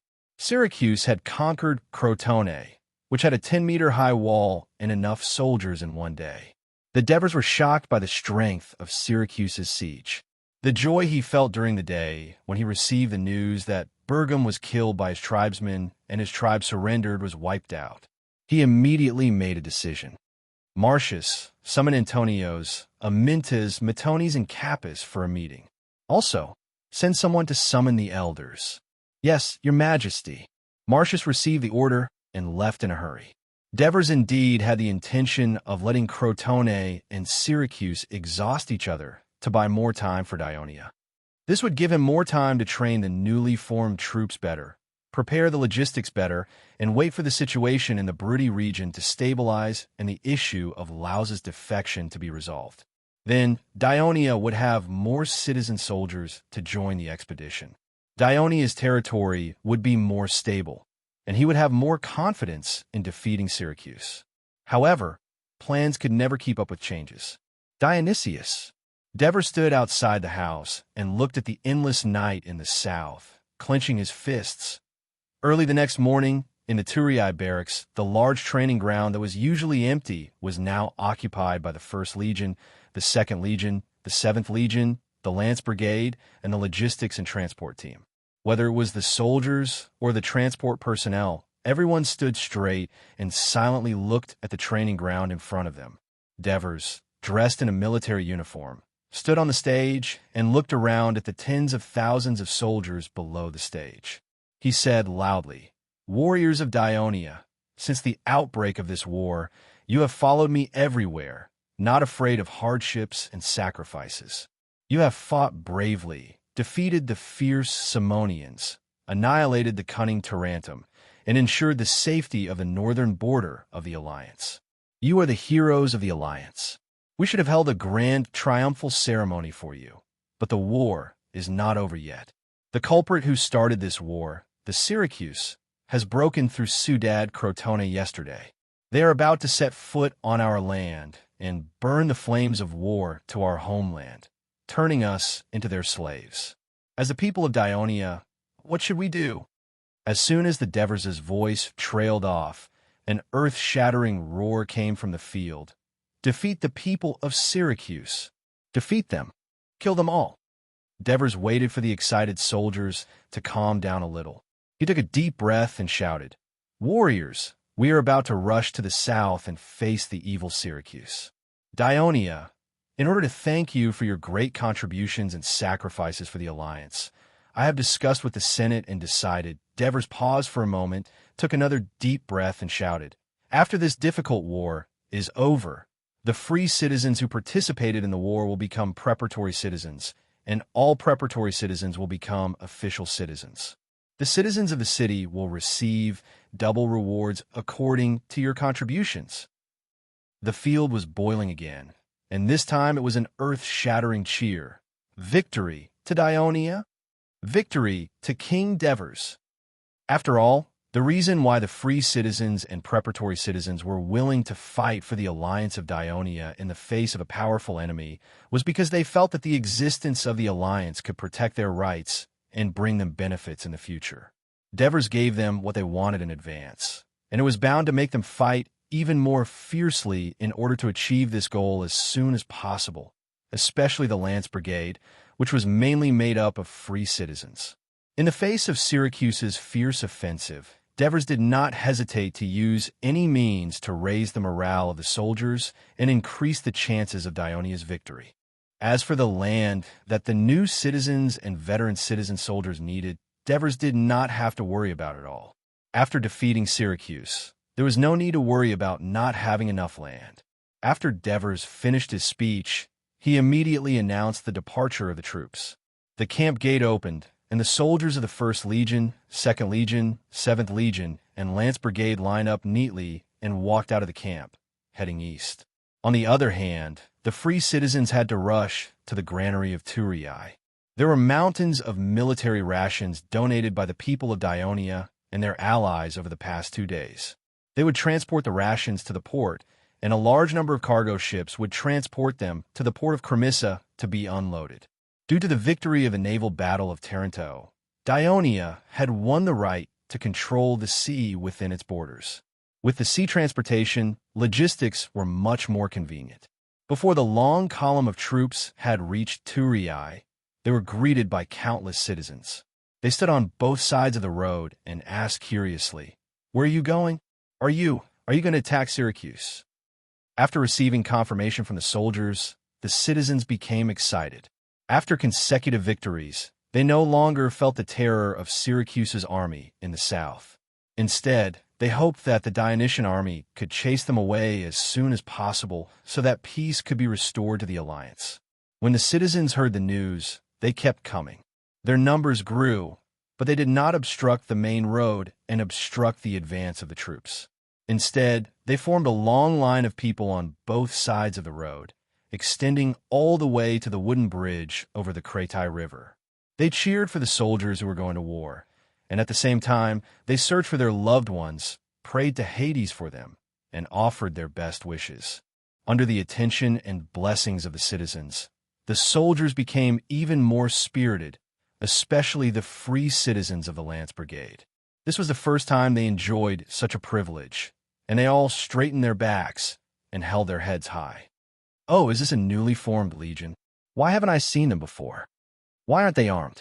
Of course, the curious citizens did not know that Divers was afraid that the secret of the Spear Brigade would be revealed during the Long March, which would result in the failure of the surprise attack. Hence, the spears were wrapped up and transported to Crimea along with the provisions by the supply team. Then, Oliver's was assigned to receive them. Among the citizens' questions were greetings from their loved ones. "Topyrus! Topyrus!" An excited voice clearly reached the ears of the Lance Brigade's Captain Topyrus. He was promoted due to his outstanding performance in training. He quickly turned his head and saw the person he was looking for, Mishia, his wife.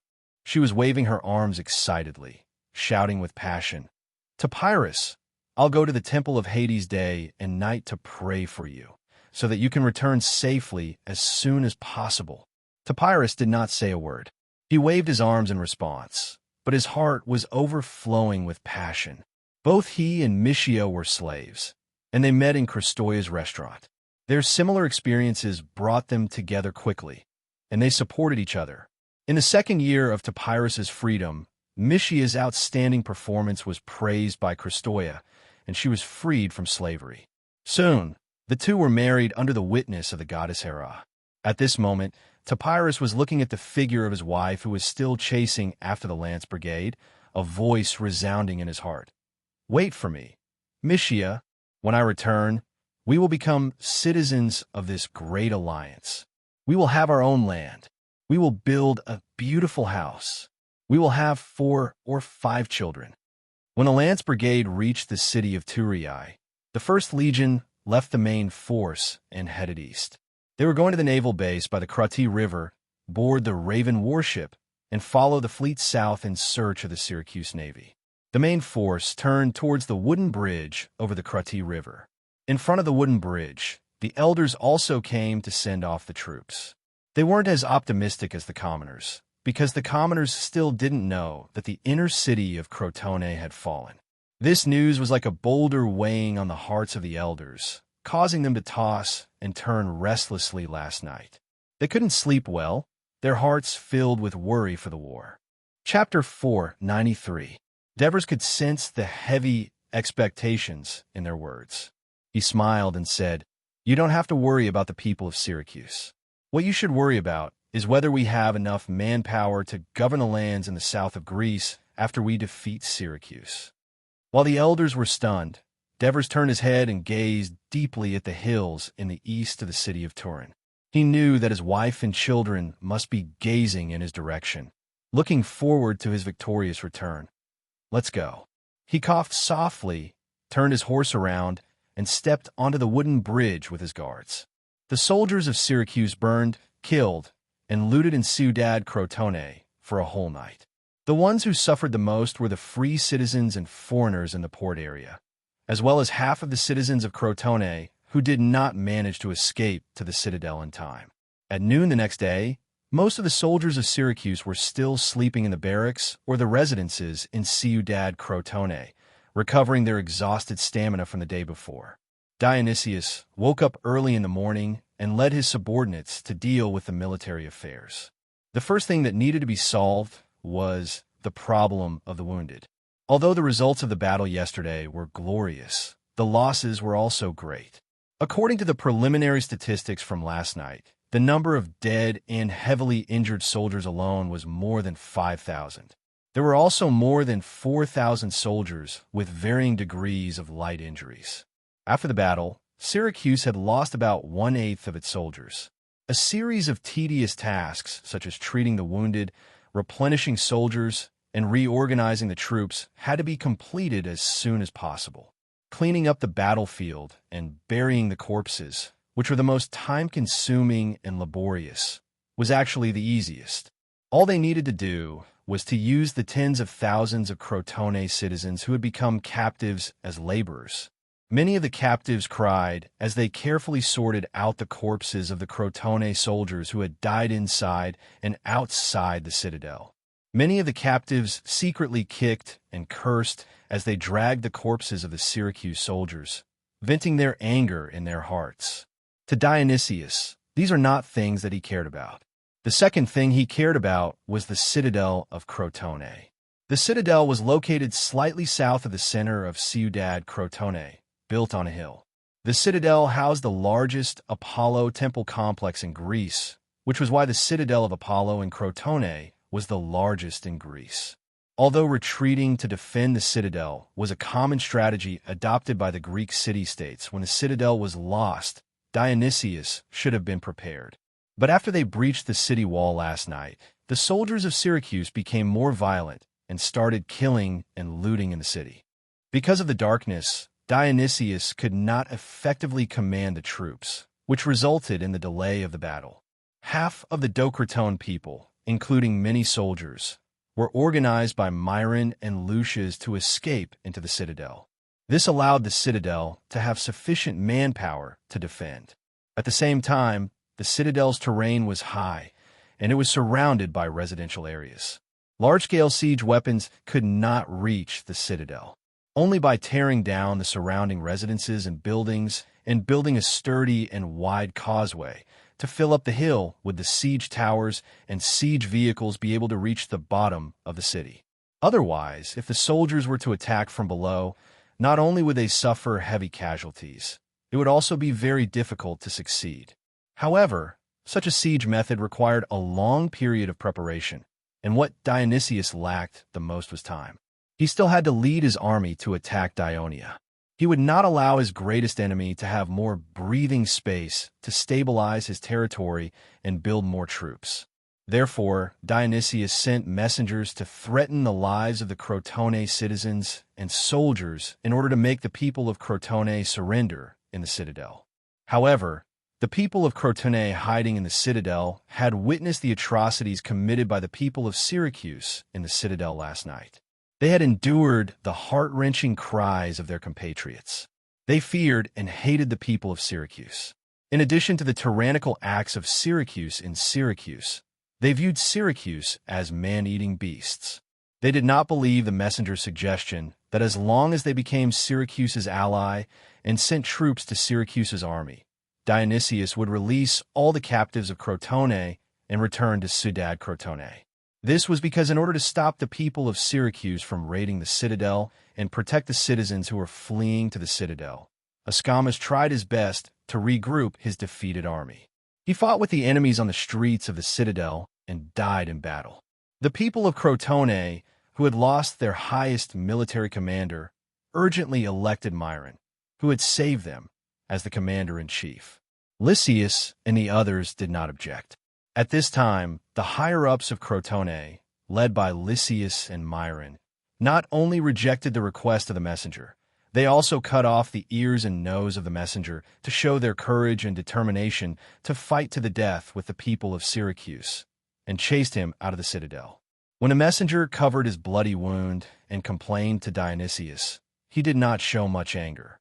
He only laughed coldly and said, "Foolish people of Crotone, do you think that I can't do anything to you just because you hide on that hill?" Hiding tens of thousands of people in that small citadel can indeed improve the defense, but can it defend against hunger and thirst? Indeed, the consumption of food for tens of thousands of people was a huge amount. The citizens who rushed up the mountain in a hurry could not carry a large amount of rations. Even if Myron had prepared beforehand, he could not last more than a few days. What worried the people of Crotone even more was that there was no water source on the hill. Usually, the water used by the priests in the temple came from the reservoir in the temple. Because of the storm a few days ago, the reservoir was full, but for the needs of tens of thousands of people, it was only a drop in the bucket. Therefore, Dionysius ordered a small number of troops to surround the citadel of Crotone. He believed that the people of Crotone would not last more than a few days without water and food. They would come down the hill and surrender. He had originally wanted to order the ballistae to fire stone bullets at the citadel to increase the fear of the people of Crotone and force them to surrender earlier. However, on second thought, there was the temple of Apollo in the citadel. If they deliberately destroyed it, it might affect the morale of the soldiers. Moreover, the sudden storm last time also made him, who had always been arrogant, feel worried. At this critical moment, he did not want any accidents to happen. Dionysius understood that the people of Crotone were hiding in the citadel to struggle at death's door, hoping that the people of Dionia would come to their rescue. And Dionia was the target that Syracuse's army was about to attack. However, the soldiers who had just gone through a fierce siege needed to rest and reorganize, so he could only continue to send hired cavalry to the north to scout the enemy's situation. The greedy Namibians and Celts vented their dissatisfaction at not being able to participate in the plundering of the city last night. Surprisingly, Dionysius did not lose his temper. He even specially gave these foreigners a lot of spoils of war. This was because Phoebidas once said that these foreign cavalry were a sharp weapon against the people of Dionia in the wild. A fast ship sailed into the port of Crotone. "General, the fleet of Dionia is here." The captain hurriedly reported to Leptinius, who was inspecting the military port and commanding the docked warships. The navy of Syracuse had just moved into the port of Crotone this morning. Compared to Syracuse, the port of Crotone was much larger and could accommodate more warships. Moreover, it was located closer to Dionia's territory, which made it easier for the navy of Syracuse to understand the movements of the Dionysian fleet and better coordinate with the land forces.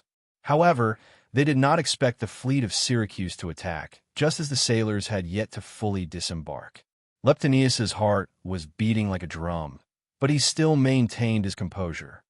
How many warships are there? Estimating the number of ships at sea was much more difficult than estimating the number of people on land.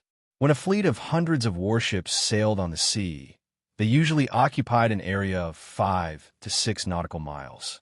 After all, human vision was limited, and there was no place to hide in the endless sea. Hence, they had to observe closely, which was very risky. It feels like the number from the last battle. The captain could only give a rough estimate. He then emphasized, those Dionia warships all have drawbridges hanging from the foremast. Leptonius panicked when he heard this. The crushing defeat from a few days ago resurfaced in his mind. To fight or not to fight, he could not make a decision at that moment. Instead, he ran into the city to ask for instructions from Dionysius. When Dionysius learned that the Dionysian fleet was attacking, he pondered for a moment before giving the order resolutely. Fight. Regarding this, he had a few considerations. Firstly, since the Dionysian fleet was similar in number to the last battle, and they were all equipped with drawbridges, it meant that his previous analysis was correct. Due to the number of sailors and the difficulty of modifying warships, the Dionia were still using the original warships. In terms of the number of triple-hulled warships, the navy of Syracuse still had the upper hand. Secondly, as a commander-in-chief, Dionysius knew how much the morale of his soldiers affected their combat effectiveness. The navy of Syracuse had suffered a great defeat not long ago. If they did not make up for it with victory and chose to retreat instead, it would undoubtedly be dampening their own morale while boosting the enemy's morale. If they encountered the Dionysian fleet in the future, the navy of Syracuse would undoubtedly be lacking in morale. Furthermore, the main army of Syracuse was concentrated in Crotone. After a day of bitter battle yesterday, they were currently resting. If they allowed the Dionysian fleet to cross the Sea of Crotone and sail towards the defenseless rear, such as the coast of Syracuse or Coruña that had never truly surrendered, it would cause the army of Syracuse to become passive. Hence, Dionysius would never allow such a situation to occur. Chapter 494. This was also the first time the Dionysian fleet had left the waters around Thurii and headed for the Mediterranean Sea. Therefore, it was not just Sicorian who was excited. All the sailors in the fleet were excited. Even the normal speed of the oars was faster than usual. The entire fleet consisted of 150 Raven warships and 30 50-er clippers that were modified from ordinary cargo ships. They were arranged in 6 columns and sailed south. As there was only a westerly breeze when they set off, the Dionysian fleet did not bring any sails. Sicorian only had one mission today: completely defeat the Syracuse navy. Therefore, when they sailed past Cremissa, Sicorian ordered the fleet to slow down and install the Raven suspension bridge. He also ordered that if there were enemy clippers approaching, they should not be in a hurry to drive them away. They could be allowed to come closer and observe. When the winter sun rose to the middle of the sky, the Dionysian fleet had sailed close to the waters of Crotone. At this time, a yellow flag was raised on the mast of the 3 oars at the forefront. Sicorian, who was in the middle of the fleet, was greatly inspired when he heard the news. The Syracuse navy that had suffered a crushing defeat was so easily lured out. That was great. No matter how many ships the enemy had, no matter whether they would adopt the circumnavigation strategy or the double column strategy, the Raven fleet of Dionia only had one strategy: stars in the sky. Raise the black flag and the red flag. Sound the bugle call to attack. Sicorian gave the order without hesitation. The sailors began to gulp down the rations they had prepared. In the upcoming battle, they had to give it their all. However, compared to the anxiety and nervousness of the first time, they were more excited now. It was not only because the previous great victory had given them confidence, but also because the new law that the King of Devers had issued before the expedition gave the sailors, who were mostly free citizens, more motivation. If we win the war, we will become preparatory citizens of the Alliance. This became their common wish. The heavy infantry on the warships were much calmer when they heard the bugle call. They picked up the long shields that covered their heads and blocked the sun. They stood up from the deck unhurriedly and began to stretch their limbs. On the lighthouse of Crotone Port, Dionysius, along with a few of his men and Phoebidas, gazed at the azure sea in the distance. Countless warships were rapidly approaching, and a naval battle was about to begin.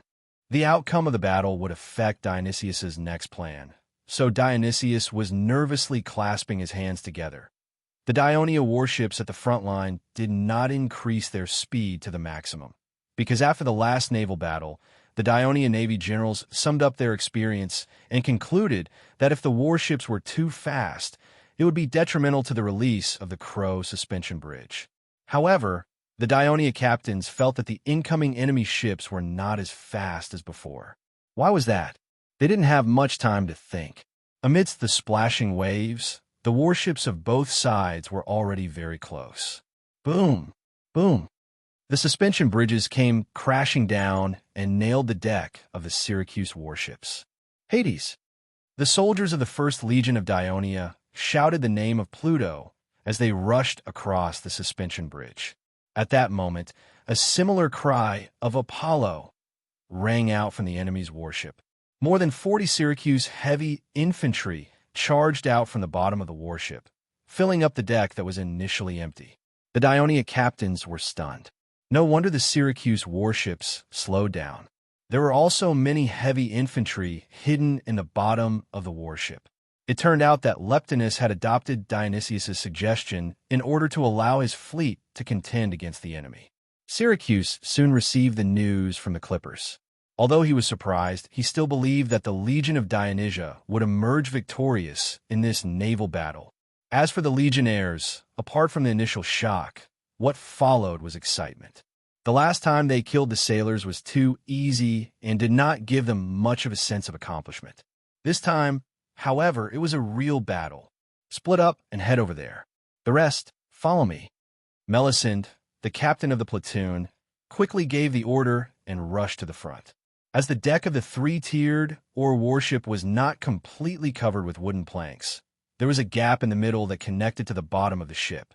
Hence, the soldiers from both sides split into two teams and fought on both sides of the deck.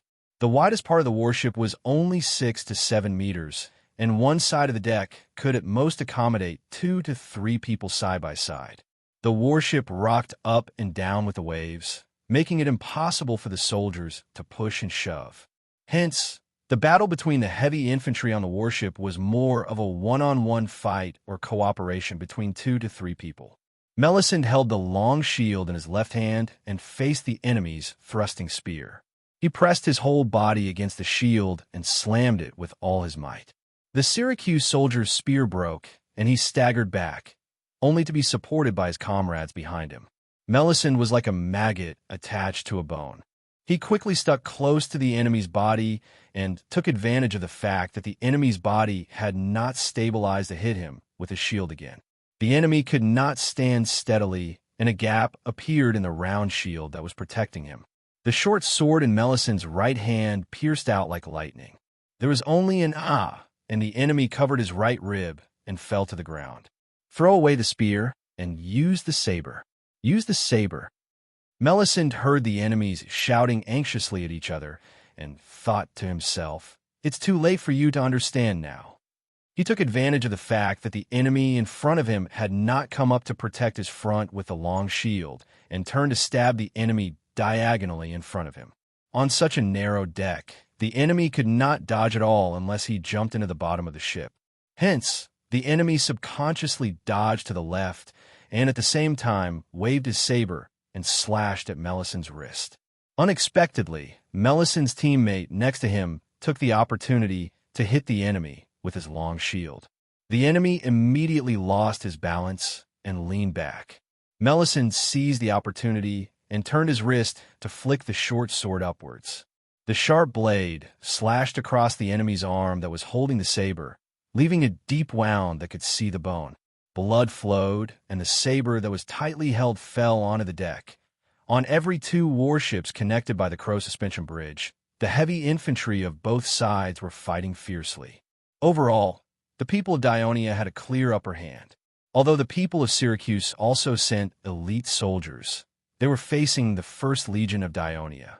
The First Legion, which was known as the Undefeatable, not only had the most number of veterans, but they also had the strictest requirements for the selection of new soldiers. The training was also the toughest, but there were still many young people who flocked to it. At the same time, in terms of combat experience at sea, the soldiers of the First Legion of Dionia were far more experienced than their opponents. Not only had they trained for more than a month, but they had also gone through actual combat 3 days ago. The heavy infantry of Syracuse were hastily sent into battle and had not yet adapted to this kind of combat style. They even carried bayonets. It was important to note that long weapons were not trained for a long time on the bumpy warships, so it was impossible to accurately stab. More importantly, there was a difference in weapons and equipment. Corinth's helmet, copper shield, and metal shot armor were too heavy. It was difficult for the Syracuse soldiers to maintain their balance on the swaying ships, so they could not fully utilize their power on land. They could not compare to the more agile and melee soldiers of the Legion of Dionia. However, there was another difference between fighting on the warships and on land. Even if they were defeated, they could not escape. They could only be captured or jump into the sea. This forced the soldiers of Syracuse to do their best to resist the attacks of the Legion of Dionia. In the end, they fought with courage. Some of the Syracuse soldiers used their round shields to withstand the attacks of the enemy, and at the risk of injury, they waited for an opportunity to drag the enemy into the sea. Melisande, who had stabbed and killed several Syracuse soldiers, was accidentally dragged into the sea by the enemy. However, Melisande did not panic after falling into the water because they had training in this area. He quickly took off his helmet and flipped the inner side of the long, curved shield. The long shield was actually floating on the sea. Other than the bronze ram in the middle, the long shield was mainly made of wood, wrapped in a thin layer of cowhide. Melisande stepped on the water with one hand on the long shield. Using the buoyancy, he pretended to be relaxed and waved at the soldiers on the ship who were watching him. "I'm fine. You guys continue fighting. Continue fighting." The Syracuse soldier who fell into the water with him felt the cold seawater pouring into his tightly sealed Corinth helmet. He immediately felt suffocated. He panicked and wanted to take off his helmet, but in his panic, he could not untie the buckle. The round shield on his right arm sank because it was wrapped in copper. Coupled with the heavy helmet and shot armor, he could not float to the surface no matter how hard he tried. In the end, he drowned in the sea. The suspension bridge operator of the Dionia warship handed a wooden oar to Melisande, who was floating on the sea. Melisande finally climbed onto the warship. As soon as he took a breath, he heard the watchman on the main mast shout, "Enemy ship attack! Enemy ship attack!" Everyone was shocked. Not far away, they saw a warship rushing towards them aggressively. However, the warship was now connected to the enemy ship and could not move at all. "Quickly pull up the suspension bridge," the captain shouted anxiously at the soldiers on the opposite ship. Melisande followed suit and shouted.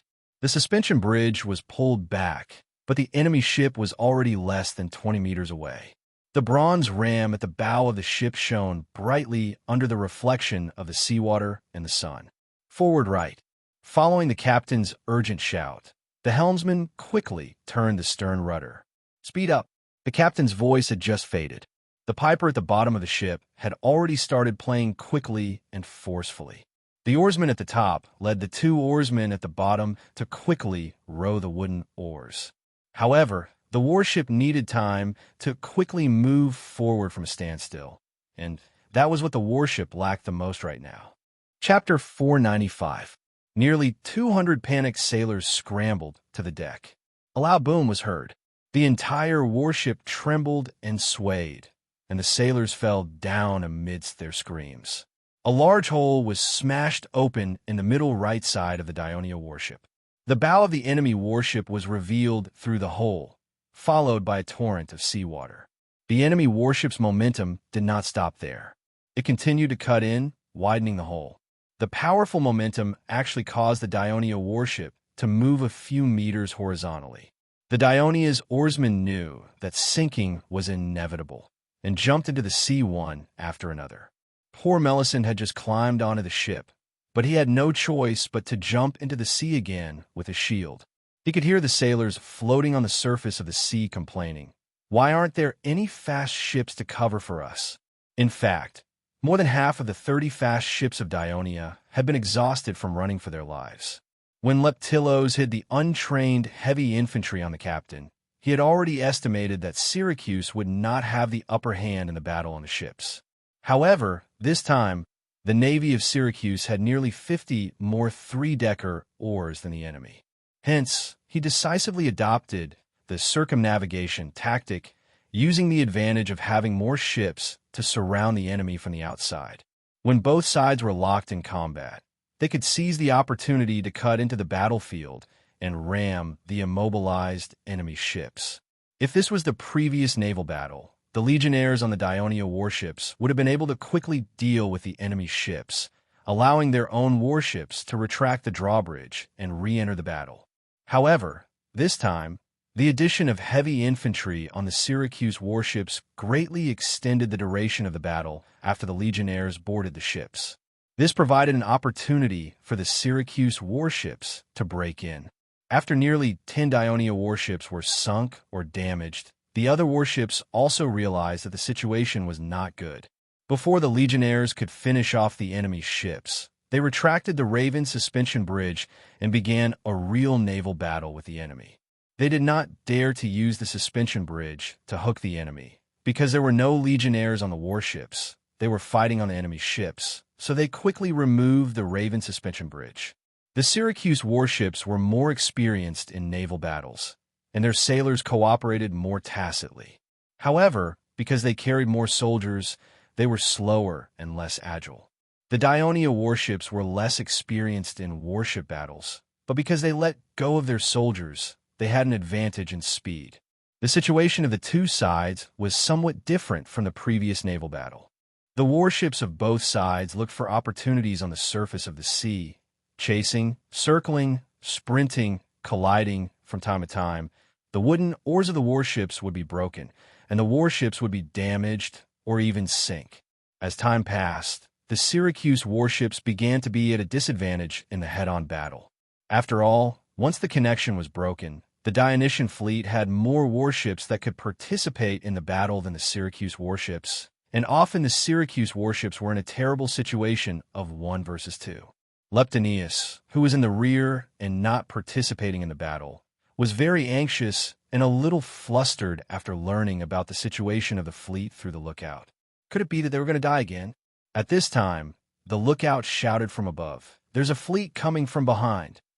"A fleet from the south? Is it ours?"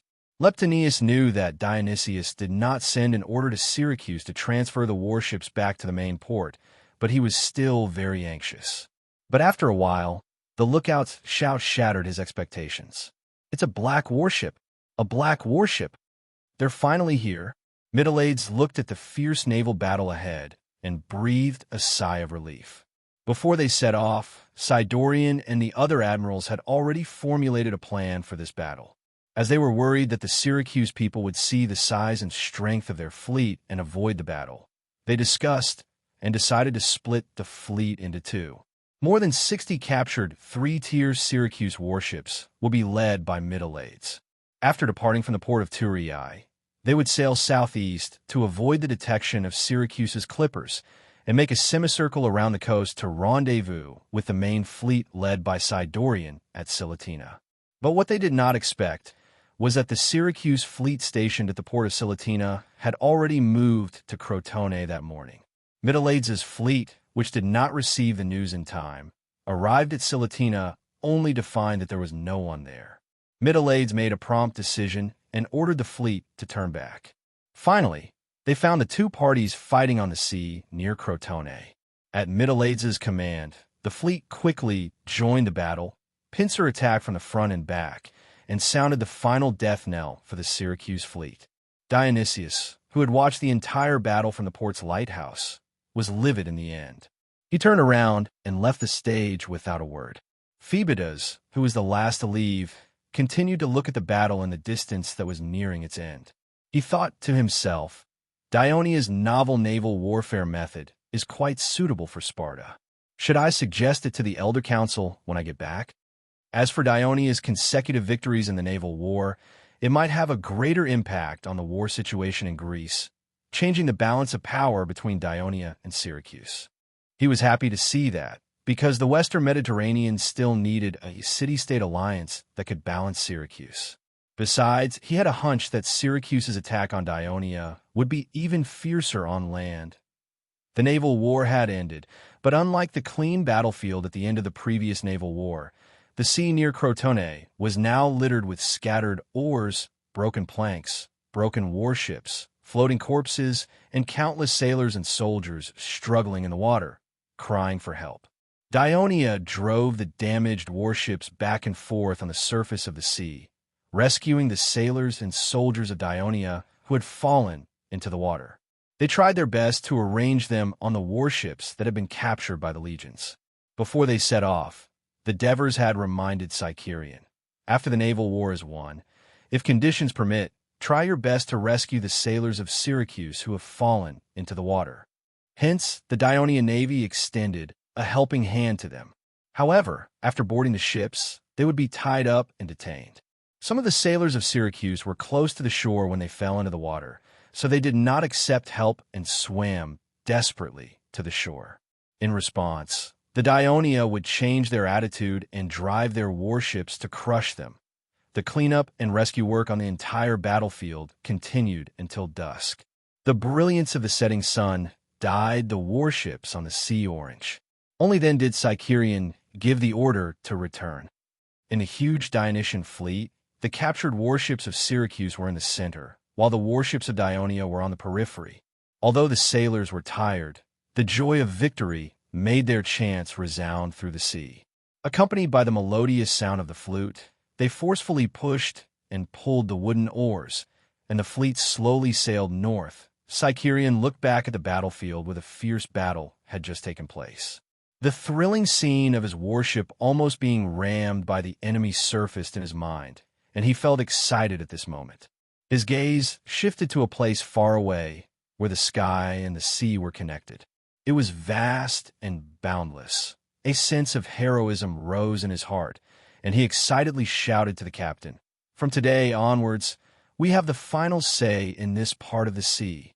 In this naval battle, other than the 40 or so triple-oared warships led by Leptinus who managed to escape to Crotone harbor in time, the rest of the Syracuse fleet's warships were either sunk or captured.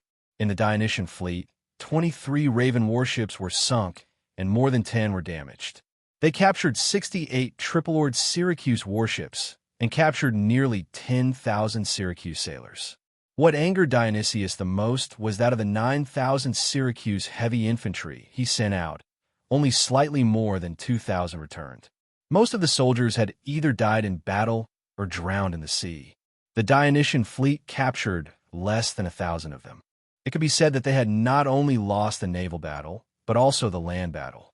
Of course, the First Legion of Dionia had also paid the price of more than 2,000 casualties. The Dionysian army did not stop when they reached the city of Castellan. Chief General Amicles and the city's higher-ups were waiting in front of the wooden bridge that Heraclide the Younger had built for Castellan, sending off the Dionysian army that was rushing to the battlefield. At the same time, they also sent more than 1,000 Castellan soldiers and 100 cavalry to join the expedition as part of the alliance's duty. Although the Dionysian army hurried on with their journey, the Devers still rushed to the wooden bridge and expressed their gratitude to the leaders of Castellan. They then exchanged a few pleasantries, and the hidden unhappiness dissipated in the laughter. As the First Legion had gone to the Dionysian fleet, the entire front line was led by the Second Legion. Although Amyntas was brave in battle, as the commander of the Second Legion, he had to be responsible for the safety of the entire legion. Therefore, after crossing the Trionda River, he increased the number of marching columns to 10, with a line of light infantry in the middle. Although the Second Legion of Dionia had yet to fight the mercenary cavalry of Syracuse, Amyntas did not let his guard down due to the Devers' warning. Due to Dionia's extensive development over the past few years, not only did the swamps disappear in large numbers, but it also began to transform into high-quality plains, causing the population to increase rapidly. However, what the legionnaires saw today were the ruins of several villages along the main road.